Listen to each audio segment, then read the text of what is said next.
If Sir Tice is anywhere in the manosphere, get him up here. Yo, I'm here, bro. Your boys arrived, man. What's up, my brother? Shout out to Tackman Clan Killer.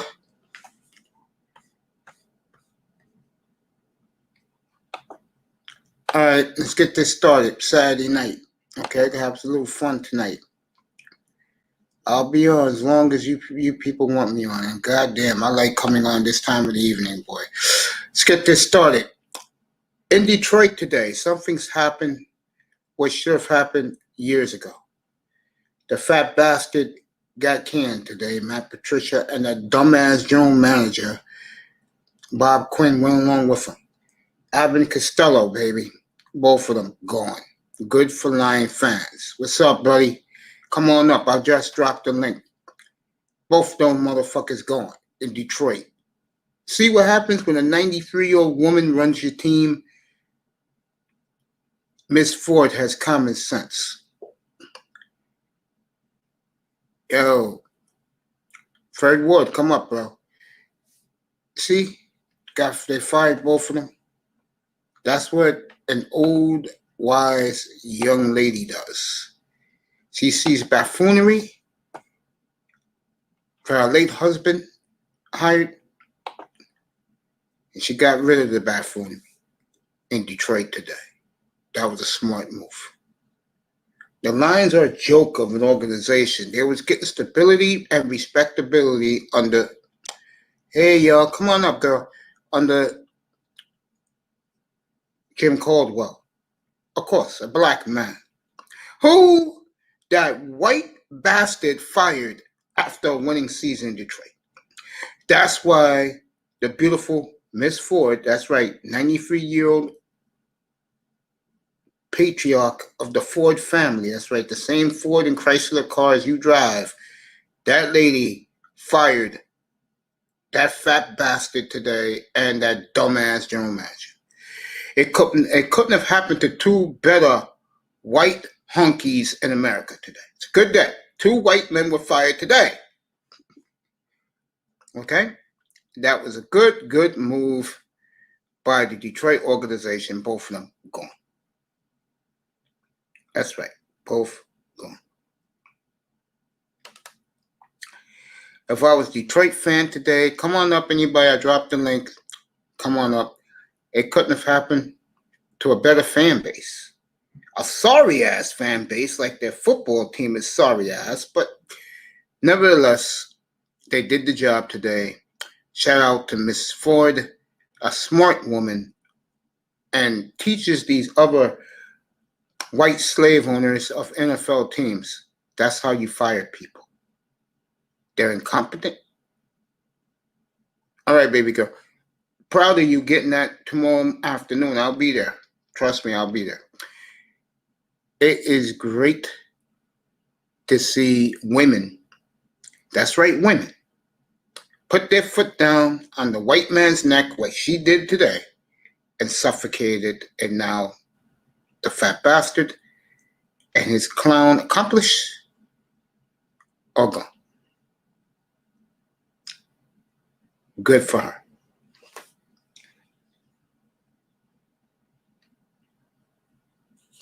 Good for her. One more time.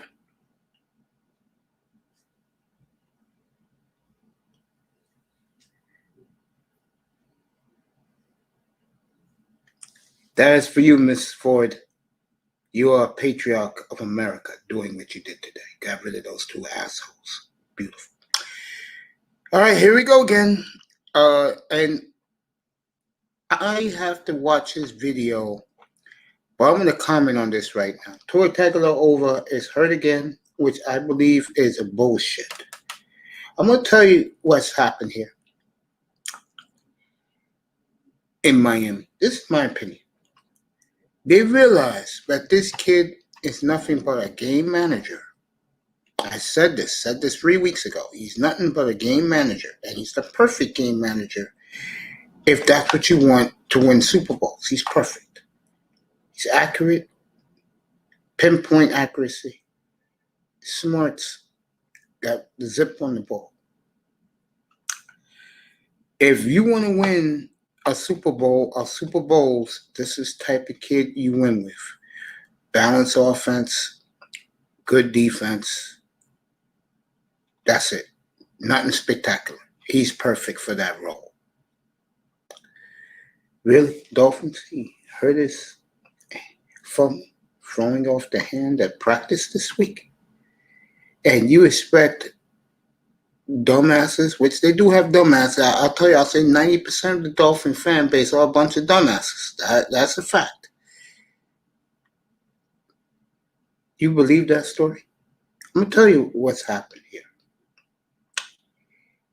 Players looked around and said, hey, that old bastard, not only he's gotten us wins this year, that old bastard is putting up yards and touchdowns.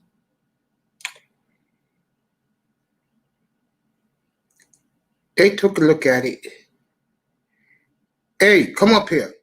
I want to talk to you. Come up here, bro. I got something personally to say to you, Ebo. Get up here, bro. Come on up right now. There you go. Link is right underneath your name, buddy. Let me get back to what I was saying. To be joined by the great Ebo Sosa, hopefully in a minute or two.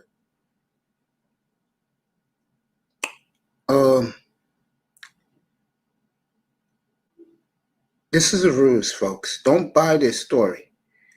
Players don't believe in this kid as much as they show.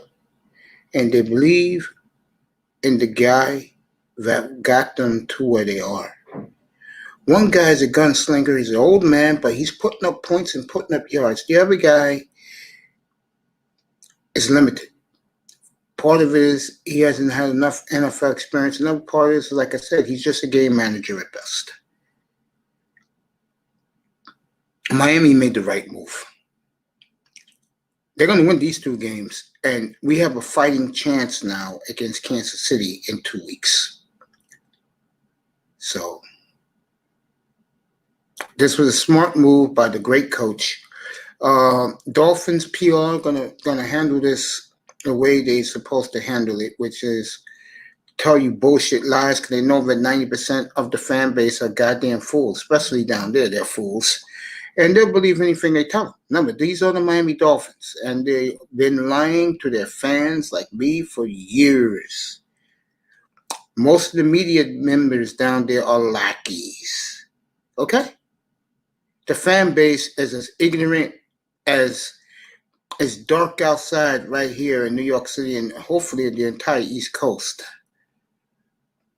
As we head into 7 o'clock in the evening, Eastern time. That's how stupid their fan base is. They're fools. Evo Sosa will join me in a second. I have never been around a bunch of effing idiots. And I'll say this to you right now. And this is going to get a lot of people in South Florida upset what I'm about to say. The Dolphin fan base here in New York City is 10 times better. I mean, a gazillion times better than the one in South Florida. Okay? And around the country, I might add. Hell, the fans in Britain are better than the fans in South Florida. The fans in South Florida are morons. The media down there blows. Except for a couple of people. Kelly's great. What's my man? Omar is great. Salguero's fantastic. And Chris Perkins is good. My man, Greg Likens, phenomenal. Phenomenal. I'm going to try and get Greg Likens here. In 2 weeks, get him up here for the Chiefs game. Me and him can shoot the breeze, talk about the Dolphins from top to bottom. The rest of the press down there sucks. Okay? They do. They just do. They're homers. They blow. Okay? You don't get that here when it comes to any team, especially the Miami Dolphins. You don't get that in this room. In this room, you're going to get honest, true facts. Some guys who have platforms here are disconnects. Okay? disconnects. So that's what you're gonna get. But from now on, from me, you're gonna get it the way I see it. And if you don't like it, don't come in the goddamn room. I don't need you. I don't need subscribers. Okay? Fuck you. All right? They're lying. They're covering up. This kid blows. I keep telling you fucking people out there, he is a game manager at best. And I'm right. He's not hurt. Trust me on it. Hurt his knuckles from throwing off of fucking bullshit. Holy bullshit. What's up, Beasley? Hey, how you doing, man? I'm good, bro. I'm good, man. What's my damn, what you call it at? Looking for my headsets. Could have sworn they were right here. I was kind of hoping you're going to show us your Thanksgiving thing with your folks, but I guess that's a private affair. What Thanksgiving thing with my folks? What are you talking about? You said you had your mom coming over and your nephews, and you're making turkey. They came. I didn't take no film of it. Pardon me? I didn't take no. They came. I didn't take no film of it. I hear. Yeah, I know it's a private thing. It's you and your family. None of YouTube's business. Yeah. It's a sports show. It's a sports show for the most part, and you do a good job. I appreciate that, brother.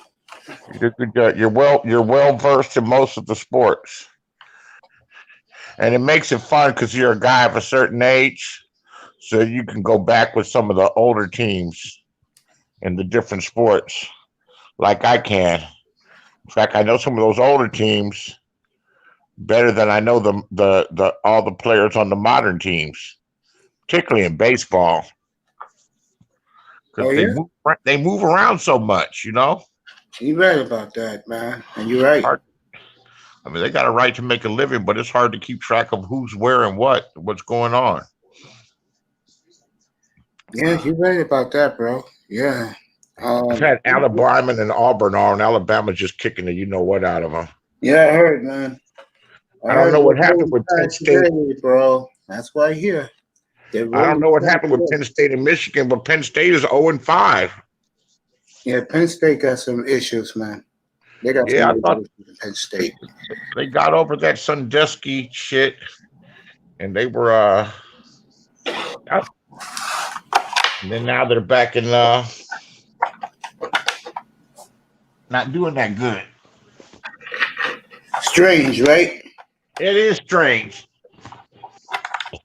Because usually when teams have good years, like they went to the Rose Bowl, they had those good years, and some great players come through. It helps the recruiting.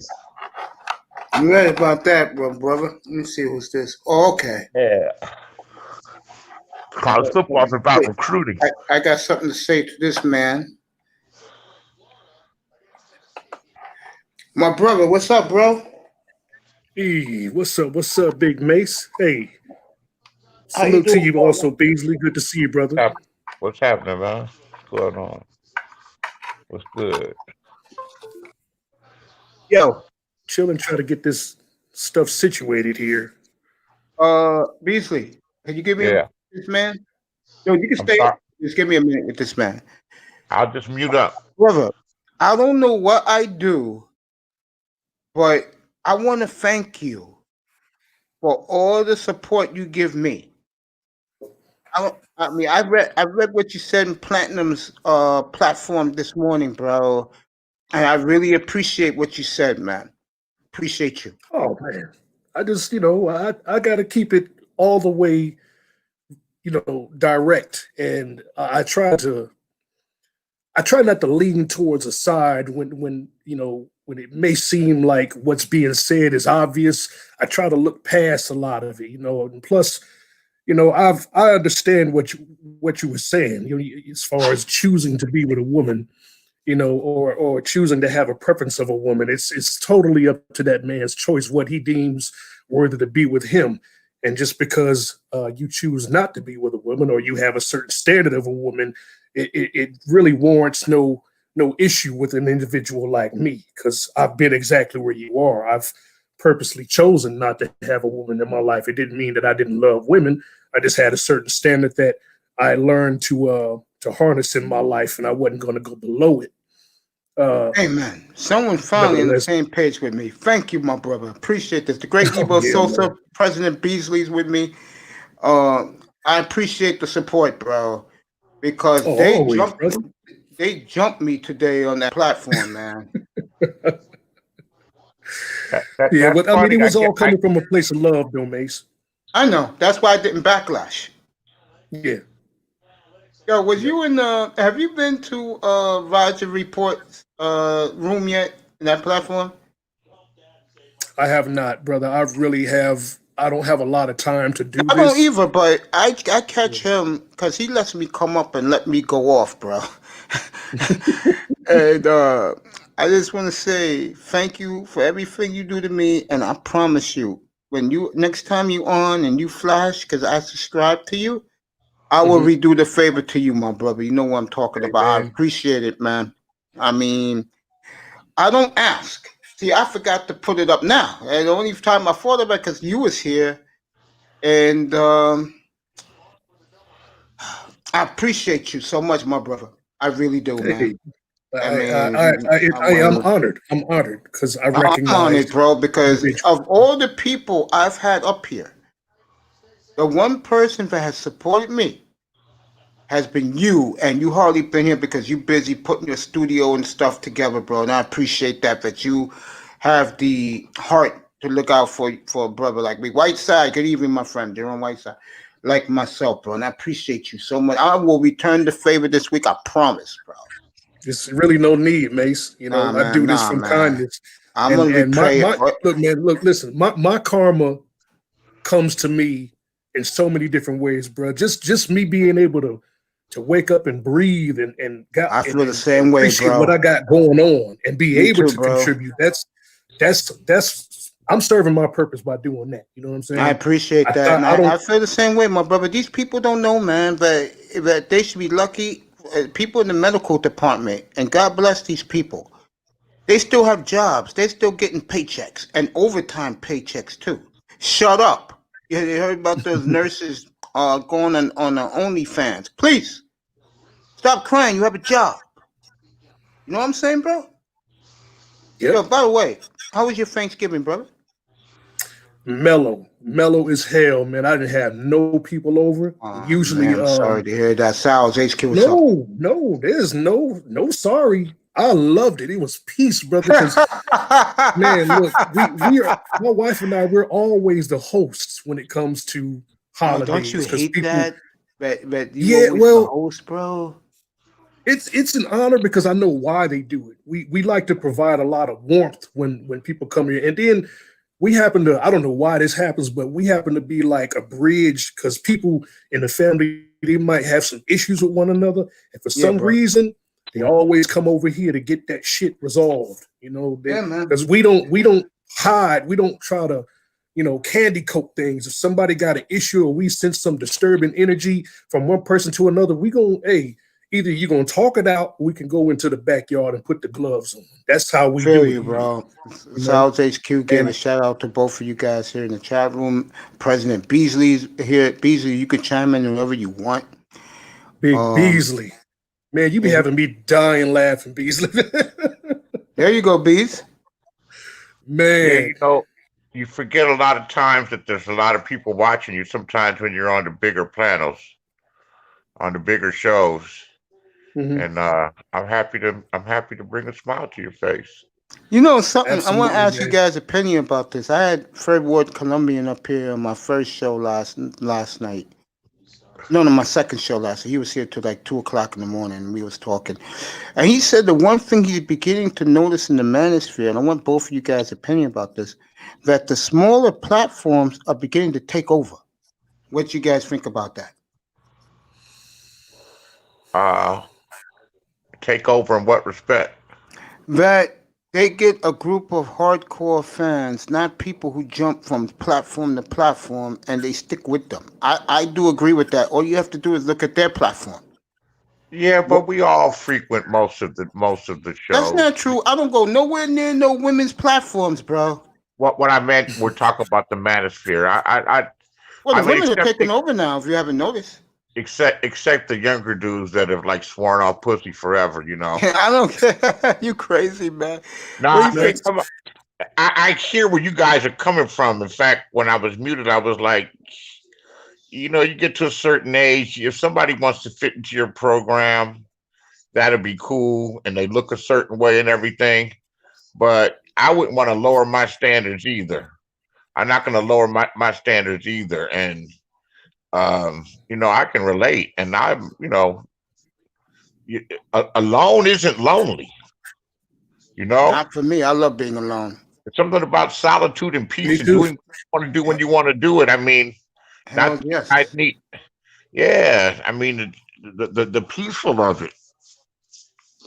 Yeah, man. That's why I Man, don't do. That's why I But when don't do you're young, women, bro. but when you're young in your 20s and you swear off pussy and even trying, Yeah, my nephews have done that. I'm proud of them. but swearing it off completely, not even giving it a shot, Yeah, I'm proud of them. They listen. They man, no finally listen guts, to their no uncle. guts, no glory, man. You know, old guy Don't like play me can that. sit Don't back play and that think of the card with me, memories. bro. Don't play that card beastly with me, bro. And my I'm man not playing it Evo, with you. That's just my attitude, man. I got like what they say when you get older, like you want to make memories for yourself. I made tons of memories, man. You know, if shit. baby And girl, you getting up here? I dropped the link for you. I'm but here with Sal's headquarters, Books for Moses, President Um, Beasley, and the great Evo Sosa. What's up, Moses? How you doing? one question, because I know you guys know. What time is this fight going to start? Yeah. 9 o'clock. 9 o'clock cool. Eastern time? Yeah, 6 o'clock your time, buddy. It's at Staples Center with the card. Yeah, Not, and remember one thing: they Right cannot down knock the each street other from out. me. That's why they dropped the pack. That's why they dropped the price.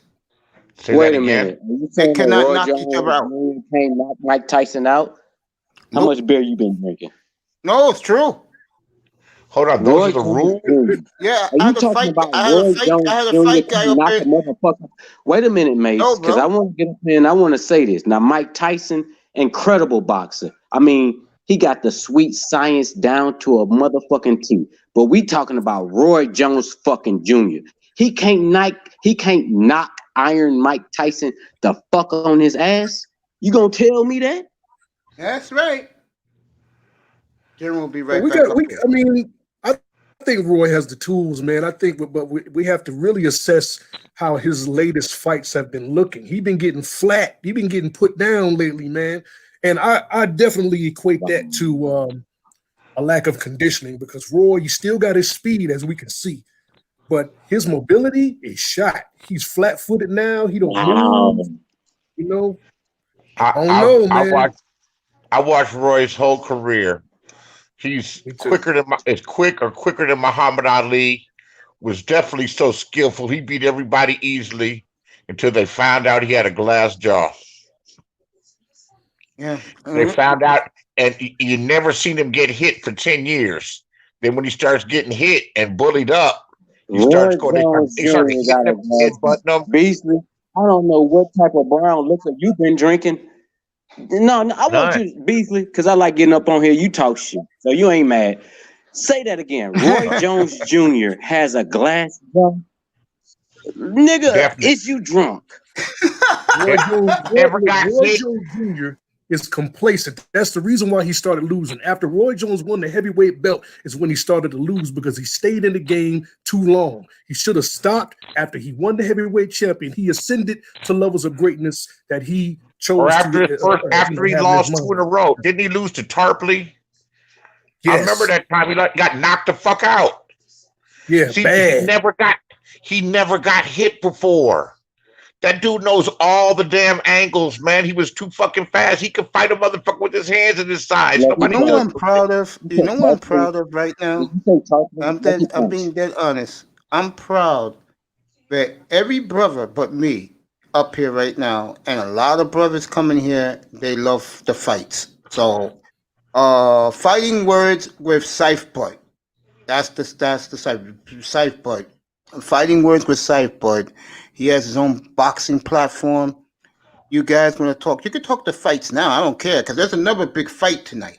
I wouldn't say Diaz. that he had a glass jaw, but Roy Jones wasn't built to take shots. Who's Diaz or Gomez? Would Which one is? you look at Roy Jones Jr. in his face and say, "Motherfucker, you got a glass jaw"? Would you be that bold?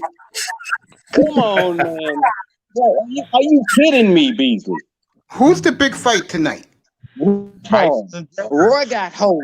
Roy No, is it's a not cash Tyson. money millionaire. He don't got It's no some glass other jaw. guy. Dubois versus what's his name? Isn't Diaz against the brother? Is some guy named Diaz or Gomez against the brother? Y'all talking about the undercard. We talking about the main characters right now. No one's talking about that fight, bro. After they made the announcement, bro. My man who's a boxing aficionado, he told me. They said the fight was going to be $100, but once they said that they can't knock each other out, they cut it half price. It's $49.99 now. It ain't worth that. So, Listen, man. I know it's Hey, shout out. But tell you what, all right. Even though I said that about Roy Jones, he can outbox Tyson. General, you next. Go ahead, General. General, No, go he ahead, can't. bro. No, he can't outbox Mike Tyson. Yeah, you All right, there can. you go. No, he can't. Up here. It's a Somebody different type will of some apply. goddamn sense. Mike Tyson. It's a different type of applied pressure when you're looking Mike Tyson in the face. When you're standing in the square circle, it's a different type of applied pressure. In my opinion, this was a fool's fight. If you watch Mike's workouts and then you look at Roy's workouts, you can see that the skill level for Roy just isn't there. Mike, in all honesty, and I'm gonna tell you the truth, this is my belief. In all honesty, 90% of the heavyweights that's fighting in today's heavyweight arena really don't want to see reinvigorated Mike Tyson at 54 years old come back to the ring. He looks damn good if you haven't seen him. That's folks. 90%. That's 90%. Hold Listen on. to me. That's 90. That's Yeah, 90. Lennox Lewis won't beat the shit out of Mike Tyson. Sure, Listen, buddy. man. Oh, you guys We are can living talk in yes some here. type of fantasy land. You saw Mike Tyson do that 30-second little where he hit all them damn punches and everything. He said he's in bed for 6 weeks after doing that shit. Did he say that? Yeah, he did. First he said a week. The other day he said 6 weeks. But Beasley, okay, so He like said that shit wore him the fuck out. That shit was for the cameras. Beasley, I saw Mike Tyson after he got finished fighting, and we all saw the deterioration that Mike took physically. He had gained a lot of weight. Mike went and did some road work, man. This guy is a different animal. It's like riding a fucking bike. You don't fall off. And they're only doing 2-minute rounds. What is it, 4 2-minute rounds? That's all. I might could do that. That's But why it's let me- $50, fellas. Let me tell you what he did though. I just saw him his little thing. He said he lost 100 pounds in 2 years, and he did it the right way, which means he said he went vegan, number one, and he started off riding doing the Stairmaster, the elliptical machine, for 15 minutes, and he took it from 15 minutes to a half hour till he was doing it for 2 hours a day. He was doing it for 2 hours a day, 2 times a day. So I guess a session in the morning, a long ass session, and then a long ass session in the afternoon. And then he started running. And I know that you can do it. But that's an accomplishment in your 50s, man. Right. I'm not going off True. of the little video clips that he showed punching the heavy bag or with his trainer. Yeah. I'm not going off of none of that. Funny. What I'm telling you, Did you brother see the face off? No, I didn't see the face off. But what I'm telling you is, You can distinguish a lot from that face off. Roy's shape, and sorry to interrupt you, by the way. go ahead, brother. Roy's shape. Wait a second. Roy's shape is he's not as in shape as Tyson. You So damn that right. I'm very I'm concerned about Roy's I saw the condition. photos. I saw the photos of it. Now, He I would tell you this. looked a lot heavier. I would tell you this.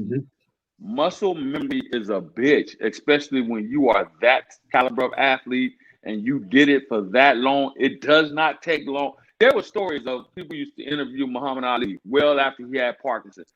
And they motherfuckers say, yeah, you know, I went to Muhammad's house and we was just chilling and talking, you know, and then it was like in his eyes, I could see this motherfucker. We were playing around, you know, I was playing around with it, and it was something clicked in this motherfucker. And Parkinson or not, motherfucker was like, hey man, that dude is still, that muscle memory is still there. That's something that you do not lose. And this is why I say it's a fool fight. I don't believe that Roy Jones Jr. put the work in to get prepared for this. He may have started working out and lifting little weights and running a little bit, but he didn't put the work in, man.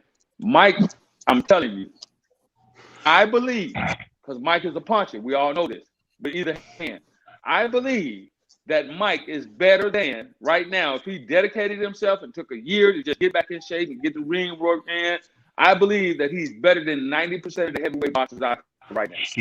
Shit. Man, come on. Father Time is real, man.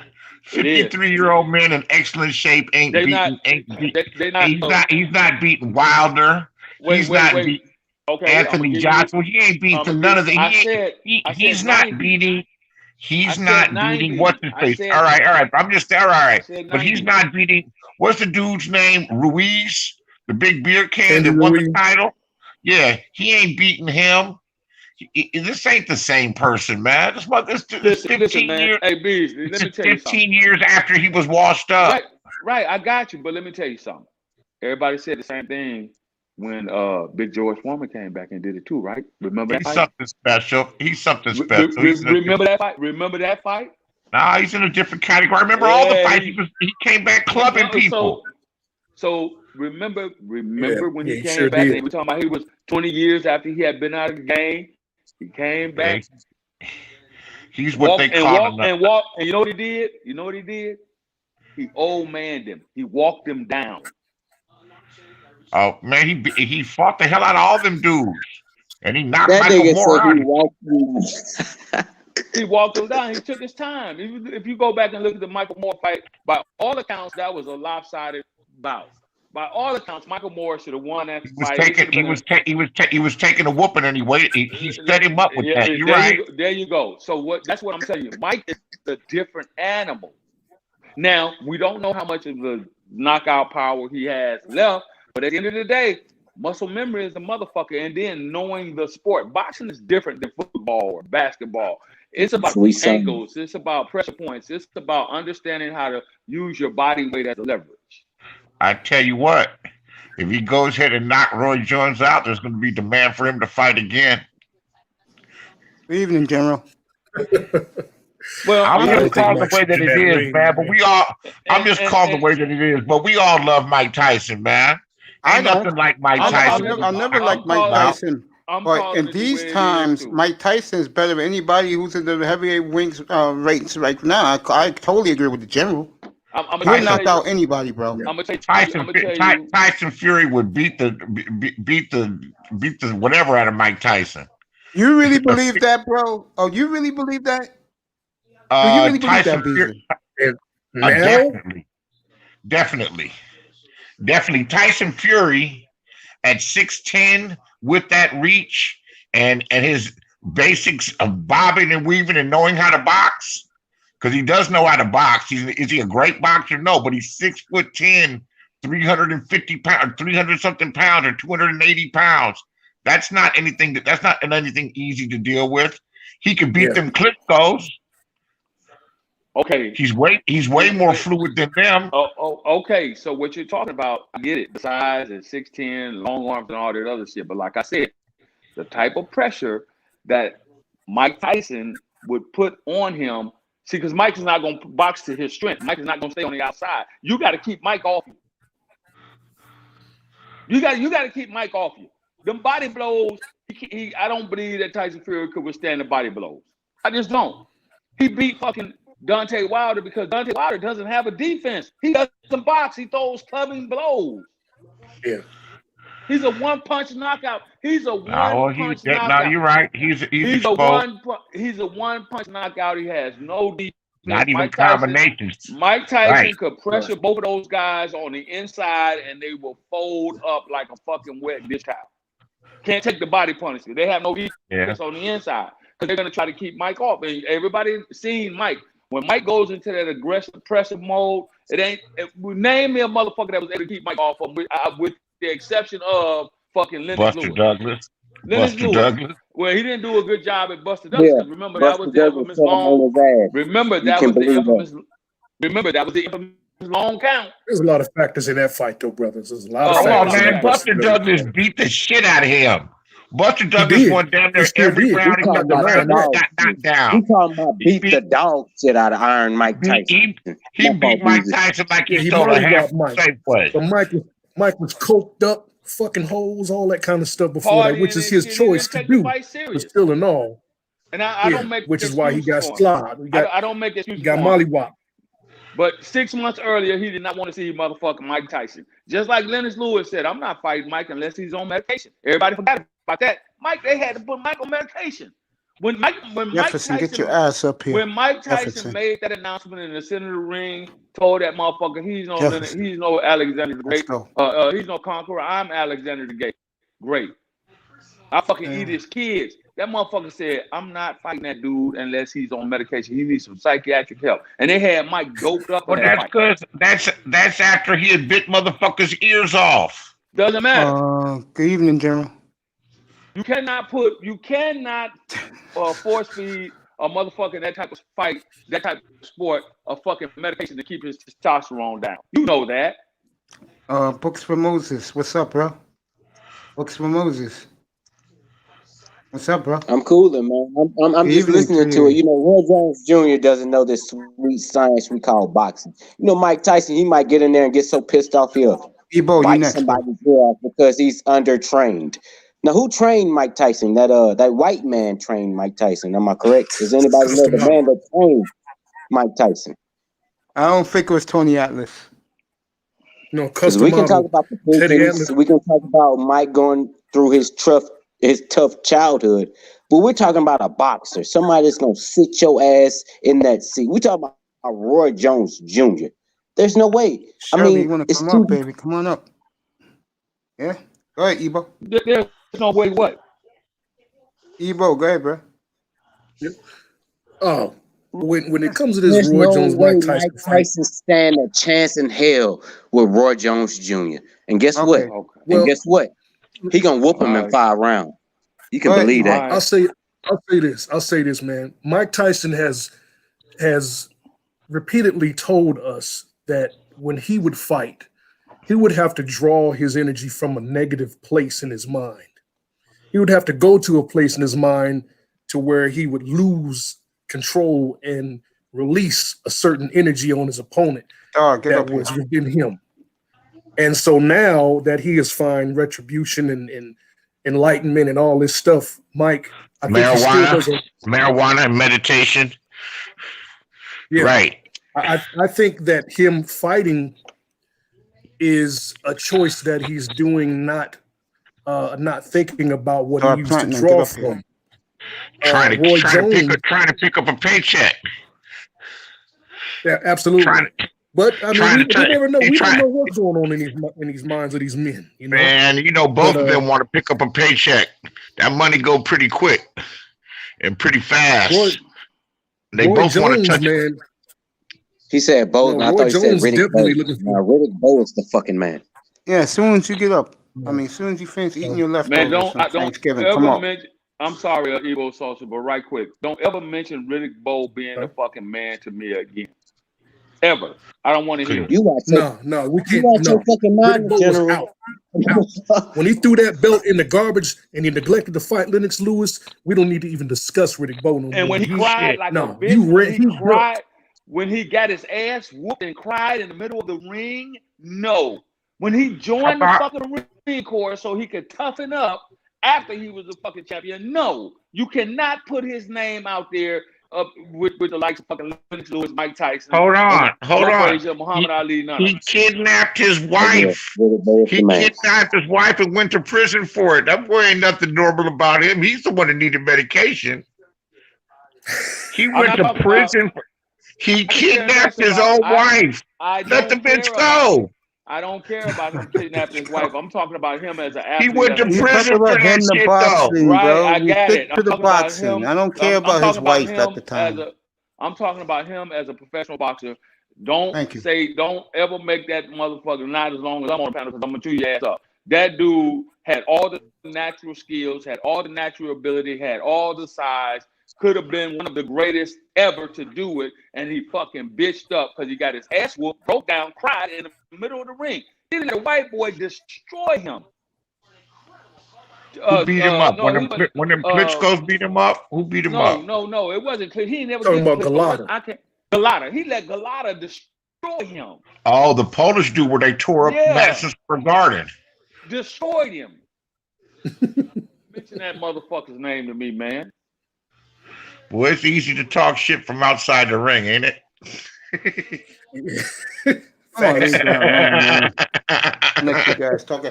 Who's Earl Spence? That's his name. Yeah. Errol Spence. That's Yeah. welterweight. Yeah, That's welterweight. he's fighting tonight against Diaz. Yeah, tonight. he's fighting Danny Garcia. Oh, Danny Garcia. Danny There you Garcia. go. I don't know these boxers. He's Garcia's. Yeah, Garcia's tailor made for him. This is going to be Yeah, this is going to be I bad. think there's two Now, that fight Garcias. is near midnight tonight. Yeah, there's Mikey Garcia and there's Danny Garcia. He's fighting Danny Garcia. Mikey Garcia fluctuates between welterweight and he fluctuates between 147 and 140. But He's a good fighter too. He hangs in there with the best dudes, but he don't beat them. But he hangs in there, and he hangs in there with them though. All I know is you better not motherfucking mention motherfucking Riddick Bowe, Big Daddy Riddick Bowe, ever. Not in my presence. Okay. Riddick Bowe, man. He's a damn good fighter. He just got some emotional problems, man. Look for Moses. What's up? How you feel about this stuff, bro? He's a product of the democracy, man. I'm hanging with the fellas. I'm hanging with the OGs. You know, even though I don't agree with what the general is saying, you know, the man knows his shit. So I'm flattered to be up here, man. General's become the star of this network. Well, I'm just here to talk sports or something I enjoy. And General, don't worry, we will do the Los Angeles Lakers a little later tonight. Oh yeah, we'll get to them. But see, unlike many, and I don't know, the history of anybody up here, but I participate in the sports of boxing, AAU, junior amateur club, all Army boxing. I participated in that sport. Been doing it since I was 11, 12 years old. Didn't stop until I was 37 on the amateur circuit. Boxing my little for the nephew Army. got some golden gloves. Okay, and I would tell you, it is a difficult fucking thing when you step in that ring and you fucking got to look a person in the eye and that you know that person is there to do what you're there to do. And it does take a certain energy. You have to go to a very dark place. You have to figure out something that you don't like. I remember, man, one time as this white boy, and I drew from the energy of, I'm not going to ever let a white boy beat me in nothing, period. And I drew from a very dark energy. I drew from slavery. I drew from oppression. I drew from I drew from all these different places. And that white boy, man, I went in there in the first 2 rounds, I was sticking and moving, doing my thing, pap combinations, this, that, and the third. And I got cute with it. And that white boy fucked around and socked me right at dead square in the center of my face, right? Like he had mapped out that headgear. And he socked me dead, and I saw stars and fucking spots. And when I figured out I could hear my coach at the time was telling me, grab him, hold him, grab him, just grab him up. And What the coach was saying. And I'm hugging this motherfucker. And everything was going in slow motion, man. The motherfucker rattled me, man. And the bell rung, 3rd round. I sat down, and the coach said, I told you, you too fucking cute. I told you can't go out there and play big, solid oak country white boy. So you can't go out there and play with him. I told you we got to stick to the game plan. They put the fucking little smelling salts up there and the cold water and the little shit to iron out the little lead, the cold lead, the iron. Yeah. And I had to go out there, man, and actually get back on top of the game because at that point, the fight was even though I was up on points. But that blow, I'll never forget that. He didn't knock you down? Hell no, I grabbed him. Shit, my legs stopped working. He was holding me up. What You were- coach Noodle said? leg. What coach said? You were Drive on. knocked. You were knocked out on your feet. I was gone. I was done. My stomach felt like, you know how you get Yeah, squeezed man. in your stomach? You know how you feel like you want to throw up, but you can't? You get, you know how your Mhm. butterfly, yeah, hell yeah. Feel like Yeah. you want to flush the toilet before you shit. I understand. No, man, Folks, So, let me if you- tap in on folks this Roy willing- Jones shit real quick. folks who Well, are I'm not- listening, who read Tyson and Tyson and Roy Jones Jr. tonight will have just a regular fist fight in the ring. You're sadly that's an mistaken. exhibition. You're sadly mistaken. There'll be Yeah. no knockouts in that fight tonight. 4 rounds. That's why the pay-per-view went from 99 to 49. 99. Yeah, 4. Well, that's because it Yeah, wasn't Roy selling Jones gonna beat him in tonight. 5. Well, it's good that people that are knowledgeable got a difference of opinion. That makes you want to see the fight. Hey, it makes my job easier, especially if I'm Yeah. no sports fan. I mean, excuse me, no Hey, I boxing can't fan. call him. They've drummed up I some can't interest for 2 washed up old fighters. I mean, they were great fighters in their time, but for 2 washed up old fighters, man, they drummed up this much interest. Yeah, because Mike Tyson looks in great shape. That's why. If Yeah, Tyson man. was fat with a gut, Tyson been people selling wouldn't his care. But because he's in tremendous shape, I saw him the last couple of weeks. He looks phenomenal. He looks seems like he- 1987 Mike Tyson. It seems like he was getting in shape more than just a fight, just for Oh his yeah, life. yeah. You think he's Yeah. happy? Because he said he's been doing John this shit. Jones, what's up, buddy? American Negro, what's up? You Yeah, he think said he's he's been- happy? He said he's Unless been you know what? If the Blue money's American good, Negro. if the money's good, Tyson will keep his mouth shut. But I'm gonna make a prediction. Make it. Tyson's gonna knock his ass out anyway. And guess what? And he's gonna try and fight Roy's gonna somebody beat him else in to 5. get paid.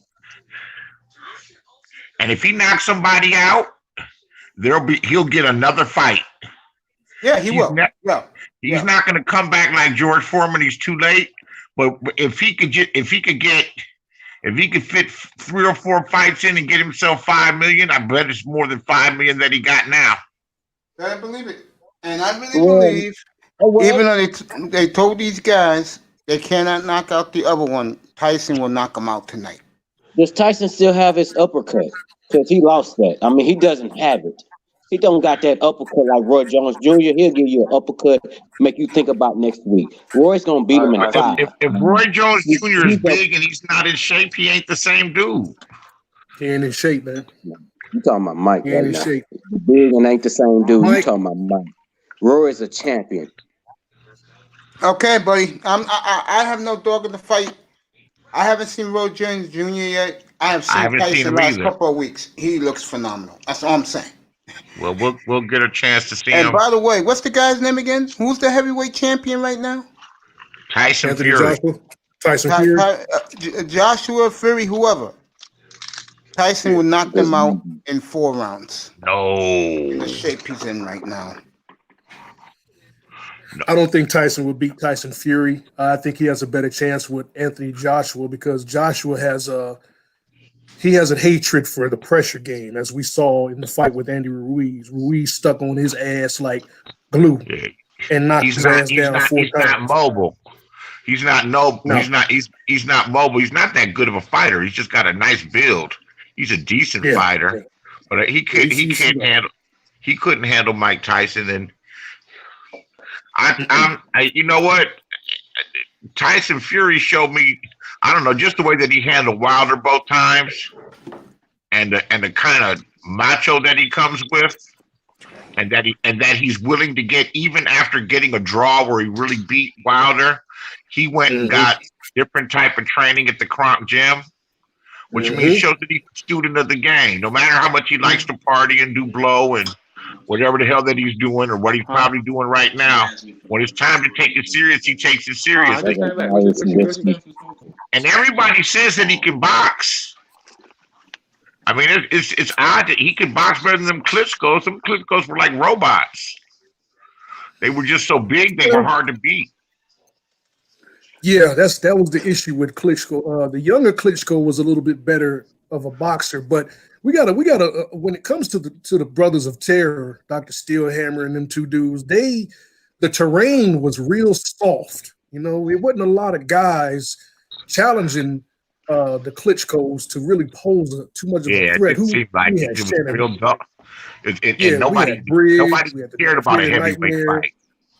Yeah, because they were robotic, they were stiff, they had no charisma, they were very diplomatic. Hell, Klitschko's the mayor of Kazakhstan now. What is he? Not Kazakhstan, but wherever he's from.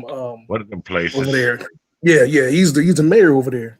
So and you know, they were too robotic, no style, no flash, no draw, you know. But here when we had Briggs fighting the older Klitschko brother was pretty much the only spark that I remember back then, because Briggs, you know, he's a character. Let's go champ, all that stuff, you know. And yeah. But you know, now that we have Joshua and Fury, I really don't know who is going to beat Tyson Fury. I mean, Joshua may have a chance if he exercises a good game plan, because Tyson Fury can be hit. And his fundamentals are so-so. He's sort of mobile too, which makes it very difficult to deal with a man that size and that mobility, you know. But he can be dropped. He'd have been dropped plenty of times. We saw with Wilder and of lesser stock, a champion of heavyweight champion. I mean, everybody talking about this guy, motherfucking. First of all, let's dissect Deontay Wilder. Deontay Wilder was that one big punch guy he had his defense has always been suspect to me ever since I've been watching him. He's a clubbing fighter. That's what I'm saying. He's a clubbing fighter. He's not a lot of his shots, if you really go back and look at them, they're borderline illegal. He's doing this because he's a haymaker. Yeah, he's a clubbing haymaker. That's what he is. All right. Joshua is more polished in the way that he fights. His He's range not classically trained. His style is more compact. His shots are more direct when he goes on the offensive. When he goes on offensive, he's always thinking. This is what I've seen from Anthony Joshua. Now, I will tell you that he's a big man as well, and he's a very compact man. So I think that when you talk about the dude that beat Wilder, he's just a big motherfucker who can box. He can move. Yes, he can. But look at some of his past fights that he lost. Mm-hmm. And look at how he got beat. Bad. I need to see those fights. I need to see those. Because all I saw was all those Wilder knockouts. Then I watched this dude handle him. Mm-hmm. I mean, it made for a very difficult fight because it was an unorthodox fight. Number one, because of the Deontay Wilder's the way that Deontay Wilder fights. He's a clubbing guy. The first fight, he was a stand-in. He had 6 weeks to get ready, and he's a known drug addict. He likes to party. He had 6 weeks to get ready, and he got cheated out of the win. That's good. He was already okay. So leading up to the fight, let's look at it. He had just came off of a ban for being using a PED. I'm not gonna call you, bro. I'm not gonna call you a fan. I'm gonna call you one of my biggest supporters. Go ahead, Jim. He had just came off of a ban for using a PED, showing you proper enhances drug. The next thing was he wasn't cleared of the steroid use. So yeah, 6 weeks is easy when you are living that type of lifestyle and you're doing that. You know, you're using performance enhancing drugs. Period. Okay. And I'm not taking anything away from him. He's a big man who's mobile, who can fight. He obviously got heavy. He's obviously decently heavy-handed. I think Deontay Wilder just was unprepared. His game plan, he wasn't there. Mentally, he wasn't there. And I don't expect to see Deontay Wilder fight again. True for the matter. You guys know this better than I do. So go ahead. Go ahead, Ebo. But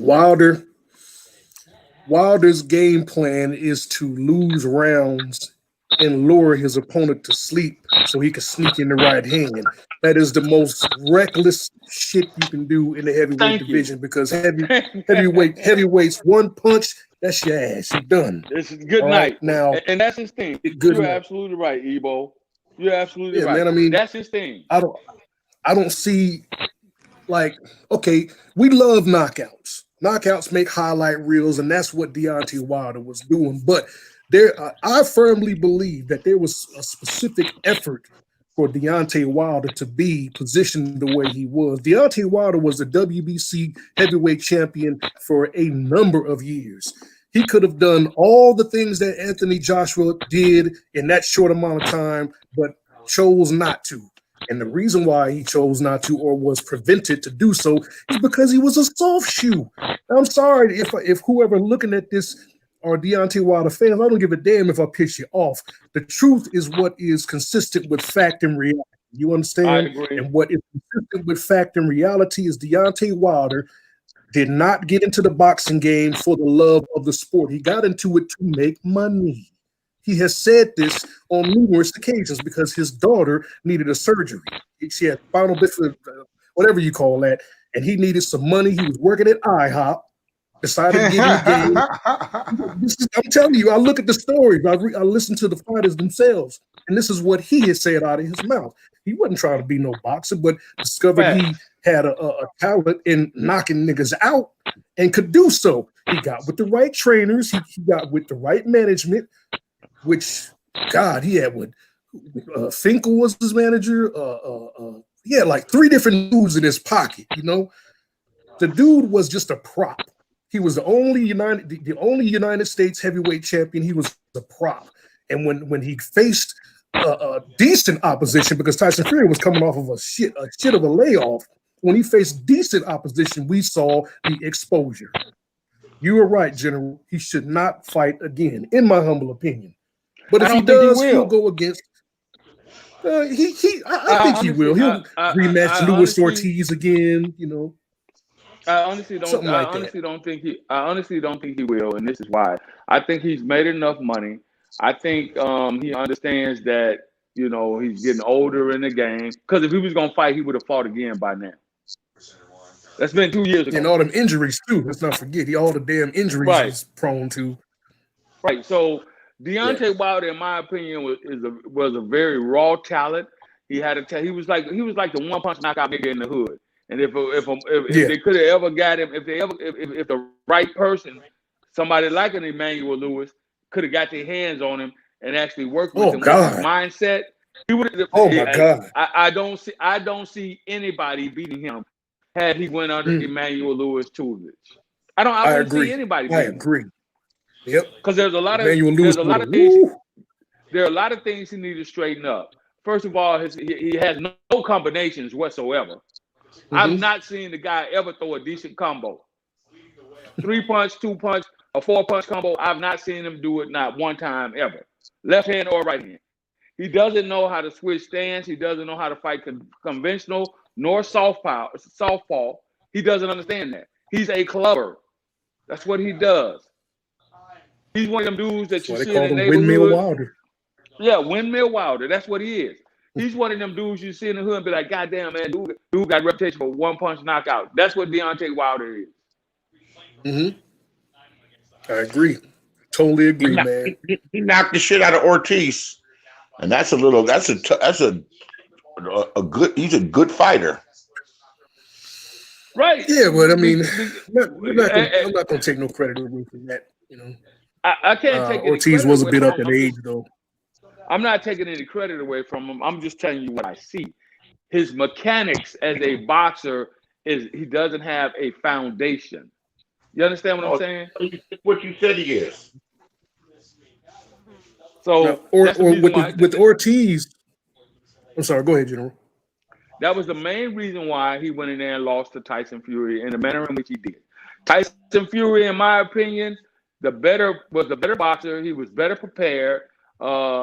But he is not, in my opinion, he's not ready for Anthony Joshua. That's just my opinion. I don't give a fuck about his size.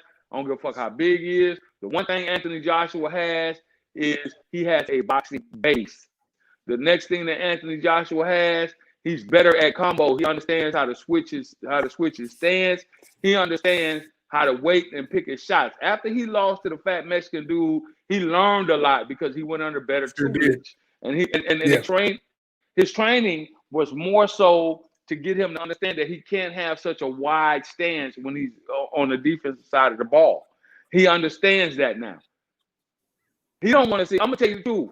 Tyson Fury don't want to see Anthony Joshua, man, straight up. That's just my opinion. Anthony Joshua has been proven that he could take a motherfucker hit. Klitschko had the motherfucker beat. Yeah. Klitschko had him beat. And the boy dug down, went to a deep, dark place, and came back, and we know the outcome. We saw the results of it. So that's just my opinion, man. This whole Mike Tyson thing. I'm sorry, brother. Go ahead. Oh no, I was just gonna say Joshua definitely has a reserve tank and heart, you know, and Tyson Fury. I don't know. I'm still not. I want to make Tyson Fury more than what he is. I think Tyson Fury. It's his for me. It's his charisma. You know, he got into Deontay Wilder's head so bad. You know, he just, my God, man, that's psychological. But and that's the reason why he beat Klitschko in such a fashion as well. When they had their face off and their stare down, Tyson Fury went in on that man with the psychological games, had me fucked up for Klitschko. And then we saw the result. When he got in the ring, Klitschko walking around, fought him like a damn dead zombie, like a zombie. Klitschko looked like the Walking Dead in that fight, man. Tyson Fury just walked around, let him run. But Klitschko was beyond his prime. You see what I'm saying? This is Anthony Joshua. This is a young man that's 27, 28 years old. You're not going to... And the whole head game, yeah, in boxing, it's a head game. The stare down, the weigh in, all of it. All right? But at the end of the day, I don't see how a person that came out of Alabama, out of the fucking ghettos of Alabama, country boy, a brother, I don't see how he allowed someone to get into his head. That just doesn't make sense to me. He was outskilled and outmatched. That's what that was. Jefferson, I know you was a boxer, bro. He says most of my time, my career was sparring partner, yet was good at copying another boxer's style. I know Jefferson, you was in the ring. Why don't you come on up, talk about this, bro? Here's the link. Go ahead, Jimmy. You got to look at the way one thing that he did have over Deontay Wilder was the boxing base. He had a good strong baseline of fundamentals in boxing. Deontay Wilder does not possess that. Yes. Deontay Wilder doesn't possess that. Like I said, had he went under the tutelage of an Emmanuel Stewart, he would be a dangerous dude, man. A dangerous guy. Very dangerous. Man, Emmanuel Lewis, my God, what a trainer. He would have took Deontay Wilder. Oh, yeah.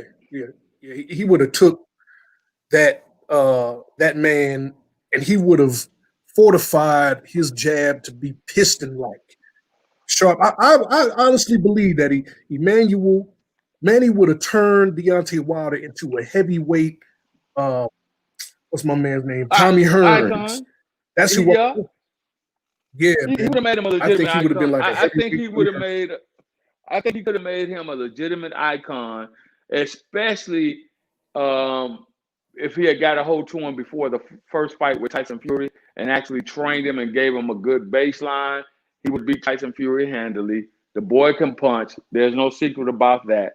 And got him to stop doing the windmills and straighten up his jab and work with him on his combinations and got his footwork together. He would have, and then the showdown match would have been between him and Anthony Joshua, which I believe under Emmanuel Lewis's instructions, he could have beat Anthony Joshua. It would be a good fight, but he could have beat him. And then, I agree. And then he could. See, this is where I disagree with this is where I disagree with something that Deontay Wilder said. You a boxer, get it. You're great, got it. You're a world champion, got it. I understand all of that. Right? You were undefeated up until a certain point until you lost, or until you had to draw and then ultimately lost. But you don't get to run your mouth on Mike Tyson, bro. You got You got to stay in your place. Yeah, he sounded like a damn fool when he was talking that shit, man. I was like, I just clicked it off. I couldn't even listen to the dude no more, man. That actually, you know what? That was actually, it's funny you brought that up. That was a catalyst that made me leave Deontay Wilder completely alone. You start going at Mike Tyson with all that shit he was talking. I mean, he sounded like a fool, you know. And what he should have been doing is trying to reach out to Mike Tyson and glean some of that knowledge instead of trying to, critique and talk about, don't give me this. Who has he beat? You know, come on, nigga, who have you beat? Exactly. 90%, I would say 70% of the fighters that Mike Tyson fought in his prime would have beat Larry Holmes would have beat the dog shit out of fucking Tyson Fury. Oh, come on. Yeah, man. Larry Holmes, one of the greatest jabs in the game. He would have beat Deontay Wilder with a jab. Come on. I'm just gonna start right there. Either one of the Spinks brothers would have beat the shit out of Deontay Wilder. The young Spinks boys. The one with no teeth. I'm talking about the Spinks boy, Michael Spinks, before he said, I ain't got no teeth. I ain't got nothing to lose. I'm talking about that Michael Spinks before the no teeth comment. Yeah. Shit. What's my man name that he fought from Britain? The one he knocked out with a body punch? The big muscular dude, Darcy and brother. What was that man? What was that brother? Bruno. Frank Bruno. Frank Bruno. Frank Bruno could have beat Deontay Wilder. Oh, hell yeah, man. Frank Bruno would have knocked him out. Now, we're not gonna talk about Lennox Lewis. That's a 3-round fight at best. Deontay Wilder. We're not gonna talk about facts. We're not gonna talk about damn, what's the motherfucking name? We just called his name. Andrew Galata. We're not gonna talk about Andrew Galata. He would beat the shit out of him. Yeah. Let me Evander Holyfield. That would have been a great fight. But man, look, let's talk about this Luis Ortiz fight, man. Because I've been going at it with some cats about this Luis Ortiz victory. Everybody was talking this stuff about Luis Ortiz like he was this phenomenal fighter. Now, I'm not taking the credit away. He's very skilled. But what has Luis Ortiz done? He was on the B team of his Olympic team, of the Cuban Olympic team, was not on the A team. Who did he beat to even deserve a heavyweight title shot? No one. The reason why he got a heavyweight title shot is because he was a heavyweight with a 0 as far as his losses. But as far as the way I see it, you probably will agree, General, you are a reflection of your greatest opposition when it comes to boxing. Yes. Deontay Wilder taking soft hits, man. He's taking soft shoe fights instead of fighting Luis Ortiz or what was the dude from the foreign country, the white boy that he knocked out, beautiful knockout, bald-headed, Spilka. Before he knocked out Spilka, he had an opportunity to fight Charles Martin, which is who Anthony Joshua beat for the red belt for the IBF. Right. And why didn't he take that fight?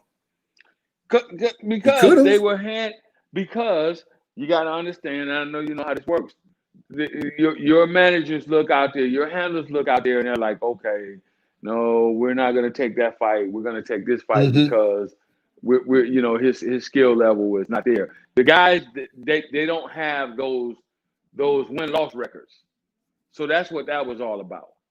Not having the win-loss records is what did not cause a mandatory defense of some of his fights that he had of his title. That's what that was. And then the boxing game has changed a great deal too. You see, if I'm Deontay Wilder, I'm talking about at least 9 months after I lost that fight. If I'm Deontay Wilder and I want to run my fucking mouth, I need that mandatory challenge, buddy. I need that mandatory rematch. That's in the clause. We need to go. We need to have a rubber match. We need to go another fight. We need to go to the trilogy.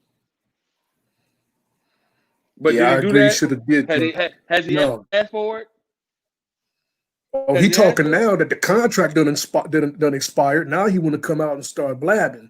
You know, come on, man. We see through that shit, man. I don't know why people. Oh God, you know, people just really want to cater to this shit, man. You see the truth. You know, the man could have fought Tyson Fury right back, but then he got quiet. You know, all that barking and stuff. He got quiet after that. Disappeared off the grid. Everybody wondering where Wilder was. Contract expires. Now he talking about fighting Fury. Not only is he talking about fighting Fury, he's even bringing up Dylan White's name. Dylan White been calling that man out for years. And he been saying to Dylan White, no, I'm going to make you wait. All I know is he better have been in the lab over the last 18 months. That's what I do. I hope so too. He better have went back and got some basics. He need to go chase a chicken or something like Rocky did, or beat on some beef or something, because he got. That's what he need to do. Yeah, he got embarrassed. I mean, all that, and then the excuses, dog. Okay, my suit was too heavy. My water was spiked. The gloves was loaded, and the gloves was floppy, which was in the first damn fight, not the second one. But man, look, man. It's too many excuses coming from this dude. The 40-pound suit was too heavy when you train in a 40-pound vest. Come on, man. Come on, man. First of all, you know better than that. You know better than that than I do. You are a premier prime athlete. This is what you train for. That little short walk with that 40-pound suit to the ring wasn't gonna make that big of a goddamn difference. Stop it. Stop it. Hell, Roy Jones Jr. used to go and play basketball, a semi-professional basketball game, running full court, then fly in a fucking helicopter and get out there and box 18, 12 rounds. No, stop it. Stop it. That's just not gonna fly. Not gonna fly.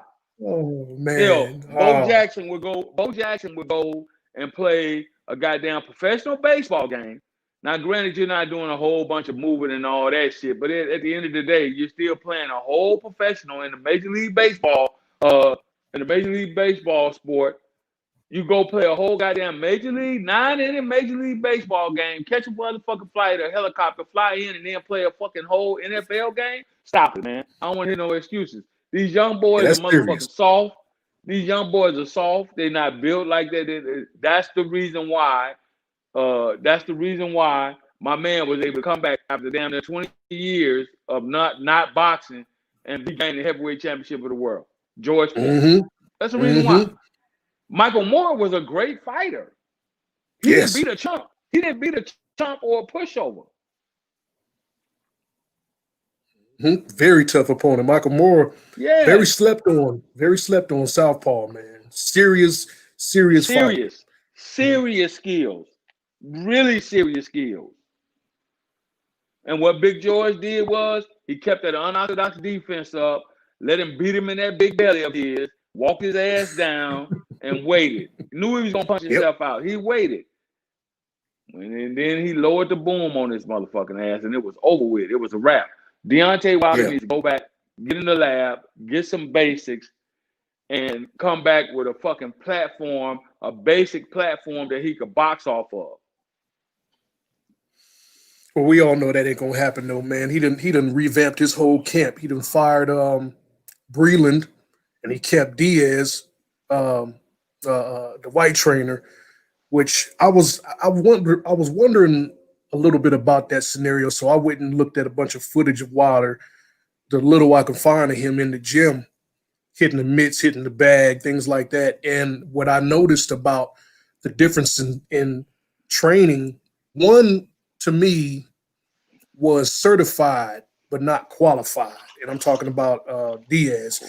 He was doing a lot of coddling to Deontay Wilder. Oh, that's good, kid. You're doing a good job. He wasn't putting the hammer down on the lack of fundamentals.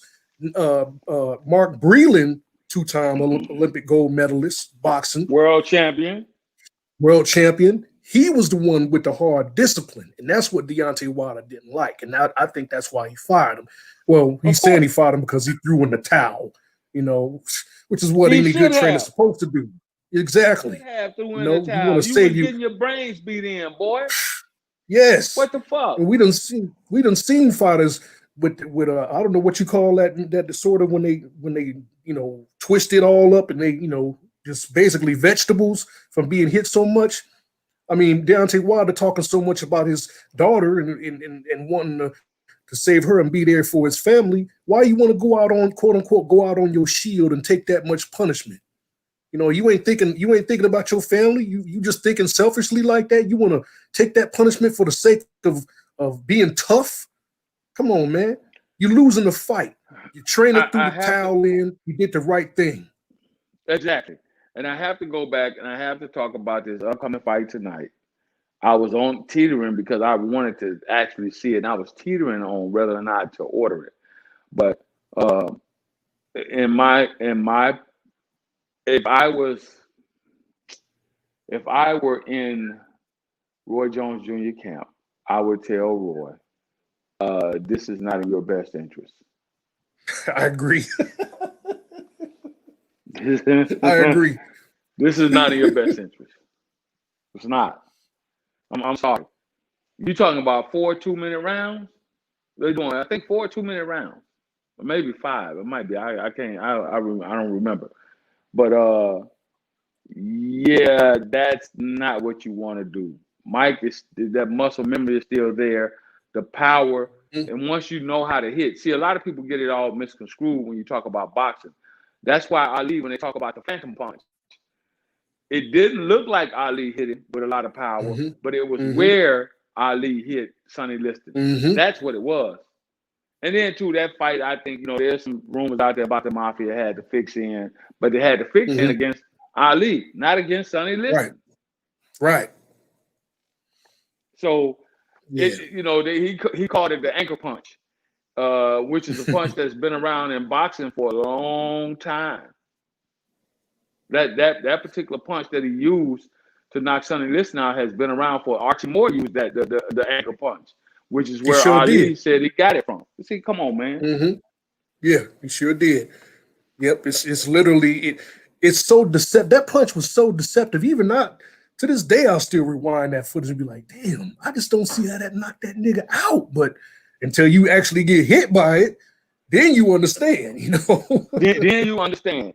And the reason why is because it looked like, I think Ali was moving to his right because it was a right hand. And he was on the back foot too. Right. On the back foot, and he drew it almost from his hip, and it looked like he was punching from his shoulder instead of getting his weight behind it. You know what I'm saying? So that's why it is so deceptive. So yeah, it's like you said, man, it's where he hit that nerve right there. That's what he did, and that's what sent him down. I mean, you were talking about earlier.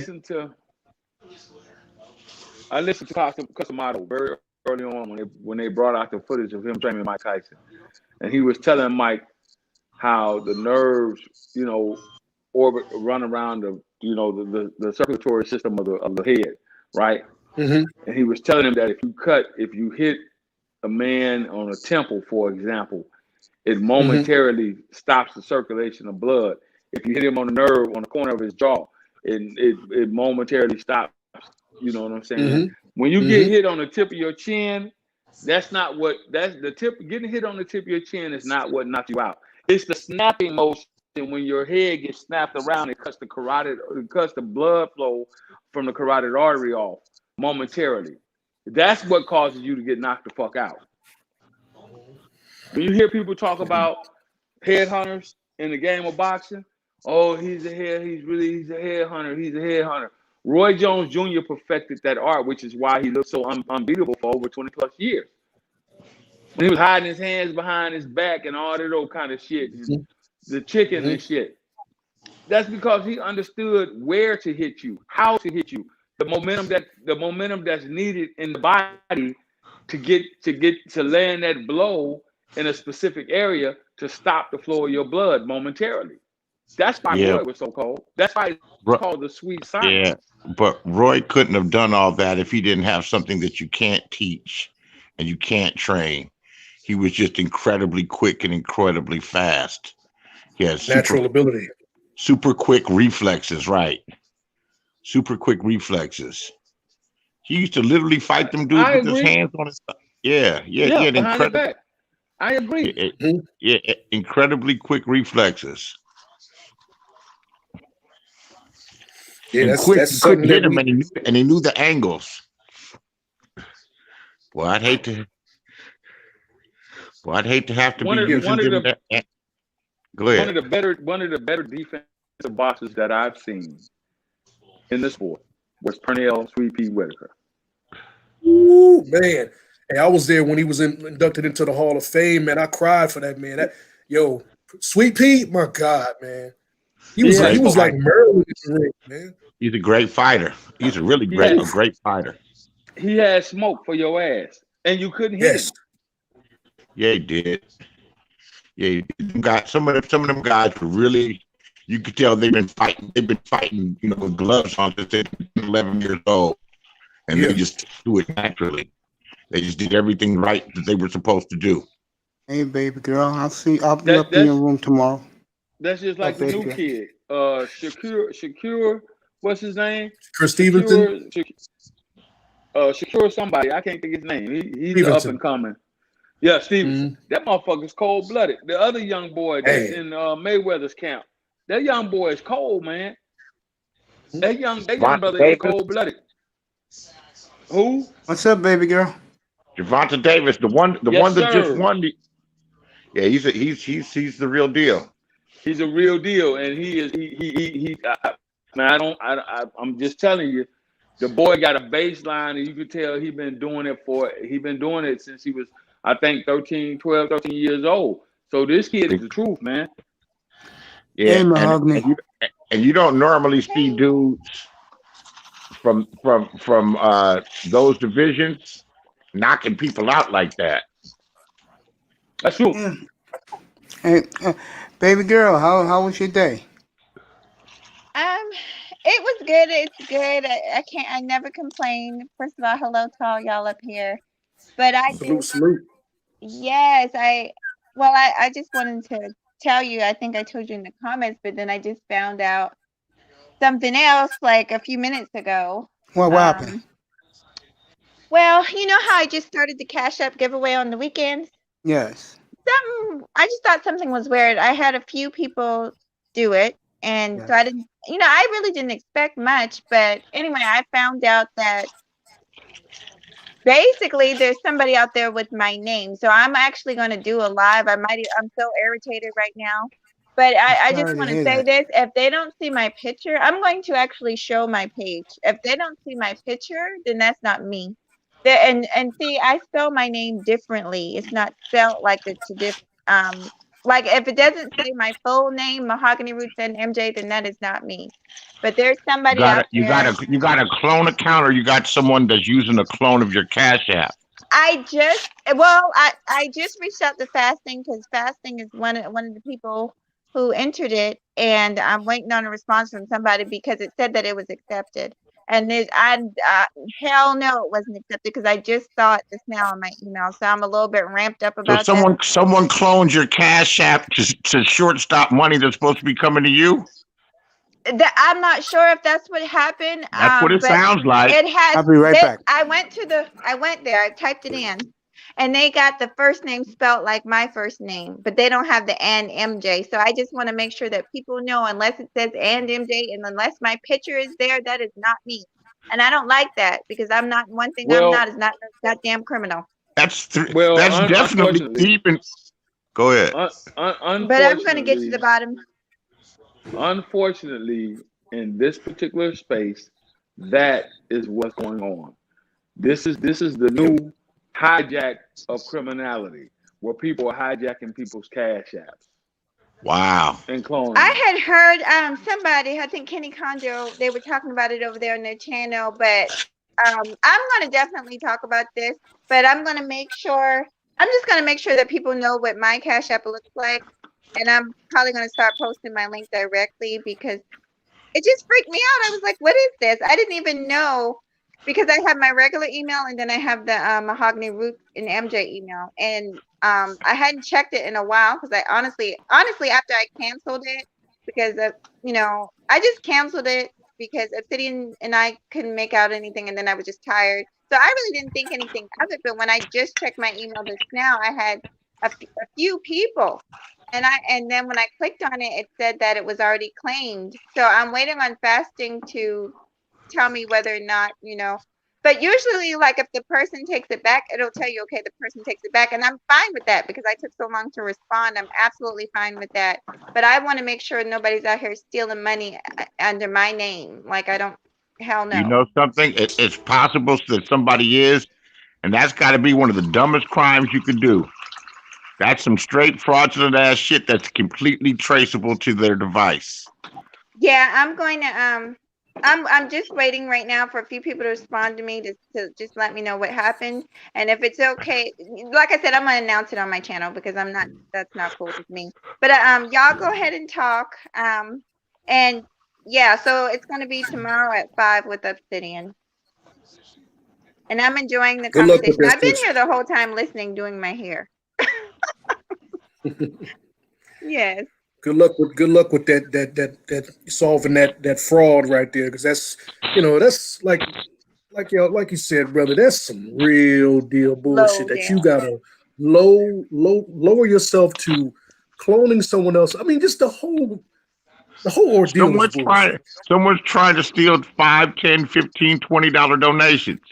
Exactly. Yeah, come on, man. Which I appreciate it all, but it's just the idea of it just made me sick. But I'm going to get down to it. But y'all go ahead and talk. No, if you don't like accept someone's money and they don't take it back, it'll stay there for a while. Right. Well, what happened was because I started it like I think 2 weeks ago, and I had a winner. I gave out some cash, and then I was supposed to do it this past weekend. I was going to do it around the same time as Obsidian show. The way I was going to do it was let Obsidian come on first, then I was going to do another cash app, and if people like the show, then they can donate. There's rules to it. Basically, it's only $1 to $3 that I'm at. Like, basically, Beasley, I think I told you guys, if you put in $1, your name goes in once. $2, your name goes in twice. And that way, everybody gets a chance to win.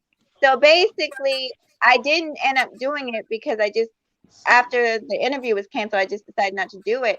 And I'm just now checking my emails now, and I saw that a few people did, and I just feel bad about it. I wish that I had checked on it sooner. But I'm on it now, so it's okay. Well, I hope no one's doing that for chump change. Yeah. Serious. But y'all, let me ask y'all, because I mean, pretty much everybody's a little bit more saturated than me when it comes to YouTube. Are there really people that sit on these panels and like record everything that's going on? Yeah. Like who says what? Donation and shit. Yes. It happened to me. That's some crazy. Yo, that's like get a fucking life. There's a lot of people do it. I'll do it from time to time to get a little snippet of something funny or something clever, something cute, and like that's different though. And put it up on my channel. But there are people that record the whole show, waiting for anything, for a camera slip, for a fight. Yeah. Damn, man. I mean, oh my God. You would think that people would be a little bit more cognizant of what this is, man. I mean, we're trying to look. It's bad enough we got it the way we have it in this country because we don't belong here in the first place. You want to contribute to such bullshit now that we have this platform where we can literally link up, communicate, discuss things, get clarity in areas of life that we don't understand the answers to. I mean, come on. Or just show how dysfunctional we are because people fight. Ebo,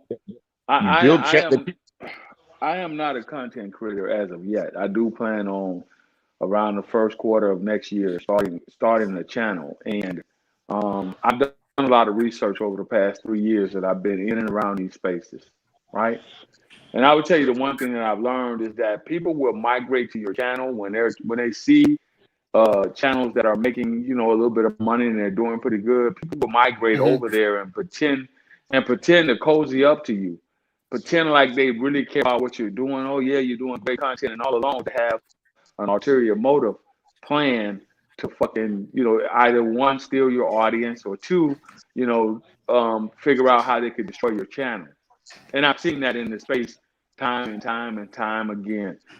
That's It's true. really sad. It's really sad that Yeah. we, and when we talk about, the issues that we're having, it's really sad that we can't fucking come together and figure this out.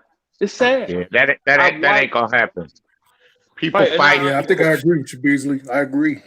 People fight, and the audience, no matter what they say, no matter how high-minded the thing they say, talking about getting together. I watch content creators. How come we can't get to a resolution and this and that and the other? But then they'll instigate a fight, Yep. or they'll get angry and start threatening to kill people. Over YouTube, nigga. Oh man, come on. Shit gets hectic. Not over just Man. YouTube, over the disrespect and the shit said. And I heard a guy say once, he said, having everybody laugh on your YouTube is worse than death. Mm.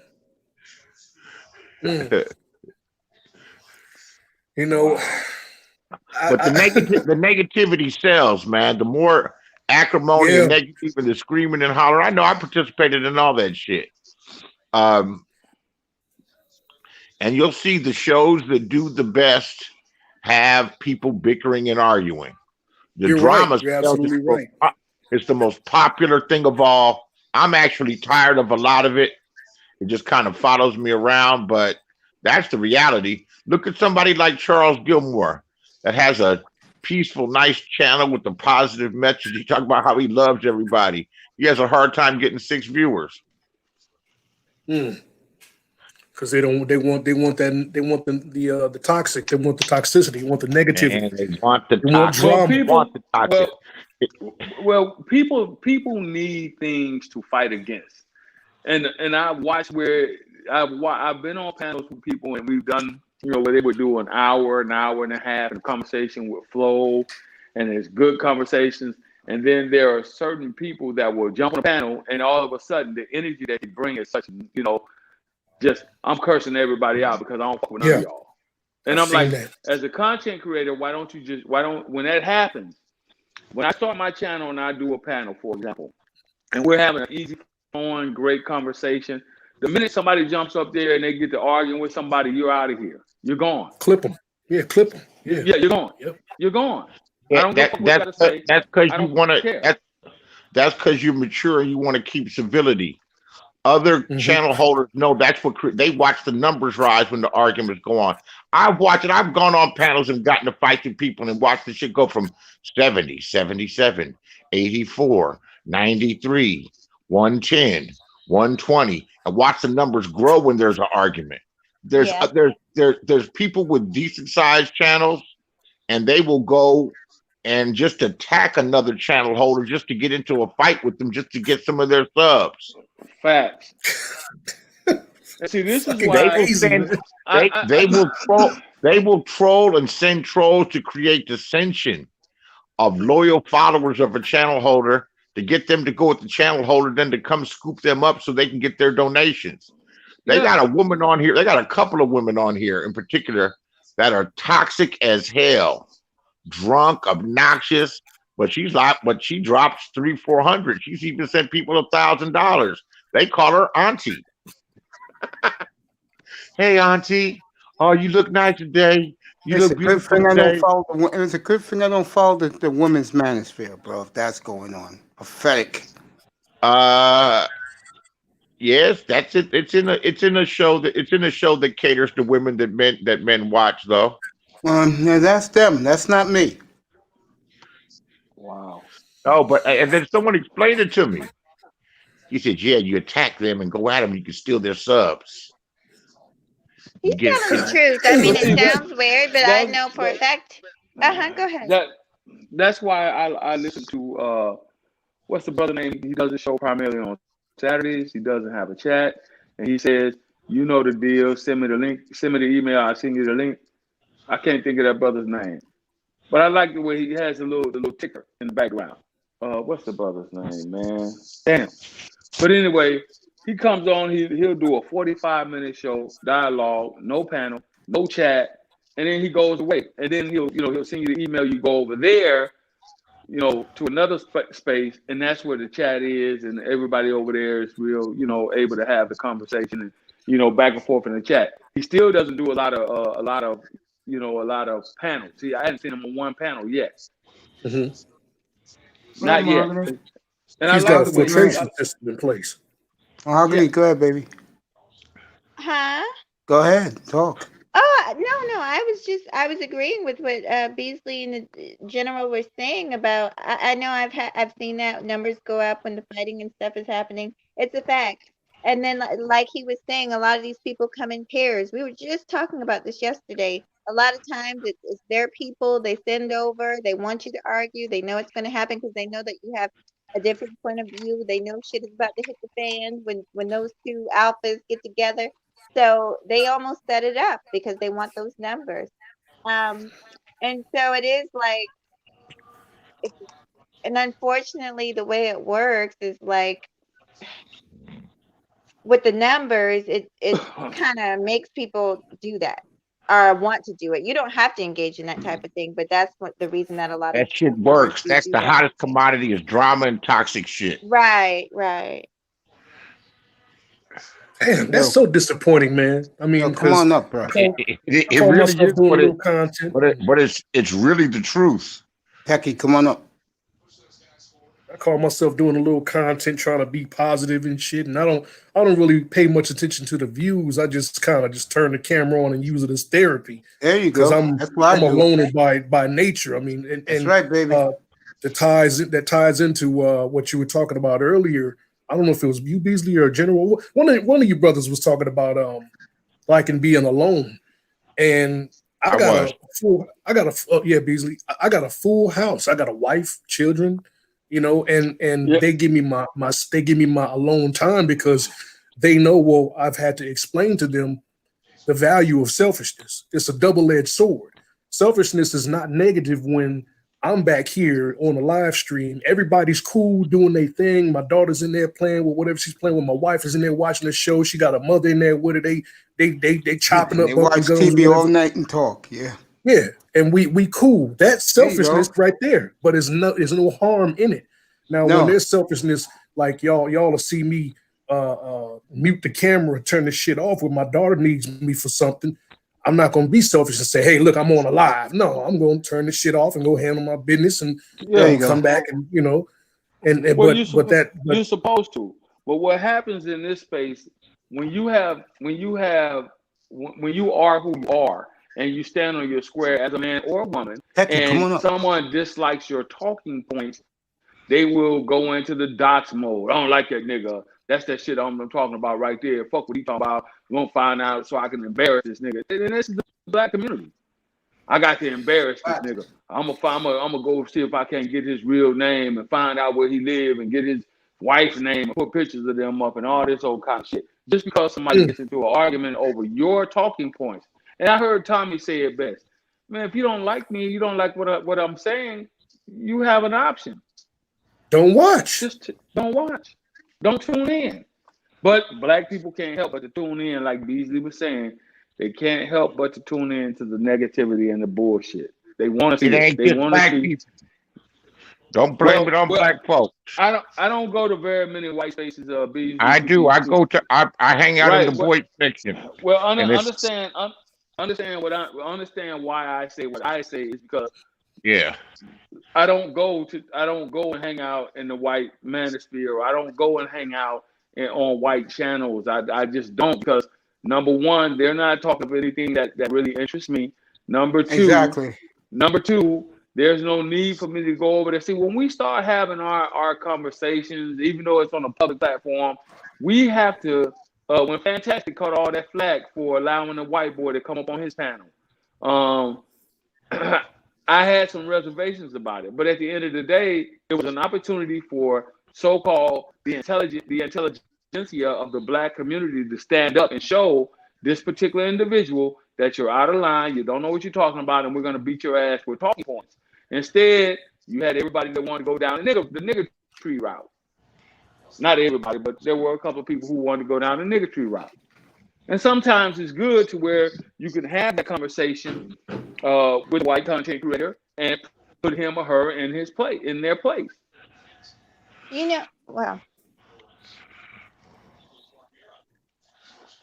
personally, certain people don't even deserve to be a part of your conversation. They don't even deserve to be a part of your panel. The moment he came out his mouth with that old ignorant, you niggas got, excuse my French, low IQs, he would have been booted the fuck off and blocked. See, that's where I disagree. What happened? Well, there was a white boy who came up and he made a comment about black people not having sufficient IQs. So that was a time when you had some of the tech brothers that were up there. That was a time when you could actually whoop his ass with talking points to show him that, well, obviously, well, here's the truth. Obviously, we do. Obviously, we're just as intelligent as others. And then one of the brothers went down and started talking about how the IQ test was administered, who it was written by, why it was written, and how it was written. And that was a prime opportunity right there to show that individual and his listeners that you're wrong. Because you had a lot of intelligent brothers that were in the tech field. You had a lot of intelligent. I was up there in the military field. Mr. Fantastic was up there. You had some college-educated brothers up there. You had one or two brothers from the Black Brain Trust that was up there. The problem was everybody was at in a frenzy to get to his ass to prove him wrong. And when people start coming with the hard, cold facts, he had no other choice but to back up and back out of there. D. Durrell actually did a follow-up on that show. I'm so glad he did, because he actually administers IQ tests, different types. And so he broke that completely down. When you hop up there with that type of stuff in the middle of a live, I don't blame any of the guys. Personally, that's how I would have handled it, because you're trash as far as I'm concerned, and I'm not going to entertain you. But it's hard. That's how he caught them off guard, because they didn't expect it to happen. He was talking about black women, and he was talking about how he dated some, and then he threw that shit in there on them. Yes, he did. And He tried, but after we went over to after Game Changer opened a panel and we actually migrated over to Game Changer's panel, it didn't work out so well for him because brothers were able to systematically tear his ass apart. So he got on a panel saying that basing the IQ test result of different races, he's basically making a blanket statement that, let me get this straight, that blacks are less intelligent. Is that what he said? Because of the intelligence quotient test? He was a whole white supremacist, what he was. And they stay watching us, y'all. They stay watching and lurking. That's why we have to be careful what we say. Yeah, you're right. I seen that one time on DJ Cooter's Third Shift out of nowhere. Some naked ass white man just popped up on the screen jacking off. Like, what is this, man? I mean, okay, if you hate us, leave us alone. You know? That's what we do to you when we hate us. Yo, they hate us. They love the women. Of but course. They can't. I mean, they can't leave us alone. And the reason why they can't leave us alone is because if you notice what has happened in this country over the last 40 years is that everything has turned to envelop and engulf the black culture. When McDonald's back in the 90s started putting the little rap jingles out, all the little fast food places, and I was like, yep, here we go. And then it wasn't long before the insurance company started using the rap jingles, and now every commercial they're using that's a rap jingle. They're using some of the extreme rap singles, the music from some of the extreme rappers that they're using now. So I've seen how our culture has been I won't say overtaken or overran. I've seen how they've used it to their advantage. Man, I wish I would have been somewhere to catch that panel, because the intelligence quotient test is not, it shouldn't be like you shouldn't determine that as the level of comprehension for an entire race of people. You know, Can I man, want that's to just tell you crazy. guys the honest truth. This is the honest truth. So as I sit my black ass here on this bed, What's up, Ism? what's up, Ism? My son, when he was younger, was tested. I always tested kind of good, but the point is, it changed when he was retested. Now I'm sitting here with a son that has a 3.9 grade point average. I graduated top of my class, so like they could miss me with the foolishness. And they do these type of things. We really got to be wise to them. They do these type of things to make us feel like we're inferior and we're this and that. Boys learn differently than girls. There's all kinds of evidence of this, and so you cannot judge basically, and that's basically what Diderot ended up saying. You can't judge people based on the IQ test alone, and there's different types of tests. And so I just wanted to say that, and we've got to stop listening. Just because they say it doesn't make it the truth. I'm living proof of that. Graduated top of my class, and so is my son, who was diagnosed with a disability, but he's top of his fucking class, and I'm so proud of him. But he was tested when he was younger, and they said, oh, he had ADHD, which he did not. They said he had this, they said he had that. And I thank God that me and his father were smart enough to believe in our child and to believe in the Most High. Sweethearts, I love you guys. I gotta go get ready for another live. I'll be listening though. I love you, baby. You have a good night. You too. Yeah, I'll be there. I don't want you to leave, Mahogany. Come up I tomorrow wanted you morning. to. Well, Yeah, Mahogany's listening. So go ahead, B. Excuse me. No, I mean, go ahead, Ism. Ism. Go ahead, Ism. What's up, bro? Nah, Mahogany. I like Mahogany. She's down there, sister, man. Salute to the panel, man. All you players. But Salute, up, bro. what up? She's gonna have what you call it tomorrow. She's gonna have yeah. Obsidian. Oh, okay. I was just 5 gonna say o'clock. about that. I heard y'all talking about, but it switched to children. But my view of that was my oldest son, he was always more of a leader. And when he was a little, young guy, he was like, Dad, I want to go to big school. When he was at his first graduation from the, kindergarten early, we was outside sitting on the car. He's like, Dad, I want to go to big school. I said, what's big school? College? He said, yeah. I said, go on ahead, brother. You can do anything you want. And the brother did it because that was his goal at like 4 years old. My second son, he was more, I equate the children maybe to dogs, not to say that they're dogs, but my older son was more tame, more mellow, more smooth, more finesseful, more, like Ebro, a little more cerebral. Okay.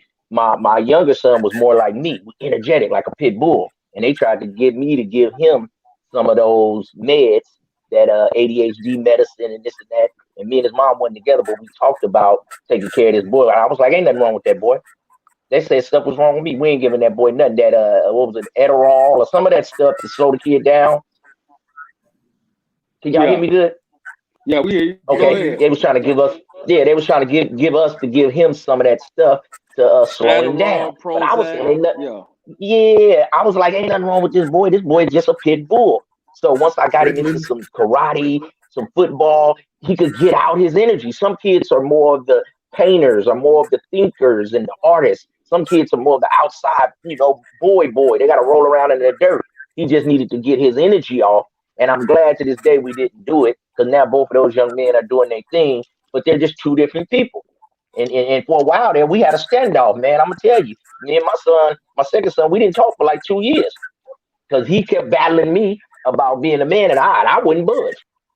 And I was about to budge, and then my father was like, son, don't budge. He disrespected. You stand on your square. And he wouldn't talk to his dad for 2 years. And I stood on my square. And now we done came back together in the last 3 years, and we the best of friends. You know what I mean? So all your children gonna be different. Isn't Mahogany said that she loves you, bro? Oh man, I love that sister. Man, that's a good sister right there. Kind of remind me of my boy's mother, sister like that, man. You know what I mean? That's what I was on my Black Power spiritual side of the game. So I want to have some children with some sense. So when you run in the street, if something happened to you in the street, you get knocked off or get some prison term, you have a toe up baby mama, man, you're gonna have some cold shit. So that was my thinking. It may sound crazy, but that was my thinking. I didn't want a ratchet. I wanted a good sister. And Mahogany kind of reminded me of that sister. But yeah, man, don't get them kids none of that medicine, man. Find an outlet for your children. Some children like to play ball. Some of them like to paint. I don't think you should get them people that stuff, man. Ain't nothing wrong with them children, man. They just need some attention and a whole lot of love, man. And I'm gonna give y'all the flow. Dragon, Aqua, I dropped the link. Come on up. Well, tapping into what Ism was talking about, man, I got a buddy in the Netherlands who was telling me that the British Empire and United States are really like some of the most prominent places that do this kind of teaching. Well, we in a whole different type of shit now with this distance learning, but kids sitting down for long, extensive periods of time, being told to be silent and focus and tune in is not something natural for children to do. When you got a 6-year-old who isn't what you're talking about is a creative. Those are creative children, rather than the ones that go out and want to climb trees and just get off. That's what we was. I'm assuming, man. But the creatives, they tend to be a little bit less focused on what you are trying to tell them to focus on. They're going to focus on what they want to focus on, and you just got to kind of know how to manipulate that. For example, now we in distance learning, and there's so many kids that are not focusing on the screen and not learning basic math, things like that. I noticed in my daughter's class. And so I even noticed her being a little bit distant as far as trying to focus on what's going on the screen. So what I decided to do was just make sure she got the fundamentals down. I don't need to quiz her and give her 50 math problems when she can obviously learn the fundamental of it and I know that she can do 50 math problems if I put it in front of her. But rather than get her to sit there when she's going to be just all over the place, and then she might do a couple of them, and you gotta come on now, focus. You gotta get all loud with them and talk to them in an aggressive tone to get them to sit down and focus. That's you ain't gonna win doing that. Make sure that they just know the fundamentals of whatever it is that they should be learning, and let them do their thing. That's the best result. I hear you, bro. Yo, Ed, what's up, bro? Yo, Ed. Aqua. Yeah, what's up? Go ahead, bro. So you. Oh shit! I just came by to say what's up. That's all. Okay, man. Let's Just stick enjoying around the show. then. It's good. All right, bro. What's up? What's up, Big Ed? Very white Ed on your live. Very white what's up? Ed. What's up? Yeah. That's my boy, Big Ed, man. You be crazy in the chat, man. You Got crazy. that radio voice. No, appreciate it. Yeah, Big Ed. Smooth. I appreciate Yeah, you, bro. that's Thank you radio. for coming. Yeah, no problem. Hey, No That's problem. my guy. That's my What guy, up, What's up, man. bro? Jenna? That's my guy right there, man. Man, Ed like family, man. We've been, knowing each other on certain platforms for about 5-6 years now, man. Ed, good people, good young brother, solid. It's my dude, man. 100%. Yeah, 100%. appreciate it, man. That long, Appreciate it. General? 5 years? Yeah, Yeah, man. probably a Wow. little longer now. Shit. Maybe Wow. sometime, yeah, probably been longer than that. Probably been sometime, man. I be out going to the little cigar bar and shit, man. I call Ed and we sit and talk and chop it up and shit. Yeah, man. Me and Ed been, it's my dude, man. He's a good brother, good young brother. Stay in his own lane, stay out of bullshit, good dude, man. Straight up. I appreciate you, young man. I can Yeah. tell his energy. I stay out the way. Hey, man. I appreciate you, man. Anytime, bro. Come up anytime, bro. I mean, When we chill, talk bro. about these, these kids, the education of children, I'm gonna ask you brothers a real question, right?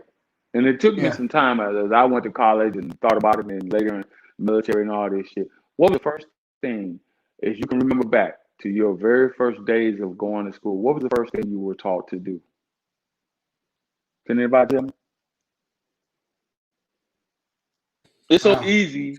It's so easy that you I didn't think it was the forget. Pledge of Allegiance. What? Raise your hands or some shit. Raise your hand before you talk. Sit down, be Even quiet. Even before that, the first thing you When were they taught drop to me do, out, they Listen to your said, teacher. "Listen to your teacher. Don't fuck up." I'm gonna Yeah. help you. The first thing you were taught to do is how to follow the leader. What did they tell you when you were in kindergarten? Okay, everybody line up on the right hand side of the wall. Catch the person hand in front of you and then behind you, and follow me. They taught you how to be a follower. That was the first thing you learned when you went to school. Then it was the Pledge of Allegiance. Then it was sit down and be quiet and mind your manners and all of that shit. But the first thing you were taught day one in school was how to be a follower. That was the first thing you were taught. Line up, follow me. And you followed that teacher and she took you into the classroom. That was the first thing you learned how to do. And that's supposed to be education, right? I mean, what educate? Don't educe mean to literally take out of something? You know, ain't educe the root word of education? That means to take out of something so something else can be put in. So you're absolutely right. Yeah. See, in other words, forget what you were being taught at home. We're going to take you and put you in this structure where you're dealing with these teachers for 8 hours a day in your primal years of growth, in your primal years of becoming an individual, right? And you were taught in those primal years of how to be a follower. This is why you have these parties, because this is the way the American system was set up. So you follow the Democratic or the Republican or the Independent Party, and this is why you're having all this infighting with amongst groups, you know, inner groups, right? You got blacks that are infighting with each other over a white man, or over white men and now a black woman and all this shit, right? I vote for Trump. Woman of color. You see what I'm saying? So it's something that has been ingrained in us in this country since the beginning of the inception of this country. It's all about following a leader. And those that are successful, extremely successful, guess what they did? They went outside of that. Bill Gates has an 8th grade education. Doesn't that make you wonder about something? Just think about what I said. Bill Gates, heavy shit, has an 8th grade education. Michael, the two brothers that did what's the fuck, Apple. Them two brothers, and the one brother that actually branched off and said they say he stole the company. Well, those are college dropouts, man. Dudes dropped out of college. Yeah. School is something else. You got to really think about what's going on. School is nothing more than a tool that should teach you the basics. In Europe, for example, and I stayed outside of the United States of America for 10 consecutive years. And I have a small child right now that's still going to school in Europe, right? Their educational system is based totally different than our educational system. Totally different. First of all, they go to school year round, 6 days a goddamn week. That's number one. There is no summer break over there. They don't do summer breaks.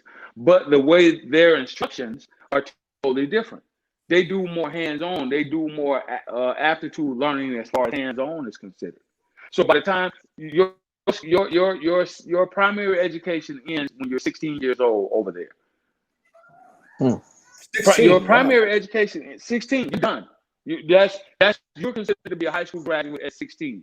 And then your last 2 years are spent focusing on whatever career you're going to go into. For example, if you're good with your hands and you're good with automotives and you can fix cars, then chances are in Europe, you're going to be in the automotive industry. You're going to be a repairman. If you're good with electricity, with the electrical side of the house, then you're going to be an electrician. If you're good with physics and different types of physics, then for girls, you go on, you become a nurse or whatever the case may be.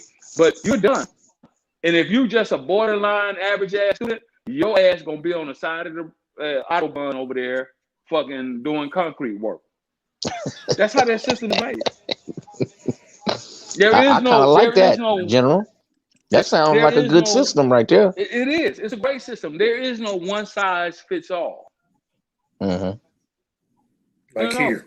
They look at they give you an assessment and they say, okay, you wasn't the greatest math student, but you're excellent in science. So you're gonna go into this field. You wasn't the greatest, but you're great in biology, so you're gonna go into this field. They have predetermined, pre-selected fields for you. Now, it doesn't 100% work out like that, but for the most part, that's how it works. That's how it works.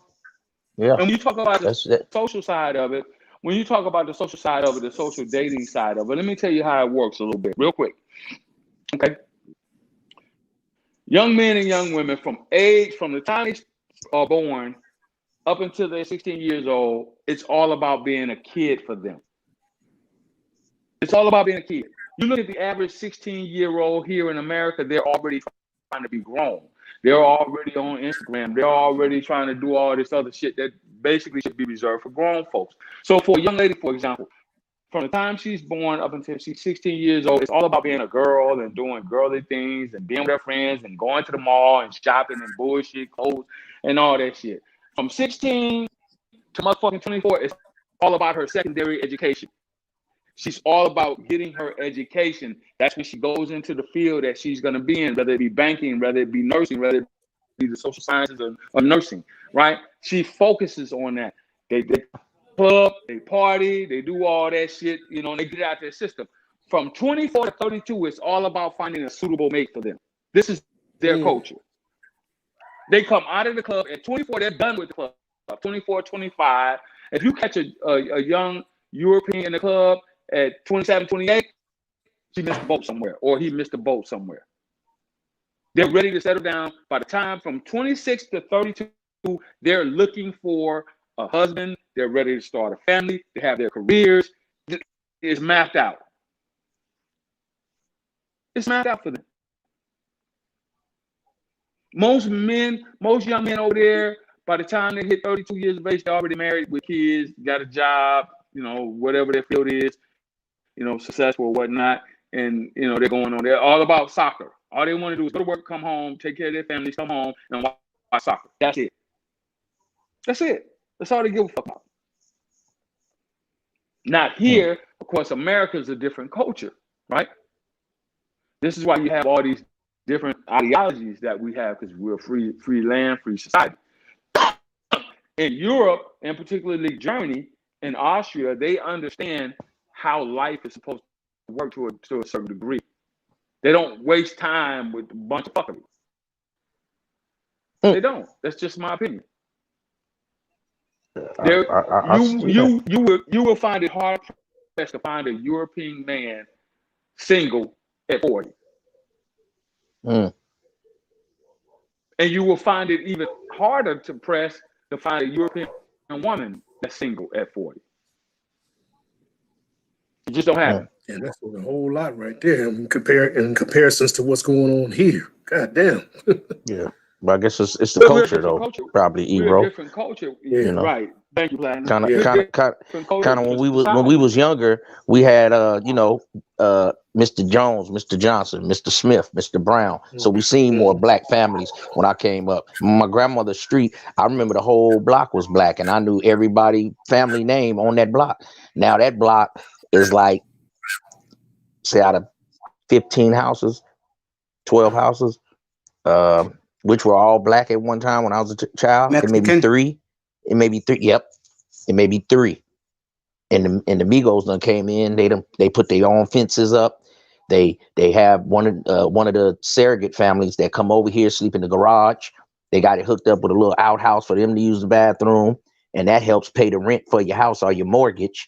And the family that's been here the longest, they get the house in the inside, and then the surrogate family that don't have a lot of money come over, you know, the maids and all these kind of low-end jobs that people don't be thinking about, but they don't be buying clothes, they don't do nothing, they just stack.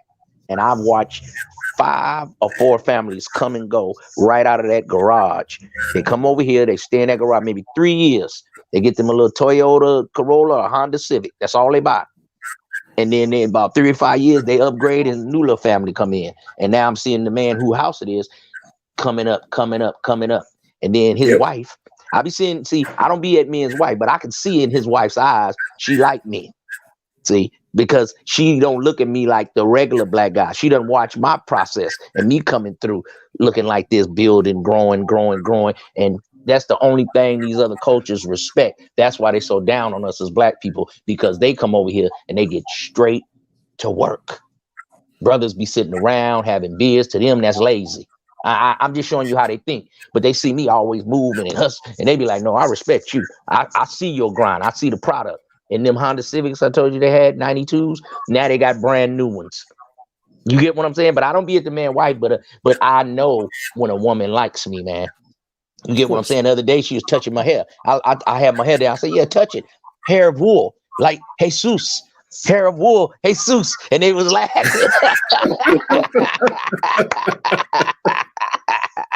So yeah, man, that education, it only goes so far, man. They don't teach you how to buy a house, you know, and then fathers not being in their children's life. Me being in my daughter's life has helped, you know, best I could with her own decisions. You know, some of them I like, some of them I don't, but I just stay down with her. And my son that was bucking me, you know what I'm saying? I used to always tell him, hey son, you heard LeBron James? He said, yeah. I say, then when he was 18, he went pro. Well, son, it's time for you to go pro at being a man. You ain't read the Bible. It's time to put down your childish ways, brother. It's time. Why I like skateboard, bro?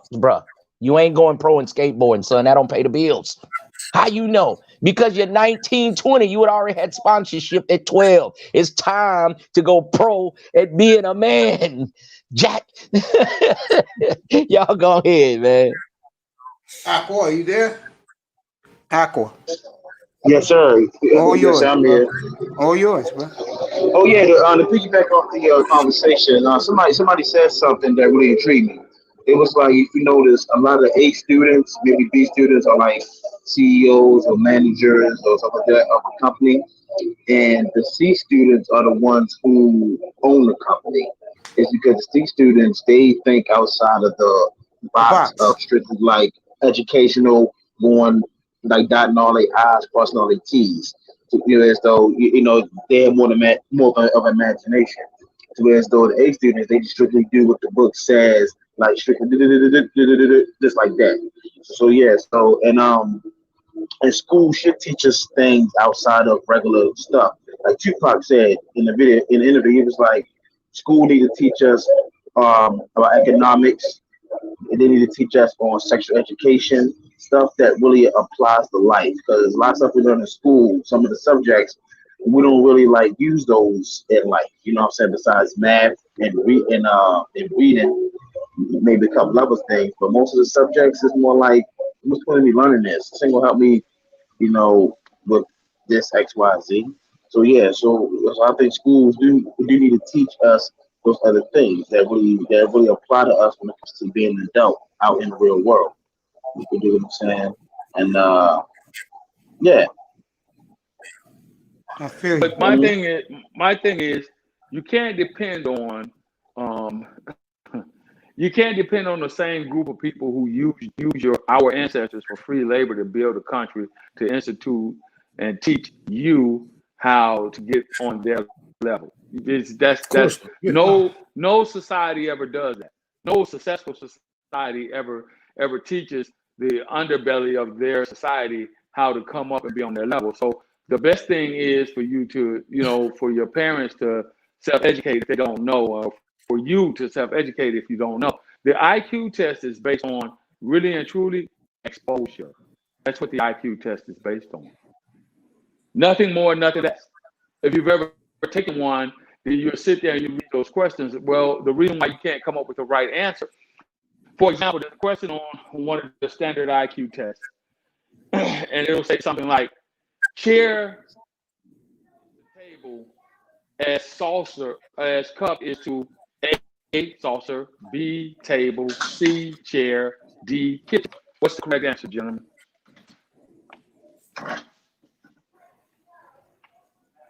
Anybody? Saucer. There you go. But how many black folks even know how to use the goddamn cup? Ism ain't too dumb, General. Ism ain't too dumb. You know, they think I'm done. Old Pookie got a couple of answers right. But I got a 1 on my IQ test. Right on. Right. So let me show you. But let me show you something. How many of us on this particular panel grew up where your parents were drinking coffee or tea with a cup and a saucer? How many black kids know what a saucer is? They don't know the difference between a plate and a saucer. That's true. Right. I know what a saucer is. I haven't heard that term since I was little. Like a lot of things I didn't hear about since I was like in my single digits. Yeah. What about different forks and different spoons? You know, they got a salad fork. They have a dinner fork. You know, they have a teaspoon. They have the tablespoon. You know what I mean? I mean, we used to have to learn this stuff. So, like, like kids nowadays, it's something they don't do no more. It's not typing. It's something else that writing in cursive. They don't even write in cursive anymore. Remember they used to make us write in that cursive? Yeah. Yeah, they don't require that anymore. Did you know that? It's typing now. You know, because everything is on the laptop. So now you have to learn how to get proficient in typing. Yeah. Everything's all computerized. Everything's part of the system. It's a part of the computerized system, the robotic system, artificial system. I mean, people don't know how to be natural no more. All people know how to do is put them on technology and stuff like that. You know what I'm saying? For example, most people, including myself, if you throw us out in the woods, we want to know the first thing to do out there to survive. Go out of camp. You know what I'm saying? And without our cell phones, we're lost. Especially my generation and younger. You know what I'm saying? When people like Ism and Mace, in general, you guys from a different generation, you guys have a better chance of surviving or knowing things outside of using your phone all the time. A lot of these people, these kids, they just put on their phone. Without their phone, they're like mindless. So the cell phone is their new brain, if you think about it. Yeah, that's why we agree, tailor all that mess up in this house, man. I mean, cell phones cool. We definitely treat it as a privilege, though, even though we got all the luxuries that every child. What's up, LaShawn?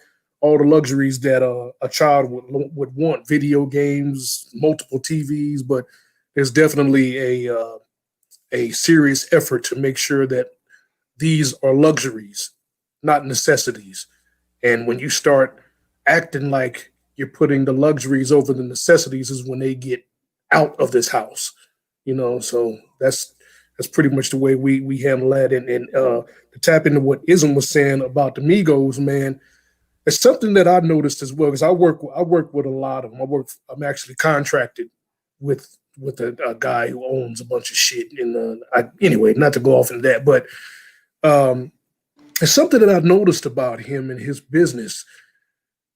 With a lot of the Migos around here, they practice nepotism, and they do it well. They bring in their families to run whatever office they got going on, or they bring in their families and bring them here, and they stack that bread up like Ism was saying, man. We do not do that, man. I mean, no, that's sad. We bring our businesses down. My grandmother had a cleaning service, man, and decided to employ us, the family, to help maintain it. I was 10 years old when she had this. I'm making $15 an hour at 10 years old, and I noticed after a few years it went down, and it went down because she was employing uncles and cousins and all that. They got heroin problems, coke problems, and all that, and just brought her down.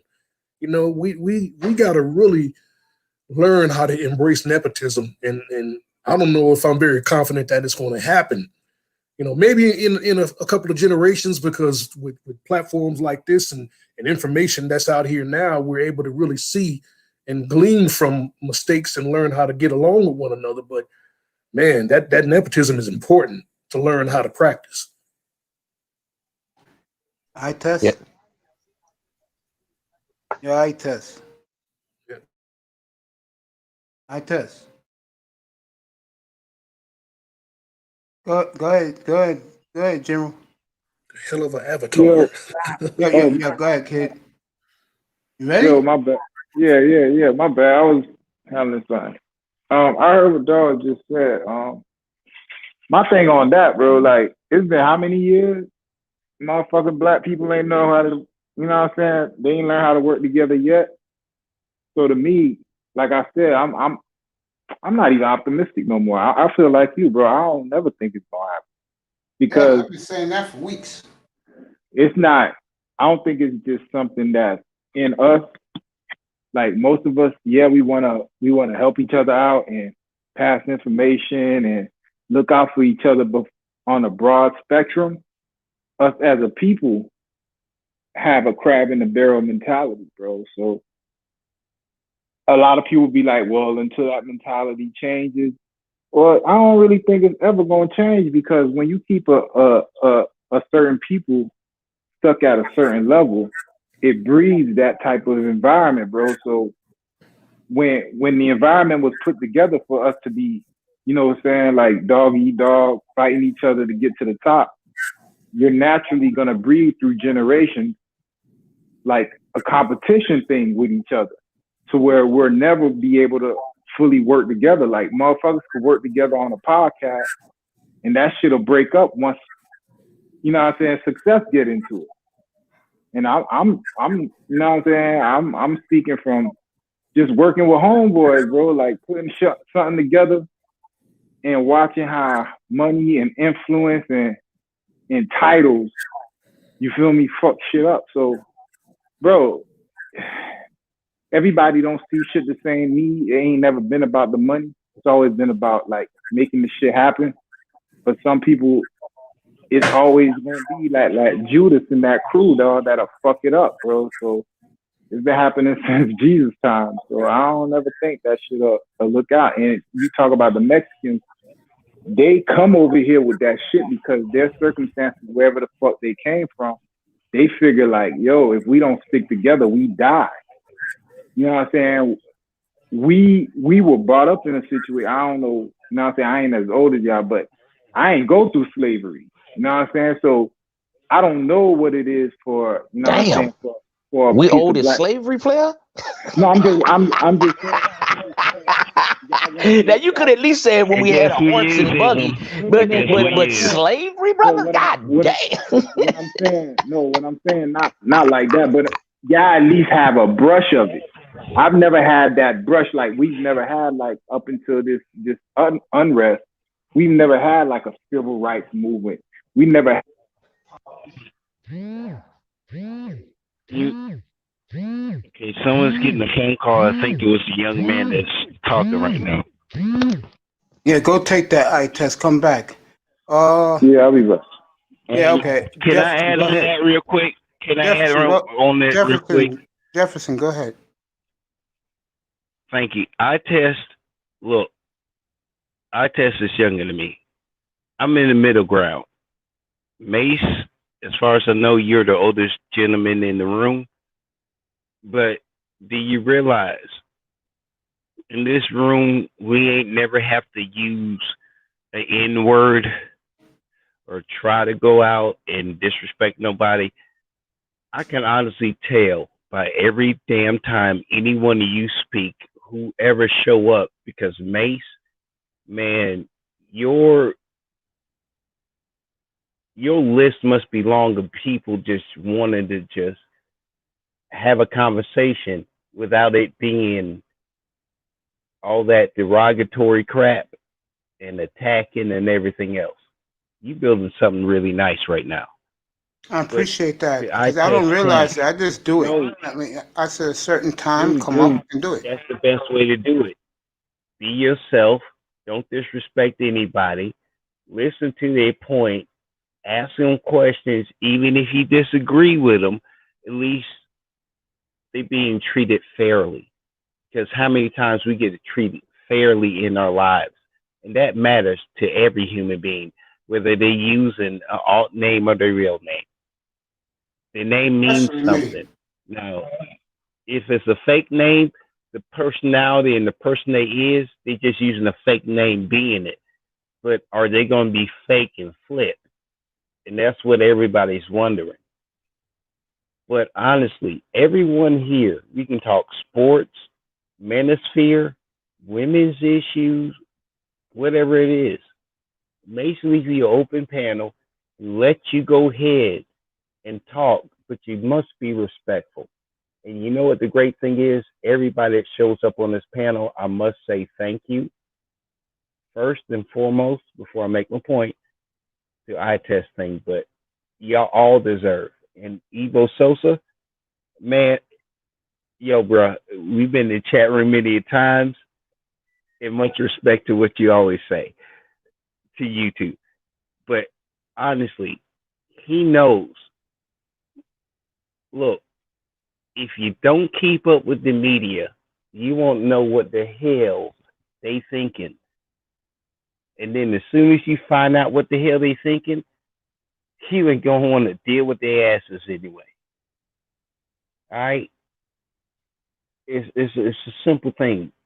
I test, notice everything. He's one of those guys that notice details.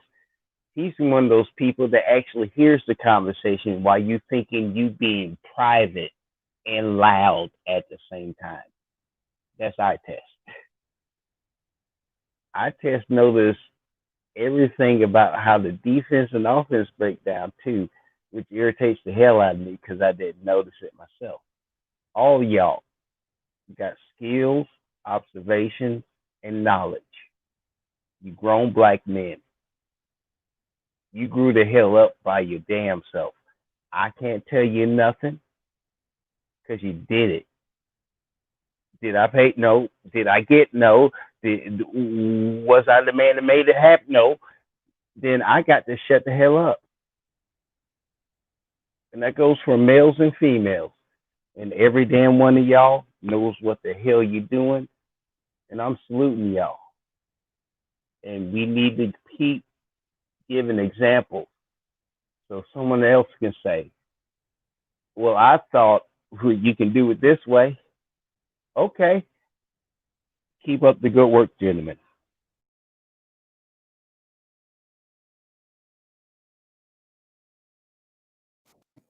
Salute, salute. Awesome. Salute, Sheed. We here. Good to see you, brother.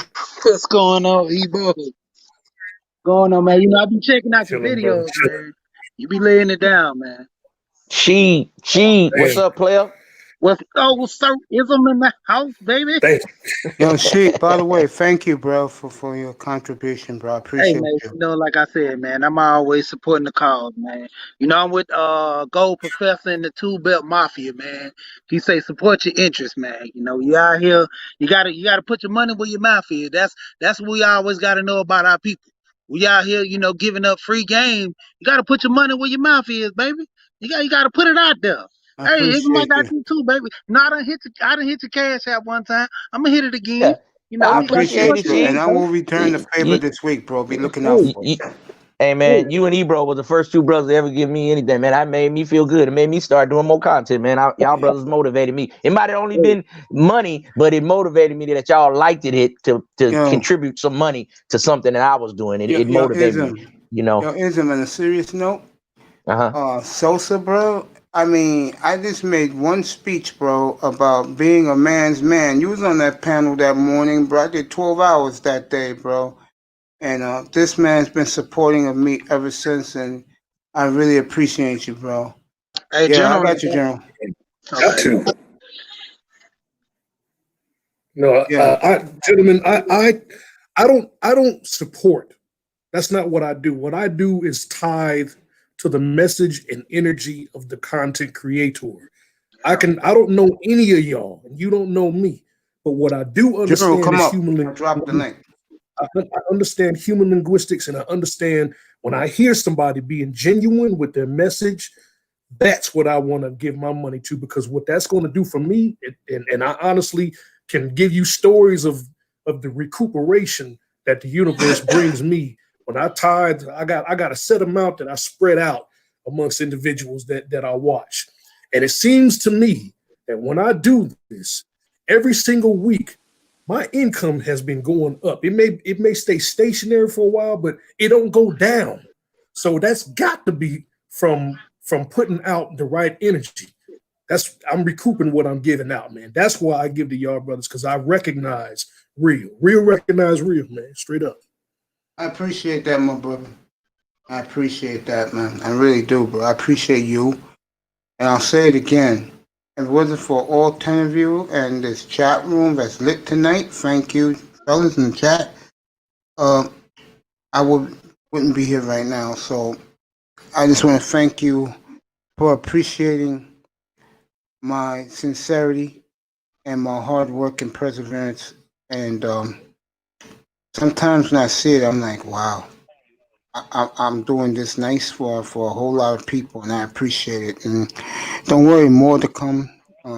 NFL tomorrow, so you get your football.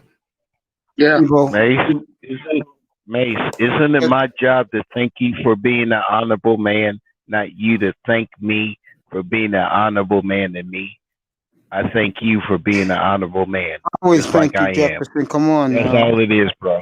I That's know. I all it is, appreciate bro. you too. For You know real. that, bro. That's on fact. That's on fact. I Or agree. factoid. Or I'm proud.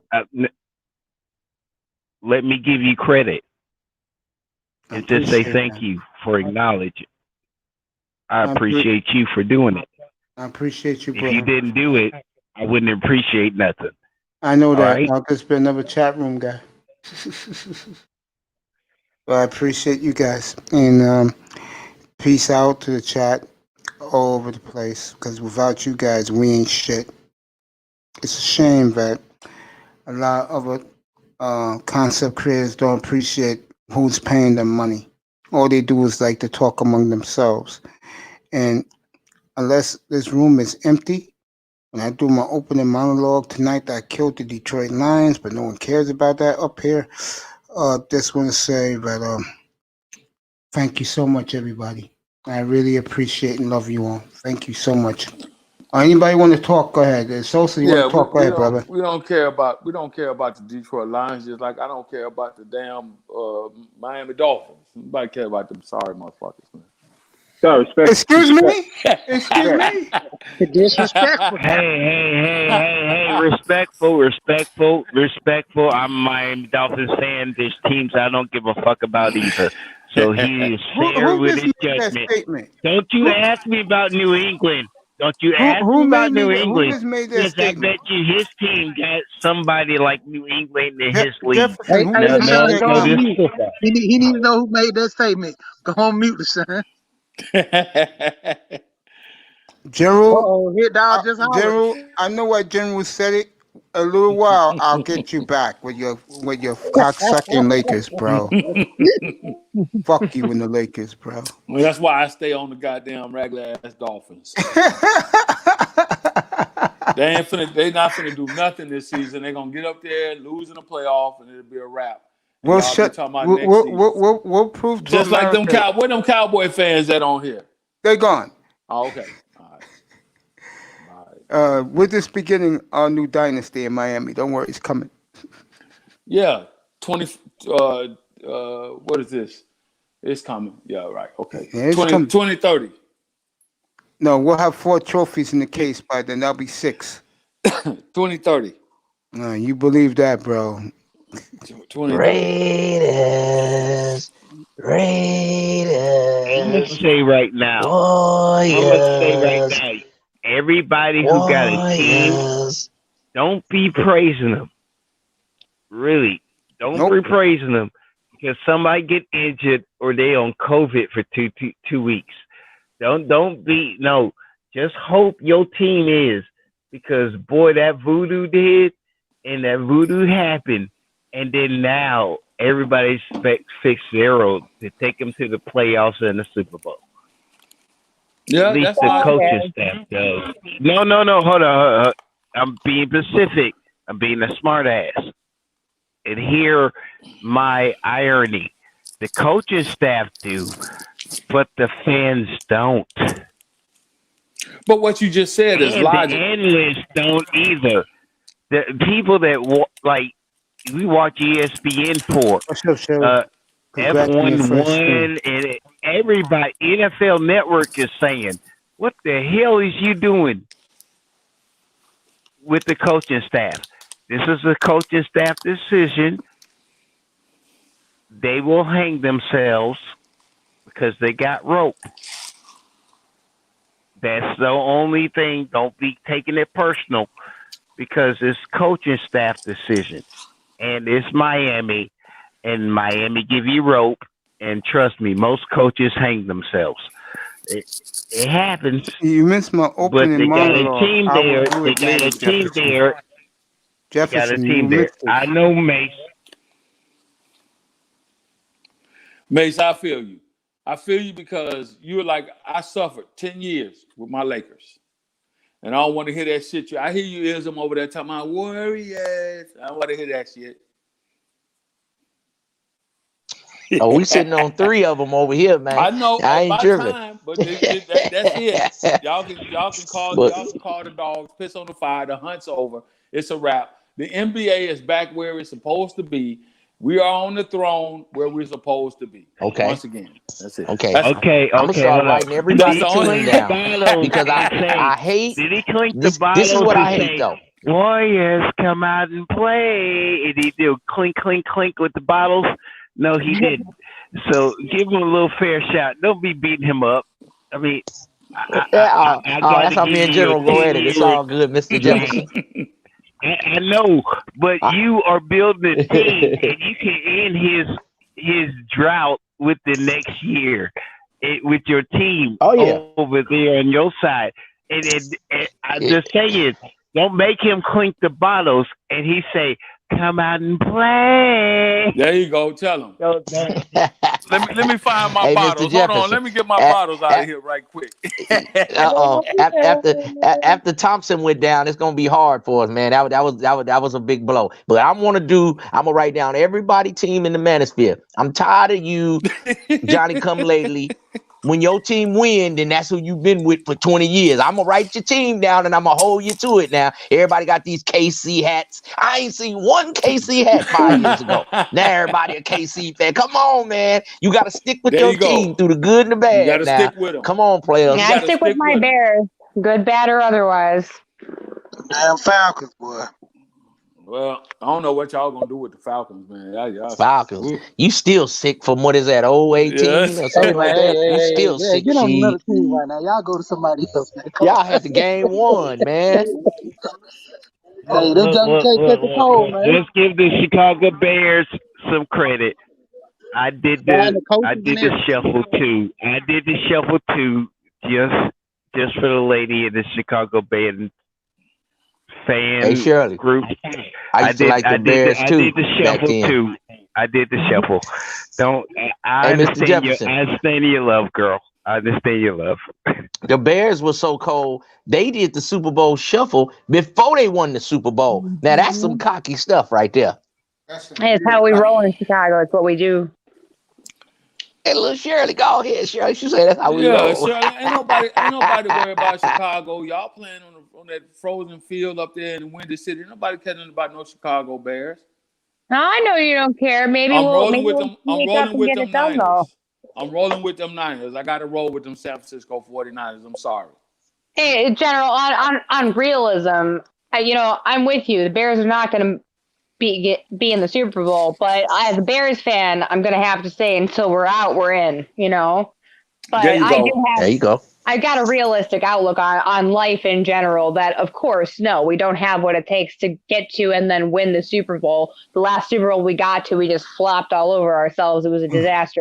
Congrats on your first live stream yesterday, by the way. Thank you. Oh, my God. The first 15 seconds of that game in 2007 were beautiful, but everything else after that was just embarrassing. But see, Shirley, I could rock with you because just like you, I am a lifelong Laker fan, period. Mm-hmm. So I had to suffer through all the bullshit. When Shaq and them first came over, we had Daryl Harris. I had to suffer through those years. When we started winning, I was like, oh, yeah. I don't want to hear nobody say shit. We back to back. We three-peating. I don't want to hear nobody say nothing. We're going to go back to back again this year. And I don't want to hear nobody's mouth. Don't say nothing about no damn, well, you got a stacked team over there. Tell your team to go out there and pay people and get some people. Well, that's just how I feel like we talked about that in the other live stream about the NBA. It's just kind of how the league is going now.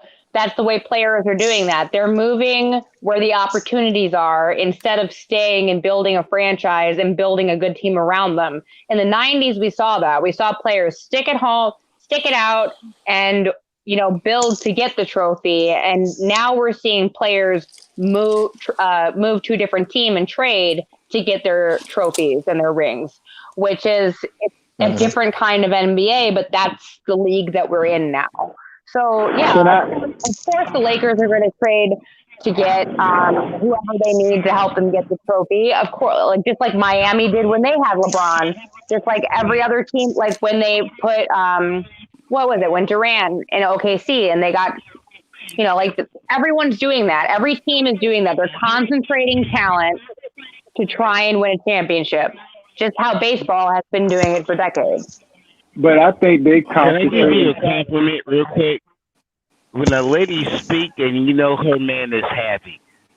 What in the hell was that, girl? Damn, you know your sports. That's why I have her up here, bro. But what I want to say, let me say this. Like she said, the league is getting ready, whatever. But everybody, the common denominator has been LeBron. Everywhere he's been, his team has been in the championship for the last, 10, 15 years. So Yeah, I it's like can't the deny league, that. you know what I'm saying? It's like Yeah. the league every year is trying to adjust to how to beat this guy. Like you had the Absolutely. Warriors, you know what I'm saying? You had the Warriors do their thing, you know what I'm saying, to put him out. OKC had a little run, but now he got his team now. I don't see him losing, bro. He's I mean, it's going to pain me to say this, but just like Jordan was the player to beat in the 90s, LeBron is the player to beat right now. And it pains me to say that, but where LeBron is where the challenge is right real, now. bro. There you go. That's real. There you go. Even though You know yourself, Charlie. I'm a Kobe guy, but I fuck with Great Beasley, bro. I fuck with Yeah, I hate LeBron. I hate LeBron, but you cannot deny the man's talent. He's got the undeniable skill. He's a fantastic player. He actually is a good person. I just don't. It was that whole press conference leaving Cleveland that just did it. I was done with him after that. Okay, LeBron is magic. LeBron is magic, but he rub it in your face. Hey, Well, that's another thing. He's Magic so was positive. But like magic. I said, Period. you cannot deny the man's talent. Magic had AIDS, and he was still magic. Shirley. LeBron says, I'm going to rub it in your Get me in face trouble, because you Jefferson. said Don't be something saying about those me. words, And he bro. got a problem with every team. He keeps Shirley. switching teams. That's his problem. Yeah, General, As soon as what's you up? say something about him, he mad and he got a grudge, and that's why he leave. Hey, Shirley, That's let me LeBron. ask you a question, Shirley. championship follow. Would you feel the same way if LeBron went to Chicago? Yeah, I did not want LeBron. I really, really didn't. When we were in talks for it, because he came here, I remember that. I was very, very, very against getting LeBron James. I know he's got great talent. I understand that. I don't like him that much that I was on the bandwagon of I'm not going to watch your fucking games if you get LeBron. And also I will say that when they did that trade. They traded away Noah and Rose, and they said they wanted to go younger and stronger. And then they got Rondo and Wade. And for those 2 or 3 years that Rondo and Wade were there, I did not watch. Why? I don't. I also don't like Dwayne Wade. I think he's cocky. Oh God. And Rondo's a dirty player, and I don't want him on. I don't want him on my team. He's a dirty player. and I don't want him. Shirley, you need some dogs. Shirley, everybody not a choir boy. No, I understand. Rodman made a career out of being dirty. I gotta ask you a question, Shirley. Was there any more dirtier player than Dennis Rodman? Thank you. Bill Lambier. No, you know what? Okay. I'm gonna. Baby Lambier. I'm gonna answer. Yes, it was. Yes, it was. Yes, it was. There might not have been, but at the same time, you know, General, the basketball was different in the 90s. No. Lambier was dirtier. It was worse because Lambier was dirtier. It was. I said. I agree with you that no, probably not. But basketball was different in the 90s, and the rules have been changed and things like that. I've got it on. I have it on VHS tape. I copied over my copy of The Craft, and I recorded the 2007 series. I think it was when we were playing the Celtics, and fucking Rondo, like Brad Miller was going up for a dunk, and he punched him in the face, knocked out his tooth, and they only called it a regular flagrant foul. And he's sitting there like, oh, I didn't do anything. Like, bitch, motherfucker, you punch him in the face. You knocked out his tooth. You know And that what? is why I don't. That's why I don't like Rondo. Okay, it's shit like that. She's It's right nothing. about the NBA changing rules. She's Well, right. we Yeah, know. Well, we. I and got it's to nothing. It's admit. nothing petty. It's At the nothing end of petty. the I day, at the understand end of the the day, skill. at the end of the day, we know that the rules have changed. But Yeah. Dennis Rodman was out there clotheslining motherfuckers. That's Come what on I'm now. saying. How the fuck you like Come on Rodman, now. but you don't like LeBron? Honestly, we talking about the 2020 game. If the guy hit his eyelash, it's a foul while he's shooting Right? a three now. You Honestly, gotta she put is But correct you need about the some dogs, history Shirley. and the rules. She's using history and the rules with history. I got to give her the point on this I one. don't think, Because she's but I don't using think you looking at 2020 it though, rules Shirley. now, and we using Hey, 90 rules let while me we ask you. talking about how it is in the 2020s, and we using Yes, 90 rules. She is correct. I Shirley. got to give her But you that need point. dogs, I'm Shirley. here. What's Shirley, up? let me They ask ain't on You it. need what I'm dogs, saying. Like I Shirley. heard you say that, you know what I'm saying, you don't like LeBron because he left Cleveland, and that was the only thing that did it for you. No, it was the press conference, and that just it's his attitude. It's his ego that I don't He's like. Wow. But do good. you know What? why? But No, Jordan Shirley, had an attitude. I'm not saying he doesn't have a right to have the that ego. owner, but do you know the Oh, man. reason why he did? Do you know the? Shirley, Do you know the Shirley. reason why he did Do that you press think conference, Shirley? Cleveland? Do you think Do the you know? Cleveland Do you know the Cavaliers have reason? a great owner or not? Do you I think do the not know the Cleveland reason. Cavaliers have? All right.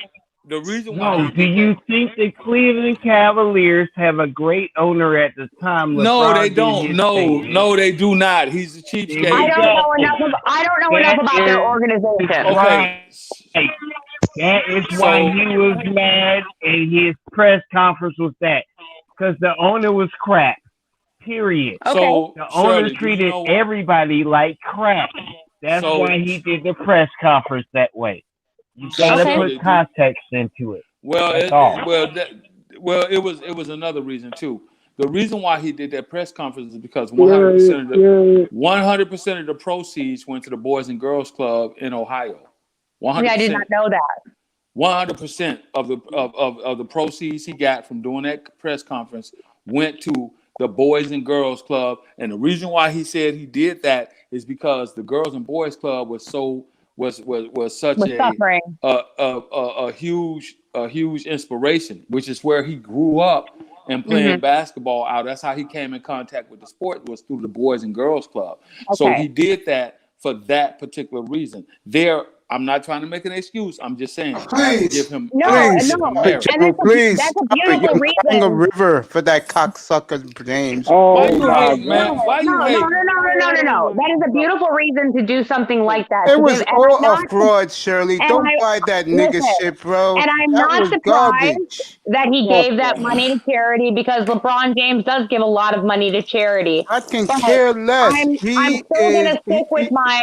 I don't like him for his There you go. ego. Stay with Okay, but damn, but you I'm can't. still But gonna stick with wait, that. I gotta. Okay, Because so it's not who just that. He had calls himself King who James Jordan, before he ever won a who title. had? Wait a but minute, Jordan Shirley. had the biggest Who ego of had a bigger everybody. ego than Michael Jordan? Kobe Bryant. Punching his teeth. No. This is just sports fans' opinion. Don't take I it know. personal. Sports Nobody's fans' taking nothing. opinion. Come on, bro. Nobody's taking anything I'm personal. putting it out there for the chat room. Nobody is taking Just anything the chat personal. room. We're only giving our own opinion. Everybody has I'm an just putting it opinion. out for the chat room. Okay, we I'm all just have putting it out for the chat room. I don't care about the Okay, chat room. Jefferson. We know. All right. Yeah, Now, but the chat room can take it personal and flag so something. who cares? That's why But I'm who had saying just for the chat. Don't get over it. Because it's Who Mace's has? channel, and I care. I want Oh Mace my to keep God, it man! live Come like on, we bro. You doing right stifling now. the conversation. It ain't that Let serious. it go, I Jefferson, just, please. I Damn. have. Thank I'm you. not Now, making a point. I'm just saying, please keep Mace safe. That's all. Thank you, buddy. I appreciate Damn. it. We Always keeping them. keep me safe. We keeping them Always. safe. I appreciate We're it. keeping them safe while entertaining I the love you, chat. Jefferson. I This is the appreciate you. reason why people are going to disagree in the chat, and that's okay. Everybody has an opinion, and everybody's entitled to it. Nobody is saying anything up here that's going to put Mace's channel in jeopardy. We're, as panel participants, we're giving our opinions. Nobody is saying anything disrespectful to anyone in the chat. You're stifling the conversation when you do that. That's, again, is my No, opinion. I'm just wondering what the chat's gonna take personal about what you say. Yeah, don't Just worry in about it. general. We're good, Jefferson. All We're right, good. We're sir. good. Everybody's good. Thank you, Jefferson. I love you. I love you. Look, Go ahead, that's General. all. I apologize Go ahead, if I General. disrespected anybody and I stifled the conversation, but it's just my immediate damn concern Yo, is you high. Mace needs to be correct. And I don't want him to get screwed because someone That's takes that oil. something out of Yo, context. Tack, get up here, bro. Because That's that's that. how it That's that happens. Earl. I love you, buddy. That's that Yo, who's Earl. good here? Go ahead, General. Tack, get up here. That's that Earl. What's up, Sal's? Sal's headquarters. So yet again, the point is, who had a bigger ego, to Shirley's point, than Michael Jordan? Michael Jeffrey Jordan. Who had a bigger ego than him? When he was asked in 1991, when all the young black men were being murdered over his sneakers, and his comment was, it's all about, money. Who it doesn't matter to me. I have nothing to do with that. Who has a bigger ego than him?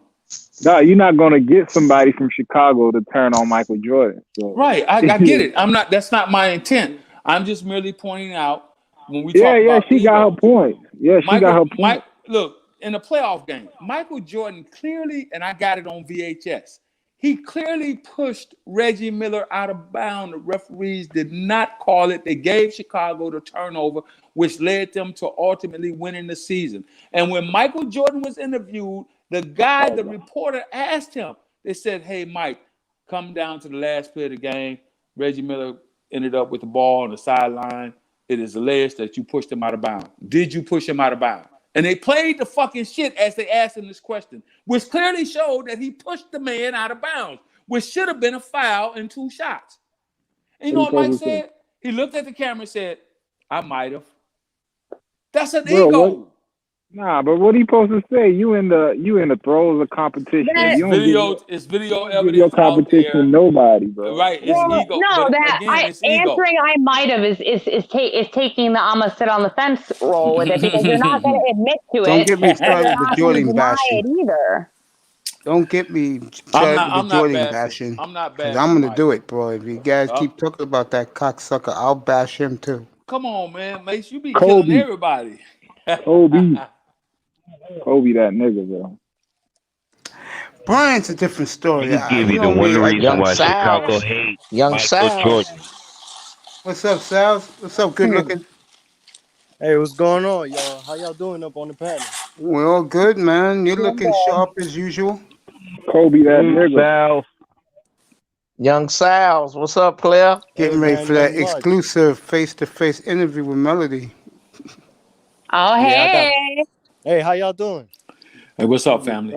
What's going on? What's up, man? I gotta head over to Melody. She's I believe she's like an hour away from me, something like that. There you go, boy. Nice. Right. You're welcome. Oh, that's what's up. Man. I appreciate that. And I told you, I said to you, I said, yo, I'll get you. I'll tell her you built that $10,000 studio, bro. I said, I'll get her to give you an exclusive, and I did, bro. Congrats on that. Enjoy. Right. I mean that, young brother. Enjoy, if you know what I mean. Enjoy.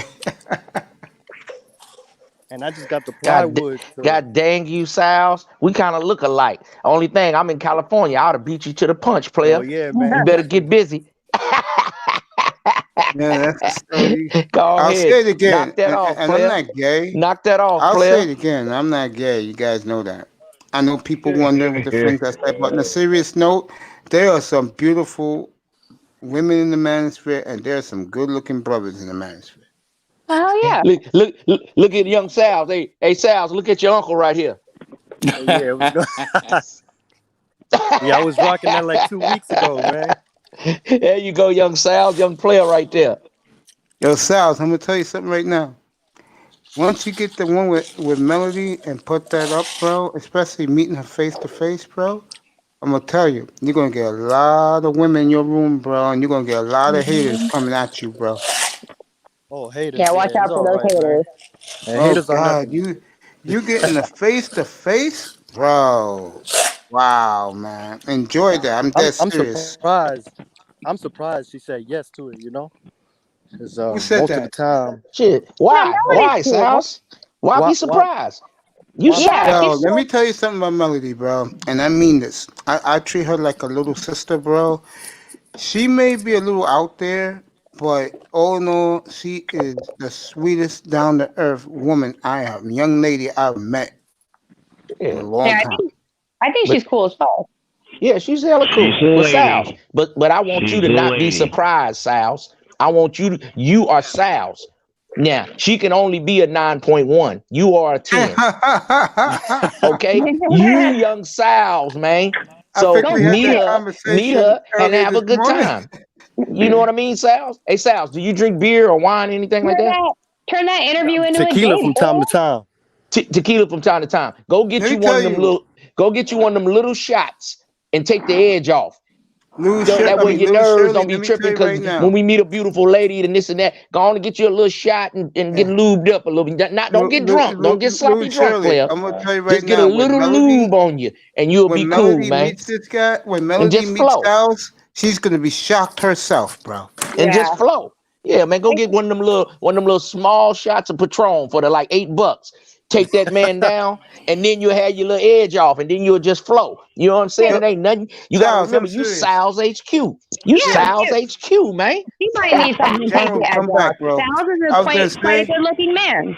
yeah, I was gonna say, Sal's, Oh, bro. did She's you hear gonna that, be Sal? shocked to see you, bro. Did you Sal's hear is that, there. You Sal? walk in the street. Yeah, he's there. Nah, that's right. General That's dropped right. off. General That's dropped right, off. Sal's. Shit. Shirley say what you said, Shirley? I said she might need a shot to take the edge off. You're a good looking man. I totally agree with that. I think Melody's gonna be shocked who she's gonna meet. Only thing about him, he got that damn cowboy hat on. Them Oh, damn yeah. cowboys ain't nothing, Sal's. I gotta get up under your skin with them cowboys. I'm not a fan, you know. Everyone's got their team, okay? We can't be Yo, carving Sal, up. remember me and you was doing a Obviously, one-on-one? can I? We gotta do another one, bro. Me and you gotta do another one-on-one. We gotta talk about this shit, especially that my brother's in New York. He's a New Yorker, so me and him gotta hook up, and I gotta do a one-on-one with him. We still got to do that one-on-one, Mace, sometime if you got time for it, Joe. Maybe doing it tomorrow morning. We may be doing it on Monday night if Chicago loses again with Trubisky at quarterback. I could do Monday night. I'm going live. I'm going live tomorrow morning for an hour, and then Monday I'll be live twice, but I'll be done early evening. I'll drop by tomorrow to say what's up to you, because I got you. Yeah. I subscribe, so it will hit my phone. Oh, big time, no problem, baby. I was there yesterday for your first show. No, yeah, I saw. Thank you for coming in. No problem, I mean, baby. it wasn't a whole lot of people, and I know it wasn't the picture wasn't great. The audio baby, was don't fine. pay that no attention. Just keep doing what you do. Trust me. Take it from me. I'll tell you. Do what you do. Just do your content. It's a one step at a time. Wow. This is show That's what 104. they told me, Shirley. This is show 104 in 56 days. Yeah, you're killing it. You're on a different kind of pace than I am. Yeah. He's the Energizer Bunny of the Manosphere. But yeah, Shirley, they told me to just keep doing my stuff. Now I'm getting more comfortable. You know what I mean? Yeah. Yeah. Well, here's the difference with me. The difference with me is I love doing this. I just don't get up and go, I gotta do a show. No, I get energized. And the second I click on that roadcaster, well, I'm looking at it right now. It looks like a Christmas tree. I'm ready to roll, because I enjoy talking to all of you and people who care about what I talk about, and I appreciate all of you. I really do. And We appreciate you. thank you so much, baby girl. It's just what it is, bro. I mean, I love doing this, and I just do it. I like the lives, but it was just my first one, so I didn't really have anybody to come up on the panel. But what I noticed, at least, starting off with the uploads, it gets you a lot more comfortable talking to the camera. And that was huge for me. Like, I was talking to my sister about it, and she's like, I could never do that. Like, girl, just talk to your camera and record some videos that you don't upload until you get used to it, and then you can start doing that. Like, you're shy of it because you know someone's going to see it, but once you get used to hearing your own voice and everything and the way that you move, it's not that bad. Well, what microphone Cooler recommended for you? Oh man, I wrote it down somewhere. I forget exactly which. I think it was the Yeti or something like that. Okay. I definitely need to get one. I know that my mic's not, well, right now I'm working off a headset, and when I do my lives, I don't have a microphone. But tomorrow I'm doing my live. I'm going in before my restaurant opens, and I'm going to do my live from there for an hour. Let me cut in, Shirley. Let me cut in right quick. Shirley, are you under Shirley AF? Or are you under Little Shirley? Because I seen your name before. I thought I subscribed to you. I didn't get no notification. Which one you under? So I was Shirley F, and now I'm Little Shirley. But if you search Little Shirley channel, I'm the first one that pops up. Okay, So if you don't have nobody up there, I'll pull up on you, because I pulled up on Fasting one time. He had nobody, and he had like 2 people, and nobody want to come up. I was like, I'll pull up. So if nobody want to pull up, I'll chop it up with you. Fasting is killing it on his podcast. He gets like 1,500 people listening to his podcast. Yeah. I'll pull up on you, Shirley. Yeah, I'm gonna pull up on you and get up under your skin, because your Chicago Bears, you need to write a letter. You need to write a letter to the GM, because y'all missed out on Mahomes with that defense y'all got. If y'all had Mahomes, oh man, and y'all missed out on Deshaun Watson and picked Trubisky, and y'all lost that Super Bowl because y'all didn't have no quarterback. Can y'all just get a quarterback? Right? Yeah, Shirley, you saw what the Lions did. You saw what the Lions did today, right? No, I missed the game. They fired everybody today. Oh, I did hear that. Yeah, the GM and the coach, right? Yeah, that fat bastard. That's how I started my show tonight. Damn, Mace, you cold. Yeah, I heard that on my way out of work. One of the they were talking about it as a bar. Tess, you missed what I said. You and Jefferson, my monologue. I killed Tua Tagovailoa today. I killed the Dolphin organization today, and Stephen Ross. Tua, that's a fraud. He's not hurt. That's bullshit. What's happened in Miami is the coach has won his war in Miami, which means that he said this kid wasn't all that. And they know now, the players believe this, they can't win with him. They can win with him. Let me put it in a different way. He cannot pull up the numbers they want him to pull up. In 2 games, you got that? No, they can't play 4 games already. He played 4 games. You got that analytics on him already. I've been knew that about him. He's a game manager. Well, sometimes that's all you need if you got a good defense. They got one of the best young defenses, though. And they got a defensive coach. So a game manager is probably all you need. You know what the coach wants? He wants points put on the board like the defense puts points on the board. I ain't a Miami fan, but I ain't gave up on Tagovailoa yet, Mace. Give him a chance, Mace. Bro. You hear me, bro? Jefferson. Yeah, I hear you. Yo, you heard what I just said? Yeah, I hear you. You buy that? I didn't hear what they saying he hurt. Again. I just said that. No, but is he hurt? Is what I'm asking. I killed the Dolphins tonight. No, I heard that. But what I'm saying, they say he hurt his thumb. Me and you know that's bullshit. Wasn't it the other day they say it was his foot? Yeah, he had a foot injury. We know that's bullshit, bro. What the bottom line is this: they pulled him out the game. The coach won the war. He told that damn owner what me and you've been saying from day one. They know the best he can be as a game manager.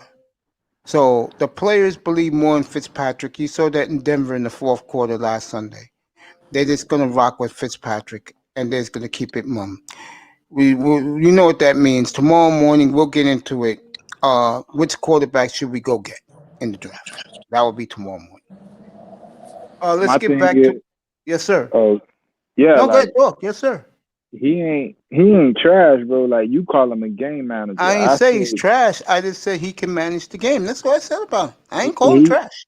he's a bit more than a game manager. Because when I think game manager, I think of somebody like Alex Smith. I think of somebody like Kirk Cousins. You feel me? Those are game managers. There you go. He has more talent than them. Now, right now, yes, my issue with him has always been his injury problem. Bro, he's only been in a few games and he's already nicked up. And to me, that doesn't bode well going down, you know what I'm saying? Moving for the forward, future. yes, sir. You know what I'm saying? You're So correct. you gotta either let him play out this season, hurt or not, and find out, bro, if he could get banged up and keep playing through it, or, you know what I'm saying, you keep playing more games to find out if he is a game manager, like you say. You know what I'm saying? To me, he has more talent than the game manager. That's my opinion.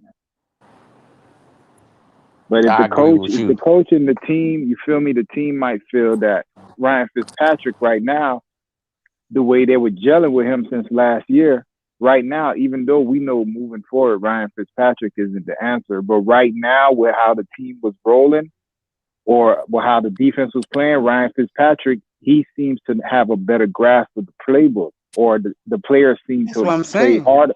They seem to play harder for him. But at the end of the day, we know one thing is for certain is Ryan Fitzpatrick isn't the long-term answer.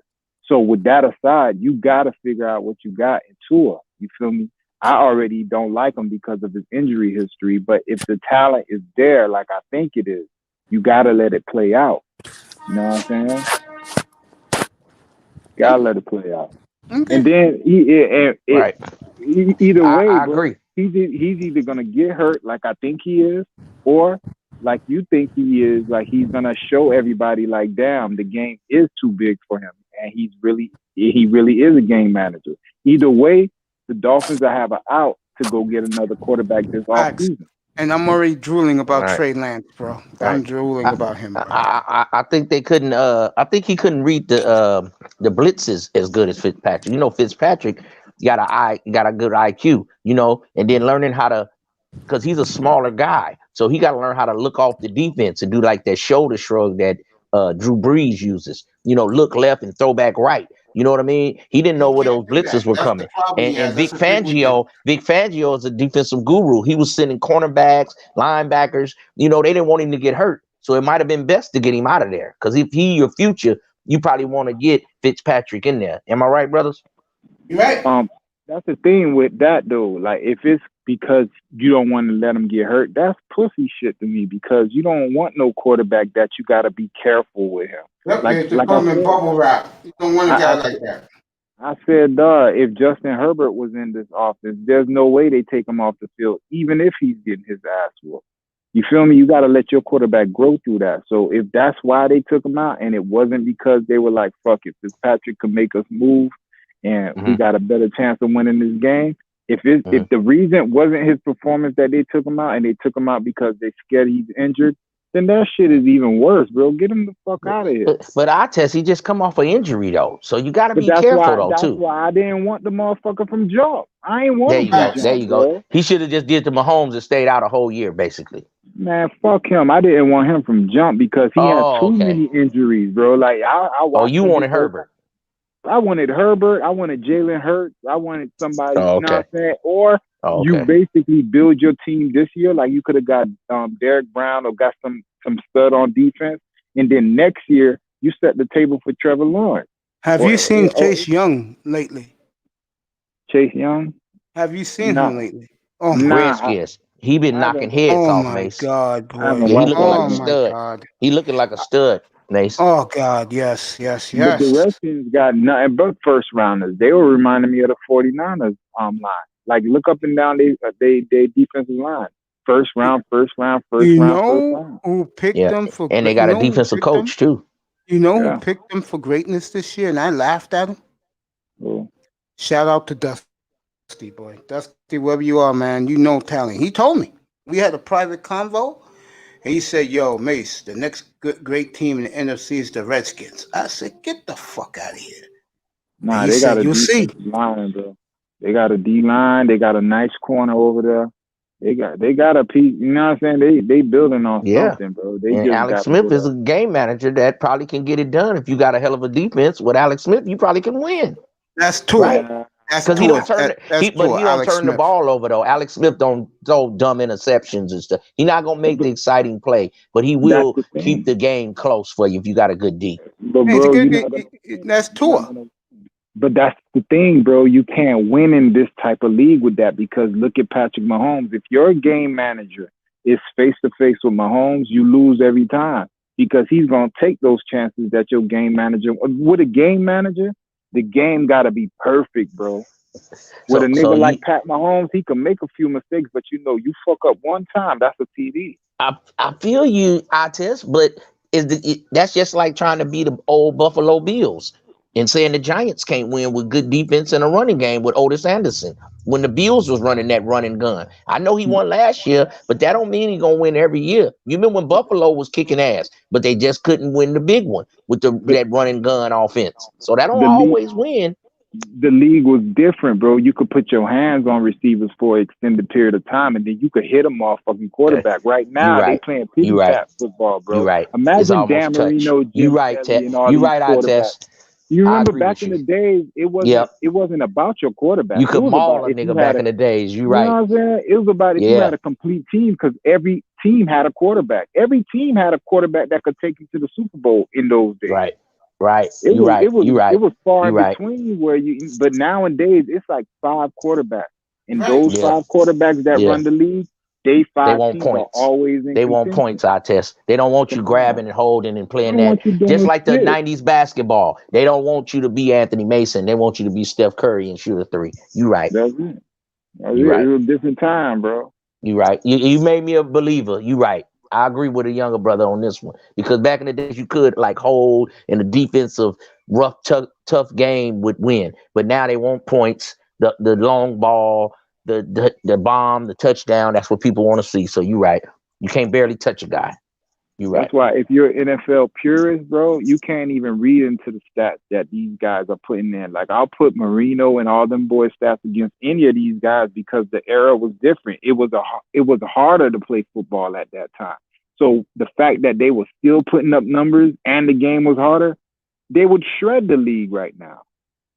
You feel me? So that's why I could look at the game and be like, all right, I understand that it's all about points like you say, but it's skewed to a point because you can't even fucking touch nobody in this game. You're right. And that's what people want to see. They don't want no 10-13 game. They want a 43-38 game. Think about it, bro. How many teams got a top flight quarterback? Let's name them. Drew Brees, Aaron Rodgers. And he old. I don't know Drew Brees is top flight no more, for real. But it's just the fact that the system there complements him, so it's like a glove for him. So right. They're always going to that you can't touch him. Patrick Mahomes, Russell Wilson, Deshaun Watson. What a monster year Deshaun Watson's having for our squad team. Russell. That's what it. you got? Like Russell, Mahomes, Watson. Who else you got? Brady, Rodgers. Brady and Breeze. Rodgers, of course. Guys. And that's it. Now look across. Wait, hold on, Kyle. What about Roethlisberger though? Roethlisberger still put up numbers. Yeah, that's true. Yeah, you got to come on now. Don't. Yeah, I think you sleep on Roethlisberger. He still be 4,000-5,000 now. Come on. It ain't that. It's the fact that you know what I'm saying. People don't like Roethlisberger, bro. Like the shit he gets away with. But he put up numbers though, y'all. He do. I can't lie. He do. If that was your quarterback and you had a sorry quarterback like the 49ers, I'd take Roethlisberger over Garoppolo. Nah, you right. Yo, you gotta put him in. And he show up whether he hurt, he had back, no spleen, and he still show up to the game. Nah, I ain't gonna lie. I thought he retired. I was like, he's done. But the fact that he came back this year and they doing that. So, yeah, you got to put Roethlisberger. But other than that, yo, it's 32 teams. We named, 8, 9 quarterbacks, maybe 7. Everybody else with a mediocre quarterback looking for a quarterback. Everybody else. You can name me any other team, every other quarterback on their team. They mediocre at best. Yeah, we need one. Sure. So, you know what I'm saying? Yeah. I'm gonna come to your show and I'm gonna rib you, Shirley. I'm gonna be a thorn in your backside because y'all should have picked Mahomes or Watson. Y'all had 2 chances and y'all picked Trubisky. Come on. They'll be fired. They lose tomorrow night. When you wake up Monday morning, they both will be gone. I guarantee. But you got to think about We're it. gonna win tomorrow night. We gotta win tomorrow night. Y'all got a hell of a defense. Yeah, the evaluators of the NFL, they go off of like talking points. Like you'll hear somebody named like Trubisky, and you'll start to think like maybe he is good, but your eyes are telling you, nah, Mahomes is better than him. But you'll still go with fucking Trubisky. Just like with me, I'm like, how can a motherfucker get hurt all these times in college? You think he's gonna come into the NFL and just walk on water and nobody's gonna touch him? Like, come on, bro. That shit doesn't make logical sense to me, but it hits everybody late. I got something for you, Altess. Let's equate these quarterbacks to women. If a woman has showed you so many times that she gonna do you wrong, but you keep letting her get away with it because of that jiggly, and in college and in whatever time she showed you that she not down for you and not right, but you like that jiggly, and you know, quote unquote, you know how they do the potential, but he has the potential. He's 6'4" and 220 pounds, and he runs a 4.3, but he can't get it done. And then a guy like Russell Wilson, that's not your typical quarterback, but somehow he gets it done. You get what I'm saying? That's what I'm trying to teach you brothers about women. Y'all want the statuesque 6'8", 6, you know, proper quarterback that's 6'4", 220, 104, but he's all airport. That means when he come through the airport, he look good, but he can't make a play. Russell Wilson look like a damn second string punt returner.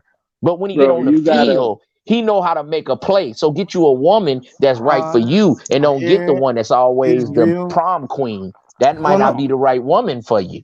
You get what, you know what I'm saying? Bro, I don't know about other niggas. Since I was a kid, bro, I always had in mind what I wanted. And I ain't gonna lie, like even like I read a book, Think and Grow Rich. It always said write down what the fuck you want. And that's what I did, bro. I do shit like that. So I wrote down what I want and I got exactly what the fuck I want, bro.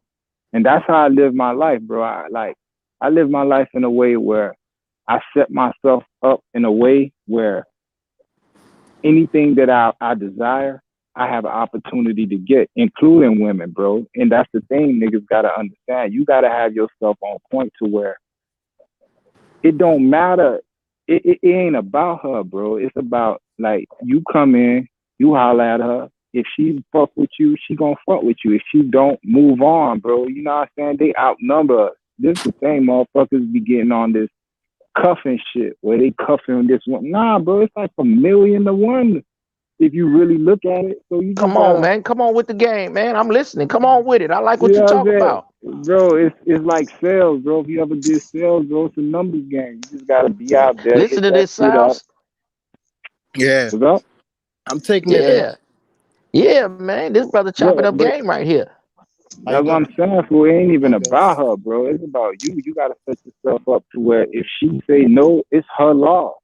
And then you fuck around and catch her on the back end because, dog, I've had this happen, bro, where I'll holler at a female, she'll say no, and then I'll go holler at like somebody she know or somebody she in close proximity to. And bro, you snatch her, and then all of a sudden she wanna get, you know what I'm saying, all comfortable and friendly. It's a, you know what I'm saying? It's a game that everybody plays. Nobody wants somebody that nobody wants. You feel me? I don't know if y'all understand. You know what I'm saying? Come on with the game, y'all. I understand. I don't know. So sometimes someone will go and get that placeholder girlfriend or boyfriend to impress the person they actually want, and then it'll make that person that they actually want them. Because before they didn't want them because nobody else wanted them, but now that someone wants them, they want them. I've seen that happen. Yeah. I've been part of that process. I had a guy use me as a springboard to get to a girl who wasn't interested until she was like, "Wait, you're dating him?" Oh, well. Hey, Shirley. Hey, Shirley. Yeah. You was man broke. I was man broke. No, yeah, man, because Platinum always be telling these guys. Yeah, there you go, Shirley, because Platinum always telling these men that they bitch broke, and Shirley just told y'all she was man broke. I was. I'm fucking with you, Shirley, because you keep it real. I'm pulling up on you now. Hell yeah.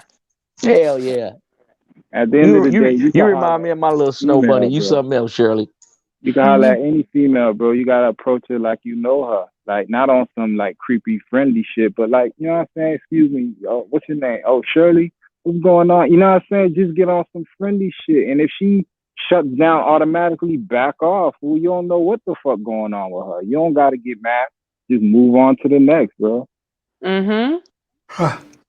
You know me, I leave I all like these this women. player. Hey You know man, me, I leave all these I ain't women never alone. tapped in with our test. I see him on a few of your shows, man. But I like the way this player is talking right here, man. Because I that's treat him positive like energy, man. I treat him like a little brother, bro. Yeah, man, that's positive energy, man. You know what I'm I saying? gotta And calm him Sal's, down a little. I if gotta you over calm there him with down. old Melody and you having a good time and you feeling that energy, man, stay cocky about yours, man. When I met my first children's mother, and she never met me ever. We met one time and we got to talking about some different things, and we got to talk about religion and different things. I had no children. I was like, you gonna have my son. And she like, you tell this story every time. Hey, on everything I love, Sal. I was like, you gonna have my son. She was like, man, I don't even know you. I was like, I'm telling you. But she had my son, Sal. And I can tell that story forever, y'all. I know it sounds crazy, but I just felt something that night. That it was just a powerful event, and I was just feeling it. And but stay cocky. You the man, Sal. Yeah, Let's sometimes go. you just know. You got this, Sal. You got this. She's lucky that you're doing an interview. She's lucky that you granted her an interview. Come on, Sal. That's what I'm talking about. See, Shirley. Hey, Shirley. I fucks with you, Shirley. I fucks You with you yo too. Cooter, you on Cooter. I be hearing you with it. You know, I like what you be spilling out. You know, you remind me of one of them women that help a brother put his credit in order or get his thing together. You know what I'm saying? Yeah, you just remind me. Yeah. Like when you with your man, you with your man. You know what I'm saying? Yeah, I'm a ride or die chick. This is my See? shit. I'm with it. See, it was a young brother on one of these shows. A brother said, "Ride or die." What is that? I said, brother, you ain't lived yet. Yeah, if You you don't know what that 25. is, you need to get your life Yeah. together. Come on. And you 25 telling me no women are ride or die. Brother, if you ain't 35, you can't even say that. 40. No, yeah. You ain't lived long enough. Well, it's when you meet your ride or die chicks is in your 30s and 40s. You don't meet a ride or die when you're in your 20s. You meet the fuck girls when you're in your 20s. So have your fun then. Either way it go, have your fun. Amen. Yeah. You got to live life a little bit, young guys. Sometimes we put too much pressure on ourselves as young people, and we think it's just gonna jump off like that. Live a little, find out what you like, and if she there, you know how you gonna know the person for you, Shirley. You're gonna be looking at them. Yeah. Am I right, Shirley? If you ain't looking at that big head ass, then you ain't got nobody for you right now. Yeah, it's true. It's true. Yeah. If they look at your big head self or my big head self for 3 years or more, then we might got something. Other than that, don't worry about it. Just keep living, young brothers. Yeah. Life's too short to not live a little. There you go. See? So we giving y'all some uncut game from a male perspective and a female perspective, man. How you doing, bro? Chilling. Y'all go ahead, man. Yo.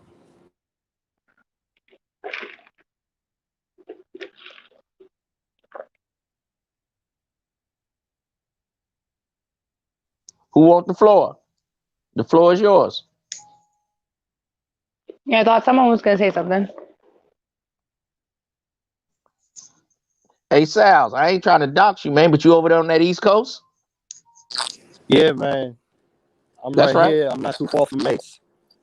Okay. Nice, Yeah, don't give okay. up your exact location, but you out there on that East Coast. That's right. Yeah. NYC. Yeah, man. How that weather? Cold, probably. Looks like it with that hat and coat you got on. What's that? I said it's probably cold out there. It looks like it with the hat and coat you got on. Yeah, it is. Yeah, it's cold up here too. Stupid cold. You said where you at? You in Chicago, right? Yeah. Dang, Shirley, that's one of the places I never been in the United. I never been up to the Midwest like Chi-Town. I've been check it there, but I out. cut down. I ain't never like came up in there and hung out. Yeah, it's I don't do the club scene or anything like that, but like I love the theater and the museums and just like the city in general. It's gorgeous. I sound like that. See, you players out there. See, y'all are getting into some other stuff. See, y'all think Chicago is all killing, but y'all didn't know it's some theater and some other stuff you can get into. Oh See, yeah, no, young our brothers. theater scene is fucking great. The it was the Chicago Theater. I think then it was the Bank of America. Now I think it's the CIBC Theater. But I saw Hamilton there last summer, and it was just amazing. At the Goodman Theater, they do Christmas Carol every year, and that's always fantastic. I've been going since I was a kid. Yeah, we can hear you, Styles. Go ahead, We hear you. You're just kind of crackly. You sound weird. Yeah, a little bit. Look like you over there by the project, Sal. Yeah, I can't hear you.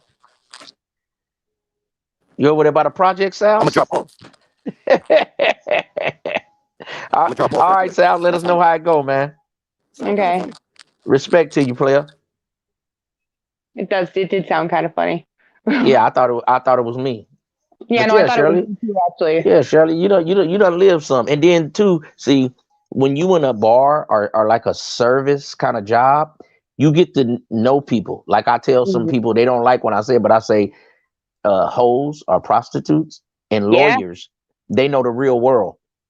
Yeah. Because you'd be Bartenders too, surprised. man. Some of the toughest dudes want things done to them in the most defile way, that they want to be not looked at like a tough guy. They want to be the woman. They wanna be When the they're on bitch. the outside, they're this tough military guy. And lawyer, your real lawyer, not a public defender, public pretender. He wants to know the real. Tell me the real so I can defend you right. So lawyers and prostitutes know the real world. And people like bartenders and hostess and waitresses, because you see life in a different lens. Well, and people talk, like, people will sit down and start spilling their life story to you like you are a therapist. It is absolutely crazy sometimes. Yes, Like the things I know about some people, the things that some people say to me that they think it's just they're a casual cut. Like, you shouldn't say that to anybody. You Right, should keep right. that locked up in your locked way deep down inside of you. Like, that's your little Pandora's box, boo. You need to keep that quiet. But I'm just like, After oh, they yeah, get lubed sure. up though, Shirley, Have and it out then their they feel beer. your energy. They think you're a cool person after they Yeah. have some drinks at your bar, and then they start talking to you. A hairstylist, a barber. Those are all like people that's kind of like a psychologist indirectly. Yeah, you're a faux therapist, absolutely. See, And you see everything. Like, I work at a little towny bar. You see everybody's business because it's a small little town, and so I mean everybody in the town comes there. So like if you're cheating on your wife, like all that kind of shit, we see everything. Like it's the dirt we have on the everybody real who world, comes in. Shirley. Oh yeah, Not the and fake world on TV when they smiling for the cameras. The There's real one- world. That's what I'm saying. The dirt world. There was one day I got off work. It was like a Saturday night. I got off work. I was hanging out for some drinks. I'm outside smoking a cigarette, and this guy walks past me. It was Pride weekend, right? So he walks past me in what I just thought were short shorts because I was in Pride mode and nothing else. Just shorts, no shirt, no pants, nothing else. And I was like, this guy's going for Pride. And when he came back out, I saw that he was in his boxers and socks, no shoes. And then he's walking back to the car telling his girlfriend, I couldn't find it. They're looking for his cell phone, which they obviously lost in the back seat when they were fucking, because she's standing outside the car getting dressed again. And there's no shame, just straight outside the front, right out front of the bar, just fucking in the car. Like, you see some rowdy ass shit.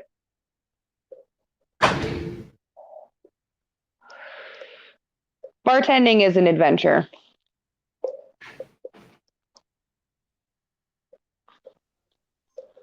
Tess, how you feel about that, man?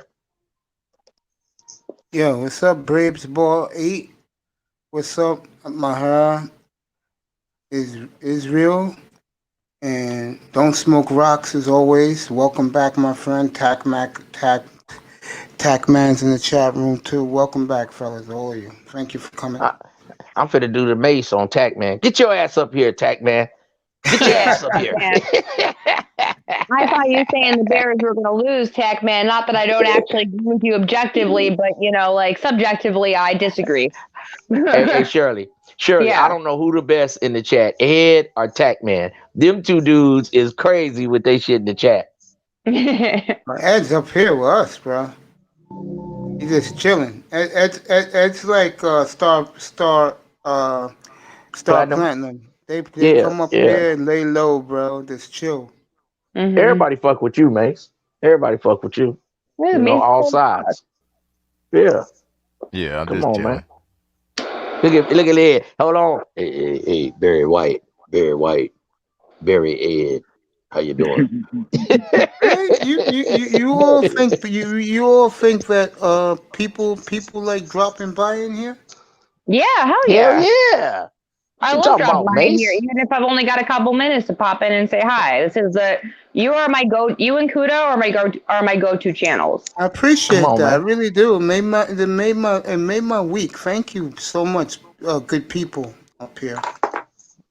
Really does make. Mace, I didn't talk to you more today than I've talked to my family.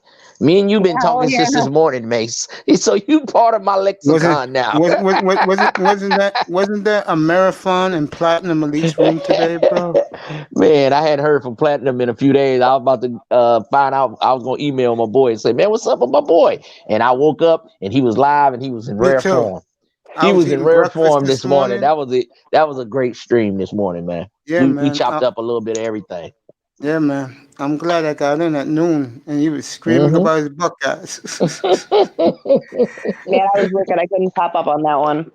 Yeah, that was y'all good. noon. See, it was 9 o'clock. So when he started, it was like about 8 when I woke up. So y'all was already having lunch. I'm just waking up. Man, when I got up there, I was in bed, man. I had a long morning, man. I was laying in my bed on my phone, just chilling. I guess Nate fight at about 11 o'clock. That fight's about 11. What time the fight come on? Tyson's on. Mace? Tyson's been on. If you care about that one, but the other one is Tyson fighting already? Tyson probably around another hour from now. You know, like the okay. Anybody got it? Do you have to have Fire Stick, or can you like catch it on somebody's YouTube feed? You can catch it on Fire Stick, bro. You can catch it on your Fire Stick. I don't have Fire Stick. I'm gonna buy me one tomorrow. But sometimes some guys will have it on YouTube, kind of like from afar. Like they'll have it on there, and they'll either have a commentary, but some guys will show it, and they'll like show it a little bit, and you can kind of watch it. Because I watched the Tyson Fury like that. That's my agenda. That when I get my OBS down packed, I'm gonna start showing live NBA every night. I'm gonna be showing live hockey every night. I don't know if you're gonna be able to get away with that though, Mace. You sure? Yeah, I'll be all right with it. You know me, I take risk. They're gonna cut it, bro. Yeah. I forget what the dude was doing. He was showing one of the fights, but he was standing in front of it, moving around. It was some big white dude. He was talking the whole time. The background. Yeah, he had it in the background, Shirley, but he was moving around and just acting like doing some weird stuff, right? But that's what I'm gonna be doing. Like see the fight. Oh, come on, man. Shirley, Mace gonna be dancing in the background. Let's do it. Shirley won't see it, Mace. That's exactly have what the game on and just be doing the cha-cha slide or something. Be like, oh my God. I'll do the electric slide. 2 hops this time. Hop. Hey, Mace, you really gonna need that woman, man. Like I told you, man. You really gonna need that Mace cheerleader in the background now. So y'all can be doing the 2-step. Y'all be in the back, like the Temptations. Had a fight in the back. Be like, this ain't nothing. Y'all looking at us. We could be singing the commentary. Oh, he made a basket. He went up to the bar. Shirley's wild. You sing nice. Shirley's wild. Shirley's like one of them girls you could party with and have a good time. You know what I mean? I you don't agree have with to be that. nothing. Yeah. You don't have to be nothing always. See, every guy think every woman is gonna be sexual and all that, man. Sometimes you just have a good time and it's just cool. Like a person you work with. You don't have to try to be thinking you got to ramrod every woman you meet. Sometimes it's just a cool regular relationship. You know what I mean? Ain't nothing wrong with that. What I tell you, I said this morning, and I know I surprised you. You took a step back. I said, "Beauty's in the eye of the beholder." Well, I think maybe an 8.5. You may think it's a 6. Mm-hmm. Yeah. I remember my mom telling me, like, on that.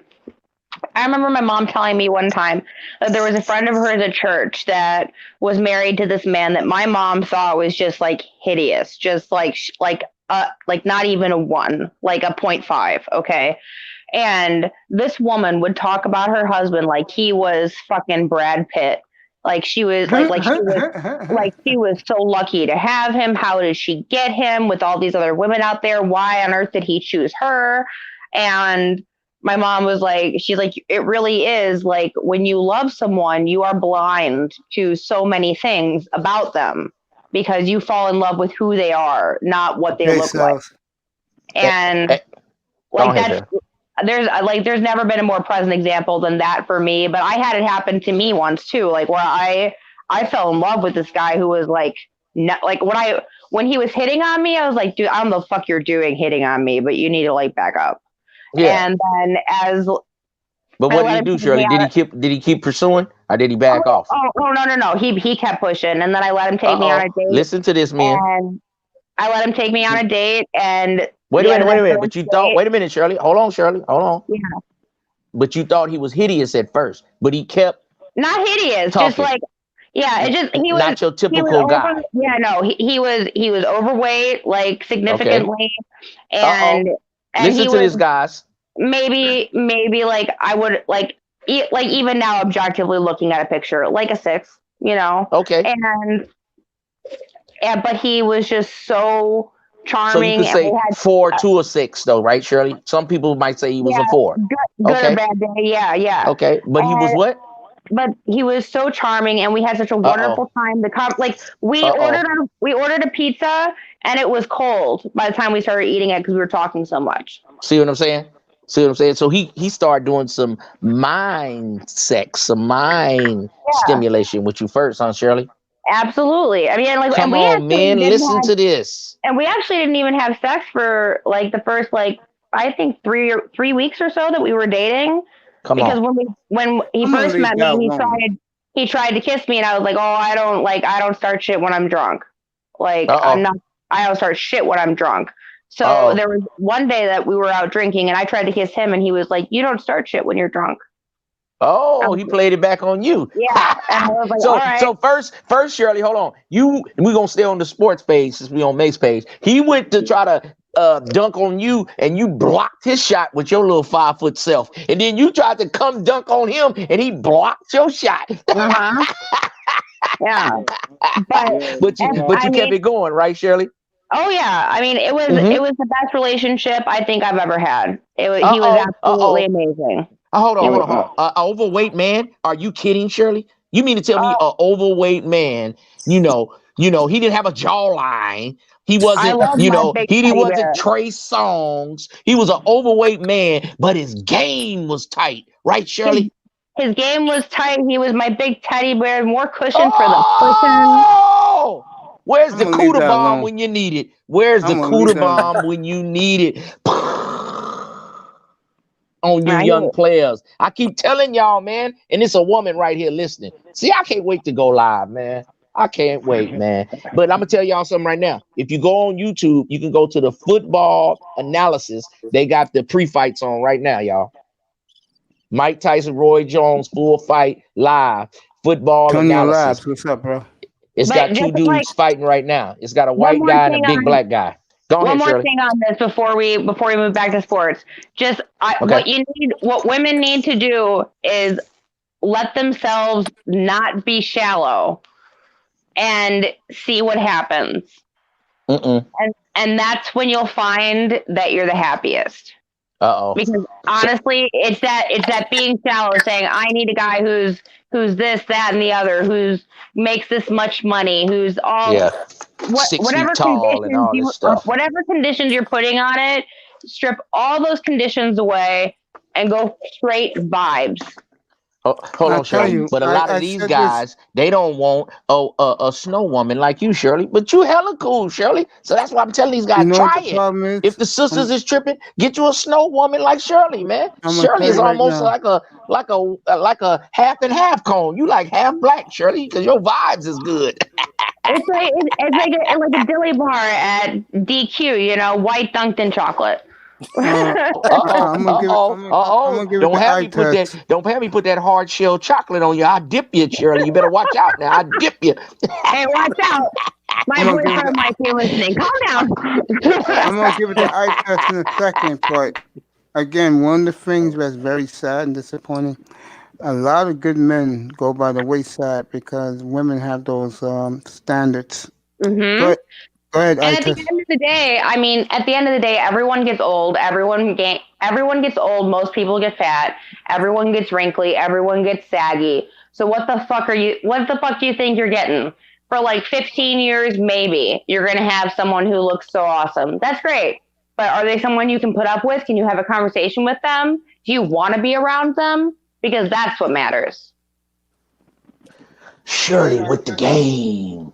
With the And real we ain't talking sports. Jack, test you there, bro? Shirley with the game. I test. Go ahead, speak, bro. I want to hear you. Go ahead, speak. Nah, like there was a part when she was talking about when he went in, like she went in and she was like no, and then he did the same thing to her. Like I feel that because I live a life where I be like doing the you know, females want what they can't have, bro. So you gotta be on some shit. You know what I'm saying? Like sex should be the last thing on your mind. You gotta make yourself the prize. So you gotta make her, you know what I'm saying, make her wanna fuck. So you gotta do shit where it's like, you know what I'm saying, I ain't even about no pussy. Like I don't even wanna fuck. Like I've done shit like that and that make her wanna fuck you more cause she like, cause you know females know they could fuck anybody. That's so true. if you put yourself as the, you know what I'm saying, you put yourself as the, nah man, I don't kiss like that. I ain't trying to fuck. Yo, that shit drives them crazy, bro. Just something, you know what I'm saying, I'm putting out there. So go ahead. Hey man, Mace, where you find this guy I test it, man? You got a channel player? Because do you have a channel I test? Yeah, because you sound like the kind of young player that I could rock with, man. Because on my channel, that's what I'm talking about, man. I'll just That's say some this. good shit, I test. I'll just say this for young eye test. He hates when I say this word about him. He can be very temperamental at times. I have to calm him down. I have to calm him down a little bit. The best people are like that. That's nothing to do with anything. No, it's just it's like a big brother, little brother thing with me and him. And he knows how I feel about him. I test if you don't mind, I'm doing a live about positivity and productivity. I'd love to have you come by and talk. It's going to be on Baby girl, Monday drop your link. Drop your link. So let me find it. everybody can Yeah, get it. it's going to be on that one. You gotta drop it in, baby. Yo, bro, I was gonna tell you 11 o'clock tomorrow morning. You know I'm gonna do to it tomorrow, so be here, bro. I need you. I'll be here. Yeah, I need my brother here. Yeah, I got you, Shirley, man. You good people. Yeah, man. She's great, man. Thank you. Hey, man. Conversation rules the nation. See how you start talking to women, men? Stop being so nervous. Just talk to women. I test reverse the game on the women. Now that's game. Jack. Ism, this is why you have issues, bro. I put it. You cool, Ism. It's the haters, bro. I love my brother. I put in the private chat the link for the live stream, and then I'm gonna put my channel link in there too for you. I was gonna say, you guys can keep talking. Go ahead, Ism. You've been running the show tonight. Go ahead, bro. Ism. Oh shit! Right on, Mace. I ain't mean to run the show, man. No, but I feel like dude, I'm comfortable with y'all, man. Dude, it helped. You making me more comfortable, Mace. I don't care. I never been one on of my boys, YouTube. bro. man, before Cuda and all you brothers, man, I never been on YouTube, Instagram, Facebook. I don't have nothing. People ask me, how do I survive out here? You know what I'm saying? I always been in the shadows. I always been in the stands. If you want me to give you the truth, you know Same what I here. mean? What's I that don't have car you none of drive, that. bro? What's that Facebook, car you drive, bro? Instagram, none of that, man. I just always been on me. Nah, I don't do no Instagram. You know what I I mean? don't But use I'm that stuff either. enjoying this new thing since the pandemic, and I'm enjoying. You know, like I had a prior thing. I said, I don't want to beef. I want to teach. And Yeah, before I bro. forget, let me say to old brother Beasley, because he was on your show earlier and I came on and he dropped down. I'm gonna tell Beasley, I ain't got no beef with you, but Beasley, you came at me, Beasley. So if you come at me, then I got to go ahead and come back at you now, Beasley. And we just call that where I'm from a Mac off. That's all it Yeah. was. Just an old fashioned Mac off, a standoff at the OK Corral. Me and you still cool, Beasley, because I've listened to you a few times. Actually, Beasley is a very knowledgeable brother on a lot of things, but he came at He sure ism. is. Y'all know he did, and I had to I know get he back did. at him. Yeah, But I'm I done know with he it did. from now on. I ain't gonna mess up the show or none of that. You know what I Every mean? So me and Beasley, we cool. time you say Go ahead, Beasley, Shannon. I'm thinking of, it's completely random and I'm sorry to go off track, but every time you say Beasley, I'm thinking of The Office, the show, because her, Pam, her last name is Beasley, and Jim calls her Beasley when he's excited, and he'll be like, Beasley! So that whole time in my head, Beasley! And it's been awesome. Okay, I'm done now. Sorry. That's I hate okay, that baby show. girl. I mean, this is a show that I don't know what it is, but when you guys come around, bro, I'm doing 6 hours tonight at least. Uh-oh. Yeah, Always, man. yeah. Yesterday I Yeah, did man. 8.5 again, which I just shook my head when I saved it and everything before I went to bed last night. And I'll I'm say it seeing again. too. Yeah, It goes brother. No, by Max. fast though. Like I was on my live, I didn't even realize I was on my live for 3 hours. I was like, oh shit, I've been sitting here doing a puzzle in front of the camera for 3 hours. I Yeah, think I you have to saw you with find your that niche, puzzle. Mace. I What's didn't. up? You have to find your I didn't niche. fucking finish it, and I was really braggy about how fast I was going to do it, and I'm really disappointed in myself. But I haven't picked it My back up. sports is the niche. It's just bad as the dead period. Wait till everybody's playing come January and then spring training in April. The NFL draft. I'm going to be having fun this summer. I wish they keep it this way, to be honest with you. That you get baseball, hockey, and basketball in the summer. And then football It's training kind of. camp. But then all winter, like, what are we looking forward to? NBA.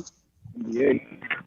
But if we get Usually the the basketball, winner is NBA and some football usually, right? yeah, Yeah. like And we hockey.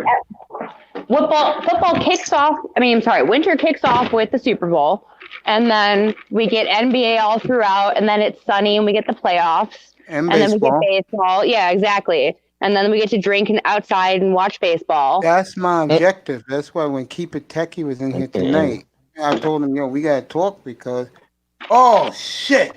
Yo. And When do Shirley yours over there come? with the real seasons. Yo. Give me a You over second. there with Yo, the real Sal's, seasons. unmic yourself. Sal's, unmic. When do yours come? It should be coming this week. Probably before They said the Thursday or 4th. Friday. Oh, What's that, man, the I road? cannot wait, bro. What's that, the I road, mean, Sals? No, that's the mic Samsung. I recommended to. I'm getting the same Samsung. mic. Oh, okay. It's supposed to be the best mic on the planet, bro. Uh-oh. Yeah, it's Samsung. $199 now, but come, let's say after New Year's, it's gonna be $379, bro. Wow. Samsung pretty good. Samsung Yeah, pretty man. good. Yeah, hey Shirley, you should Sam- get the Samsung Q2U. That's good for you. Q2U. Yeah, it costs like $50. It's good. It's real good. You know what Samsung is like? Ain't that who do the phones? A lot of Samsung phones? No, Nah. man, it's different. Samsung. That's Samsung. They do the amplifiers. Yeah, they do the Okay, amps. so hold on, fellas. So one is Samsung and one is Samsung. Yeah, I don't know if you can Samsung see is it. the phones. That's the smartphones. Okay, Okay. wait. So is this a Samsung or a Samsung? No, Samsung, like I don't know if you can see Samsung it. Goliath. SON then, right? So a Samsung Q. You said QU2. Q2U, Q2U, baby girl. You Okay. see that store B&H? You could get it from them right now. B&H. Okay. That's downtown for me. Like it's like 40 minutes from me on the train. Okay. I sent it to myself in a message so I can look it Yeah, up baby later. girl. Yeah. And I'm glad you got the XLR. What you call it, right? I don't know if I should use this right here. I've got what? The DXLR mixer. You got that right for your microphone? No. Oh, you just do to plug it right into your computer. I go straight from the computer. Yeah, you can plug right it to now. the computer, or like I have right here, the Roadcaster that Kuda recommended to me. Yeah, I'm working straight from the bottom up. So that's like I started with just the phone and I was using the earbuds for a minute, but then I found out if I turned off my air conditioner in my room, it wasn't too loud and I could still do it. So Sal is getting his Q9U. I have mine next weekend, and I'll be rocking it beginning next weekend. I had to learn that, Shirley. I had videos, and I was like, "What was that noise the whole time?" I was like, "Oh shit!" Yeah, I had the fan on, or you know what I mean? Yeah, I have one where like you can hear the smoke alarm in my second bedroom where there's two doors between it. Like, how the fuck did you hear that? And then there was one You where did a whole video. Yeah, and then there was one where right at the end, it was one I uploaded. Right at the end, my cat came up and was like, meow, meow, and I was like, pay no attention to the cat meowing. I was like, fuck it, I'm leaving it. Let's go. But Shirley, sometimes when you leave it organic, sometimes it's more real. Like, see, that's what you I know what I kinda mean? You thought. don't I want feel it like perfect. You get because I want you to get to know me. I'm not trying to be a caricature or something else. I'm trying to just really give a representation of who I am and like have good, honest discussions and talk about real shit. So, and that's why like I kind of like leaving the bloopers in because like you get to see like I'm nerdy, I'm goofy. Yeah, you're a real person. You don't want to be too I'm perfect. blessed that the Omen, that's his computer, bro. Yo, Sal's, how much you pay for that? About 1,700, bro? How much you pay for your Omen, bro? Nice. Yeah, cause I got my They laptop. just cut the stream off, y'all. The boxing was on. They just cut it off. I'm gonna try to find another one. All right, bro. Yeah, man. It's on YouTube. I was lucky. Sometime I can catch it. Because what I did was I told guys in the manosphere that I was going to do this back in April. And they were like, yo, Mace, man. You know, I'll be asking the guys in the chat room questions. Okay. Hey, Mr. What's up? Here go. Sorry to cut you off. It's on another channel. Nice. That's why you got to keep doing it. It's a guy. He only got 300 subscribers. Nice. It's called HXSSXNZ. You check that out. And it's about to have next going to be Nate Robinson against Jake Paul. Right now, it's got some big white guy against some big brother. I ain't sure who they are, but this is the fight. It's on a guy. His again. It's HXSSXNZ, and he on YouTube. And you can catch the fight right now. And then the 5th round of the 8-round fight, and 30-something seconds to go, and you can watch it right here on YouTube. You know, now if they cut the feed, sometime you got to switch over. But this is the live match right here. Yeah, with 8,000 people watching right now. Yeah, I got that it last one I told you cut off. Now. You got it. Yeah, you go. See what I'm saying? Come on now. Shit. Now you got the fight right there. Yeah, let me put it up for everybody to see. Yeah. They got weed. They got weed maps on the ring. They got fucking all kind of different shit sponsoring. Weed maps is some good shit. DraftKings. You ever mess with DraftKings? Any of you betting guys? Y'all ever mess with DraftKings, Mace? No, but I got a guy that's gonna sponsor me though. He's all gambling. But why you don't mess with DraftKings? I thought that was the new way to go. Like, was that only fantasy? But I'll tell you one thing. This guy's room is lit. Okay. Yeah, okay. It said Jake Paul, Nate Robinson, and then Mike Tyson come on after that. After these two guys is Nate Robinson and another guy. You know Nate Robinson's dad was a hell of a football player in Washington, right? Yeah. I know Nate Robinson's fighting in boxing now. I didn't either. Nate Robinson do a little everything, man. That little motherfucker is strong. He's 5'8" or so, but he's a fucking that's the basketball player, all right? muscle though. Yeah, the basketball. But he used to play football too, again, bro. Shirley. I could see him being real good at boxing. I still got it, Nate. I mean, Yeah, I Mace. got it back. I got it back. I'm trying to Okay. switch screens so I could pull it up Yeah, in here. sometimes I can get the Fury fights and they'll cut off one, and then you got to go back and you can catch another one for free. That's how I've been doing it. I was picturing the right person.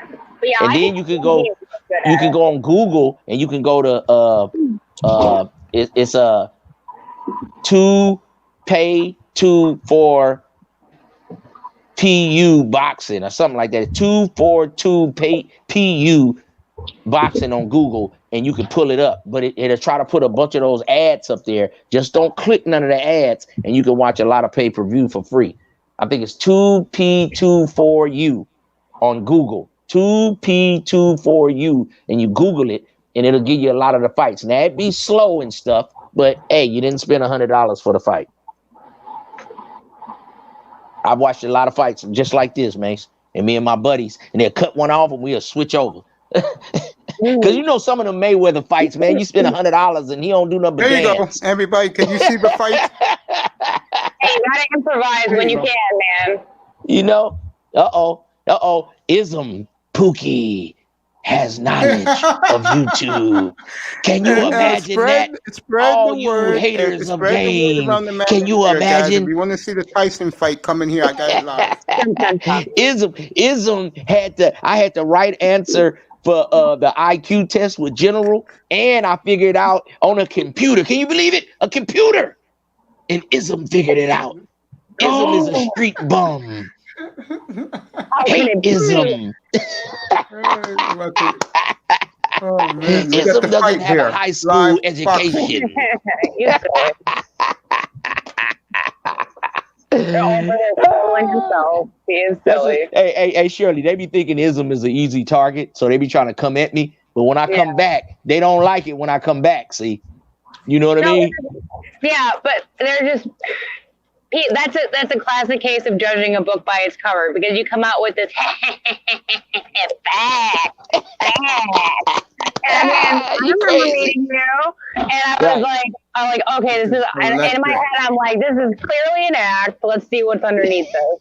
But if somebody's not gonna take the time to find out what's underneath it, you know? Right. I was just joining us. We will have the Tyson fight here now. Shirley. And then I know, and you know I fuck with you too. Yeah, I like that. Yeah. Come on, Shirley. Yeah. Yeah. Fuck. Tubular. Like, oh my God. Fuck. Hi, Tess. You liking this live boxing? Shirley. Yeah. Fuck. Oh my God. She's Hi, like Tess. You liking this live boxing? but I like Shirley. Hey, Shirley, you a little firecracker though. You come back though, so that's what I like about you. Yeah. You come back. I like that. Punch, you know. Yeah, that's right. You are looking at live championship boxing here tonight. They got the money line and everything on there, Mace. Yeah, don't worry. I'm working on a real sponsor for gambling bets. Yeah, man. They got the Jake Paul minus 177. When this guy does my OBS, keep it techie, he's gonna put on the betting lines, the Wall Street stock market, and the scores. I invested a little bit in some stocks. Like, did you know you can invest through Cash App? They have a way for you to buy stocks through Cash App. Yeah. Wow. Which That's interesting. So I went and I checked that out, right? And I bought some stocks. First of all, I'm going to say I should not have bought the AMC stock. I should have waited for I only bought 2 shares that were. You should put that on your channel, Shirley. Everybody says on your channel. I could talk about it on my channel, yeah. Ism, good looking, bro. Right on. Yeah. You should put that on your channel and watch it grow, and then 3 months and then 6 months, and have a little section where you buy some stuff. Sometimes you win, sometimes you lose. But I think that would be good for your channel. Different people would check that out. Yeah, well, I'm trying to keep it variety of content. The live streams are gonna be more serious topics. I think I'm gonna do. I'm doing a raffle every week, starting on Monday, and then I'm gonna do one big raffle for Christmas, and then I'm gonna try and do. I'm gonna do like not every football breakdown, but like the Bears. I'm doing a quick Bears breakdown tomorrow morning because it's my team. But that's not, not stepping on Mace. I'm just gonna be in and out real quick Baby, because you can do your preview. it's my team. Hey, honey, we're all family. Do what you gotta do. I know. I'm just saying it's not good. It's just for my Hey, team. but you know what I think will be fly though, Mace and Shirley? Mace, when you have your Sunday thing, you should have Shirley come over for a little segment. You know how they got that dude Ron Wiggleman on Fox, and he come through for some. I'm just saying, you know, he come through for some comedy. I always do. And then they got the guy right now on what's the other dude? He got a whole show late night on Channel 7, ABC. The fat white guy. Yeah, he used to be on the sports. So in the middle of your show, Mace, on Sunday before the games, have Shirley come through and do her predictions, and then you could check out Shirley, and you got Mace. And have him be like all silly and fun. Come on, man. Come on. That would be fun. Yeah. That would be fun. And then you could be like, and you can check out Shirley on her page. I think that would help both of y'all shows. I would love to collab with Shirley. I like when women come on, man. I don't know why guys don't like women so much on YouTube. They're stupid. I like That's when women why. come on. I'm mad at women, but I do appreciate them when they bring something to the table. Shirley does. I remember that night when I did the Bear game for Shirley. She was happy as hell. The black guy walking this guy down. The Bears game, I'm happy. Yeah, the Bears and the Buccaneers. When I was telling Shirley how they effed up Brady that night, the Bear defense.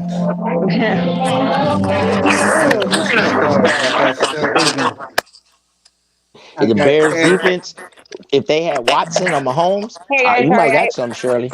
I had to come pick up my boyfriend, and it's loud here. I'll get back on the panel when I get home, probably about half hour. All right, baby, I'll be here. All right, I'll be back. Go pick up your boyfriend. Yeah, like fuck, I have to get my boyfriend. Like, oh my god. Oh yeah. Okay, Shirley. Okay, Have a good time. I will. See you guys soon. All right, Gnarls. Bye.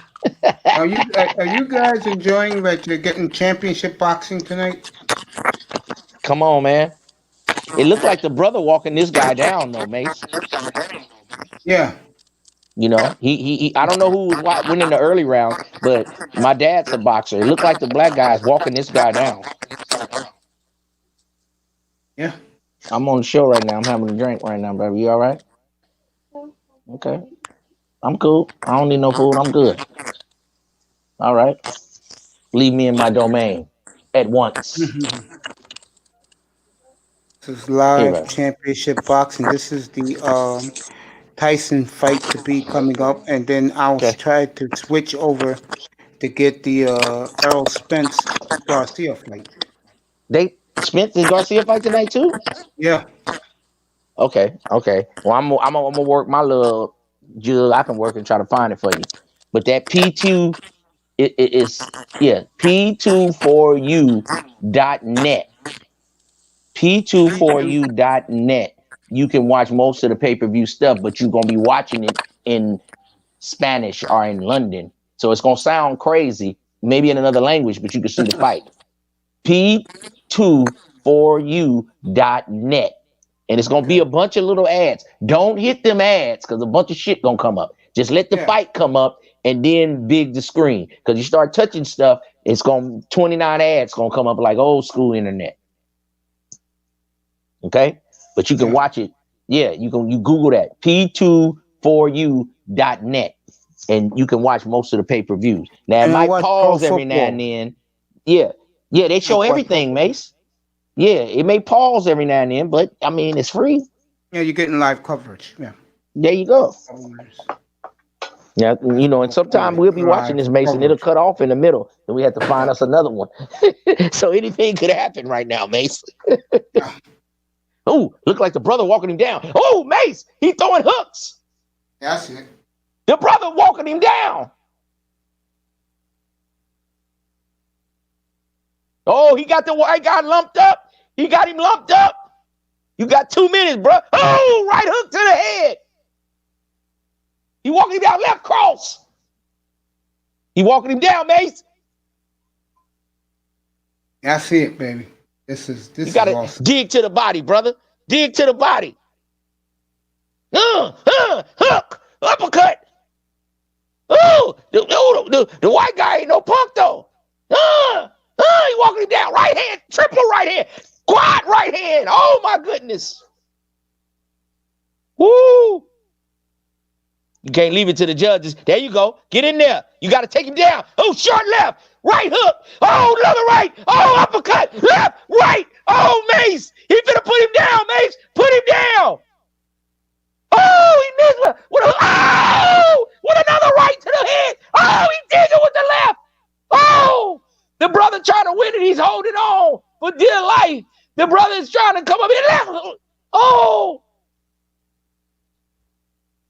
right cross, Mace. Oh, he's holding on. The brother's tired. He got to dig it out, Mace. Don't leave it to the judges. Come on. Oh, he's digging. He's right hook. Oh, uppercut. He's digging. The white guy's digging. The brother with the uppercut. 2 to the body. Oh my goodness, Mace. Look at the hematoma on his head, Mace. Oh my God. Oh my God. The white guy. Oh, 1-2 with a combination uppercut. You got 32 seconds, baby. Sal, he's trying to hold on. Guys, respect you around the manosphere. Tell the guys that I got the Tyson fight. Oh.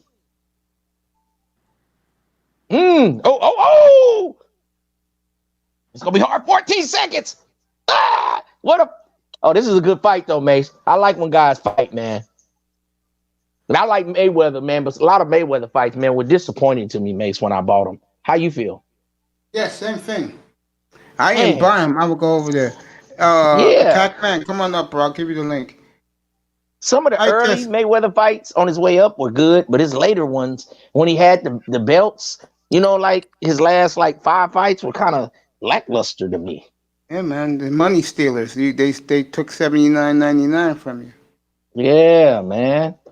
Only one was halfway good. What was that? The one crazy dude was throwing them looping hooks. What was it like? Mario something? Remember he was throwing them looping hooks? Yeah.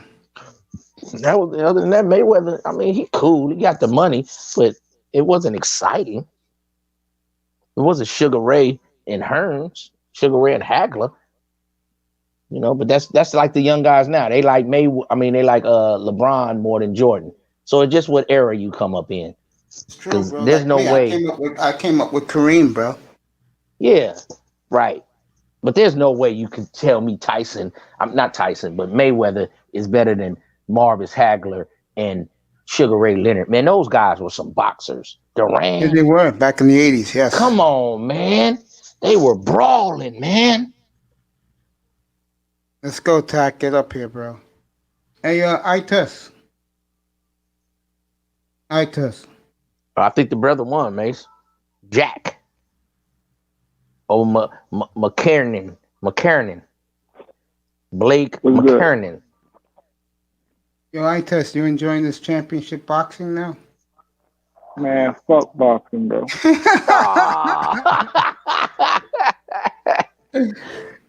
My dad's a boxer, man. I love boxing, man. Nah, I get it, bro, but I don't follow it like. I don't follow it either, bro. Right. I don't follow boxing. But it's good to have like a impromptu Super Bowl party. You know what I mean? Yes. Because the Super Bowl is only once. But if you can have a fight like twice a year, you can invite people over, had a fight. Yeah. But see, you're a young man. Now, when you done live and you get you a woman, you have some children, at some point you might even have some grandchildren, brother, and you come over, everybody come to Papa Ates's house. You get what I'm saying? And it's more than the fight. It's just you get to see your children because life takes course. They be working. Your kids doing this. But at least 2 to 3 times a year on the holidays and for the fights or the Super Bowl, you get the children over. You have a good time. Man, it makes you feel like you did something in life, man. Like all my hard work is right here, man. I'm telling you guys, man. It makes you feel a certain way. Good. It made me feel great last night. But my nephew came up out of the blue to join the panel about the hip hop show I had last night. That meant a lot to me, bro. See what I'm saying? We get YG on there right now. What's your nephew? How old your nephews, Mace? 29. That's They're right. Young twins. men. Yeah. Yeah, man. Young men. 6'5" and a half and 6'6" and a half, bro. Oh, come on, man. They shouldn't have no problem. No, they don't. Well, it's a What? long What? story. I said it Okay. this morning on Platinum Elite's platform about those two. Okay. Well, Brooks and shit, Moses. man. Yo, Hey, Tax, man. spread the word that the Tyson fight will be in here tonight. Spread the word. Hey, man. I seen something with LeVar Ball. He said, man, everything was by design. They might think LeVar Ball, some people don't like him. Some people think he's an ass. But he said, man, I didn't want all those short, pretty women. I got me a tall, pretty woman. And I wanted to make some tall babies. And that's what he did. So if you want some basketball players, get you a volleyball girl, man. Maybe she look a little less better than the short girl, but it's a process to what you're doing. He sure got 2 boys that was drafted in the top 3 picks, and ain't nobody else never did that. So you got to be knowing what you're doing, brothers, when y'all planting y'all seed in different places. It's got to be a process. Y'all think LeVar Ball just some wild dude, but he might have had some method to his madness. I never followed LeVar Ball, but I don't really like him, Mace. He's a good caring father. I don't really like him, but I think he knew something about having them kids, though. He know how to do that. I'll tell you that. Fine-ass volleyball players, though. Man, you don't There you see. Like, See, there you go. Excuse me, Mace. Can I say something real quick? Go ahead. Oh, okay. Go ahead. Man, y'all old ass niggas don't be knowing shit. Y'all think y'all be like giving young niggas game. We looking at y'all like you duck. You a duck, bro. Like what this How the nigga fuck talking I'm about a is duck, young nigga. What you talking about? Nah, let me You speak, green dog. Can I guacamole speak? ass Let young you talk. nigga. You been talking. Young, But I want to tell you how I'm a What? duck, nigga. You ain't got a nickel over lunch You money, a nigga. Pull out fucking real $1,000 right now. Talk about I'm a duck, man. nigga. I'll fuck your bitch and step on you. You What's ain't your name, please. pussy? Turn your Please. camera on. My You name's really a Sir pussy. Ism So what? Jack. That's what my name Sir, is, what? young I'm gonna chip off the subscribe to your channel. Sir What's your name? Ism, nigga. My name is the game. Yeah, Go to the channel, nigga. I'm on Sir your ass, Ism, boy. man. Don't Like, you so ever let, come talking about you yeah, can't be in my ass, young dog. nigga. All right, dog. You better All get right, in your dog. own ass and learn You how ain't to never wipe told your him no ass, lie nigga. You ever ain't in learned your how to life. I wipe can your read ass. in your By the book. time I finish with your young ass, you're gonna need a Depends, young nigga. Don't you come in here Man, you talking ain't learned crazy. how to Nigga, do shit respect but your be an elders, old young ass nigga. nigga and get You some ain't big. live Man, long, look nigga. here, You bro. gonna be All right. old longer than you young. You little Respect you. You turnout a ass, fucking Mac clown, tonight, bitch. green Turn your guacamole camera ass on. nigga. Yeah, I turned the camera on, nigga. What's happening with you, Man, you funny. Jack? Nigga, I'm a You, player, nigga. What you you mean, nigga? funny. We You over here funny. living, nigga. You I funny. ain't playing, You nigga. funny. I ain't trying you, nigga. I'm trying this game, Man, young you ain't nigga. What doing you shit, talking about? boy. You What not you doing doing? What's shit. your You up name? here What's your capping on name? YouTube. You What's a your big ass name? capper. You and them What's old your ass niggas you name, hang with. nigga? All they full of What's is cap. your Man, stop name, throwing young salt in the nigga? young nigga game. Bitch, you I know ain't what the heard fuck you. it is. Bitch, There you ain't know no what time it salty is. shit. Man, Nigga, so you need a Ism, that's hug. your You need YouTube a name? hug. Oh, Ism, you nigga, full the of cap. game. You need a hug, I need a nigga. Don't hug. be mad because I your need a daddy didn't hug. be in your stinking ass life, young nigga. You need a hug. I can be your uncle, nigga. Respect this Yeah, game. you done? You gonna let me? No, I ain't never done, nigga, till it's over. And then it's some more of it, nigga, and I'll see you in heaven. And I'm going to roast you in heaven, young nigga. I ain't never done. You going to be old longer than you young. Nigga, you Yo, young, Ism. dumb, full of cum, nigga. Don't come on this Ism, motherfucking what's up channel with your talking dragons? crazy. I'm gonna try and have the Tyson fight up here tonight. Young nigga. Well, I just helped put the fight up here, and you want to talk about old and young niggas. I got some channels and some videos about old and young nigga. You Mace, young, what dumb, up, full homie? of How you cum, doing? don't know nothing. I'm Yo, good, Rizzy, bro. what's How are going you? on, man? I'm good, bro. I'm Bro, getting this nigga, Yeah, Tyson really yeah. step fight Who on was you, on. that boy. young I nigga, really man? step on you. Like you, I Who real was deal that young step on you, nigga, boy. man? Like you got me fucked up. You got me Yeah, fucked I up, ain't boy. got you fucked up. Like I was No, trying to. no. Your daddy and your mama got you fucked up when they You had ain't your gonna let me stinking talk. You ass, ain't gonna let nigga. me talk. Don't You want never to be tell me heard. I got you You fucked want to be up, heard. nigga. We gonna hear you. I'm hurt. Yeah. Nigga, I'm a fact, and I turned on the camera All and you right. So still you ain't done said now? nothing, nigga. No, I ain't done, nigga. I'm over here diamond and You jeweled up, done now? nigga. What you got? You Where done now? your motherfucking lineage at, nigga? What you got, nigga? Pull out 1,000 right now, nigga. Young nigga. Who's Talking crazy to arguing, by me. the way? I'll pull out a Glock and have your I scary. ain't worried about no Glocks, nigga. You want to shoot another black man because that's all you can do, nigga. And you gonna be in jail about shooting somebody because you don't love yourself. I ain't said nothing about no guns. Why I want to shoot you, brother? But I'm gonna give you some game for your head when you talking crazy to a grown man, nigga. Don't be mad because your stinking ass daddy left you, nigga. Sir Ism, you hit that on the head right there. Sir Ism, you still ain't said nothing, nigga. What's your name, nigga? What's your name, young nigga? What's your name disrespecting this game, nigga? My name's Sir Ism. What's your name, young nigga? Yeah, because only man that was raised by a single mom. I ain't worried about talking about single mom. You don't know nothing, nigga. You ain't did no motherfucking psychology, nigga. You only 28 years old. How the fuck you gonna tell me about only a nigga that did this or did that, nigga? Sir Ism, this is true. Truth is I know it. Oh, okay. You sound a little more player. Let me calm down. But that other young nigga, I'll roast that nigga over lunch. Oh, he's tripping, crazy. He's tripping. Go ahead, how you brother. gonna talk shit to an OG? What kind of sense is that? You gonna talk shit to an OG? Come on now. You're supposed to soak up the wisdom. You're supposed to go mine out the information. You're gonna walk in the door and hate? Come on, man. We know you didn't have a dad in your life, and that's okay, because a lot of us didn't. But we got to straighten you up now, young man. We got to show you respect. Come on with it, then, player. Now, I like this player right here, Mace. Excuse me for going crazy on your show, but he told me to cam up. I cammed up. I ain't heard from him. But this player right here, I like him. What's your name again? You know me, sir. And this is truth. Truth okay, true. Oh, yeah, I do know you. Yeah. Right on, man. Right on. Let me chill back, Mace. I got a little Glock heated, out Mace. that boy gonna turn off that camera and go hide on his bed. If I really cammed up and pulled hide in my bed, nigga. I'm this motherfucker, nigga, with a 3-car garage, I got a 4-4 Bulldog with your name on it. I don't worry about no Bulldog, nigga. I got a 3-car garage outside, nigga. I'll put your whole house inside my garage. He gonna show a gun on camera like he's going. What that's gonna do? He gonna show a gun on camera. What's that gonna do? Come on, you self-snitching. You need love, brother. You need a hug. Got a dad come to Sir Ism channel. I can help you, brother. What his dad's name is. Put down the gun, brother. Put down the gun. Pick up a book. Pick up some game. Pick up some knowledge, brother. Who's the argument with?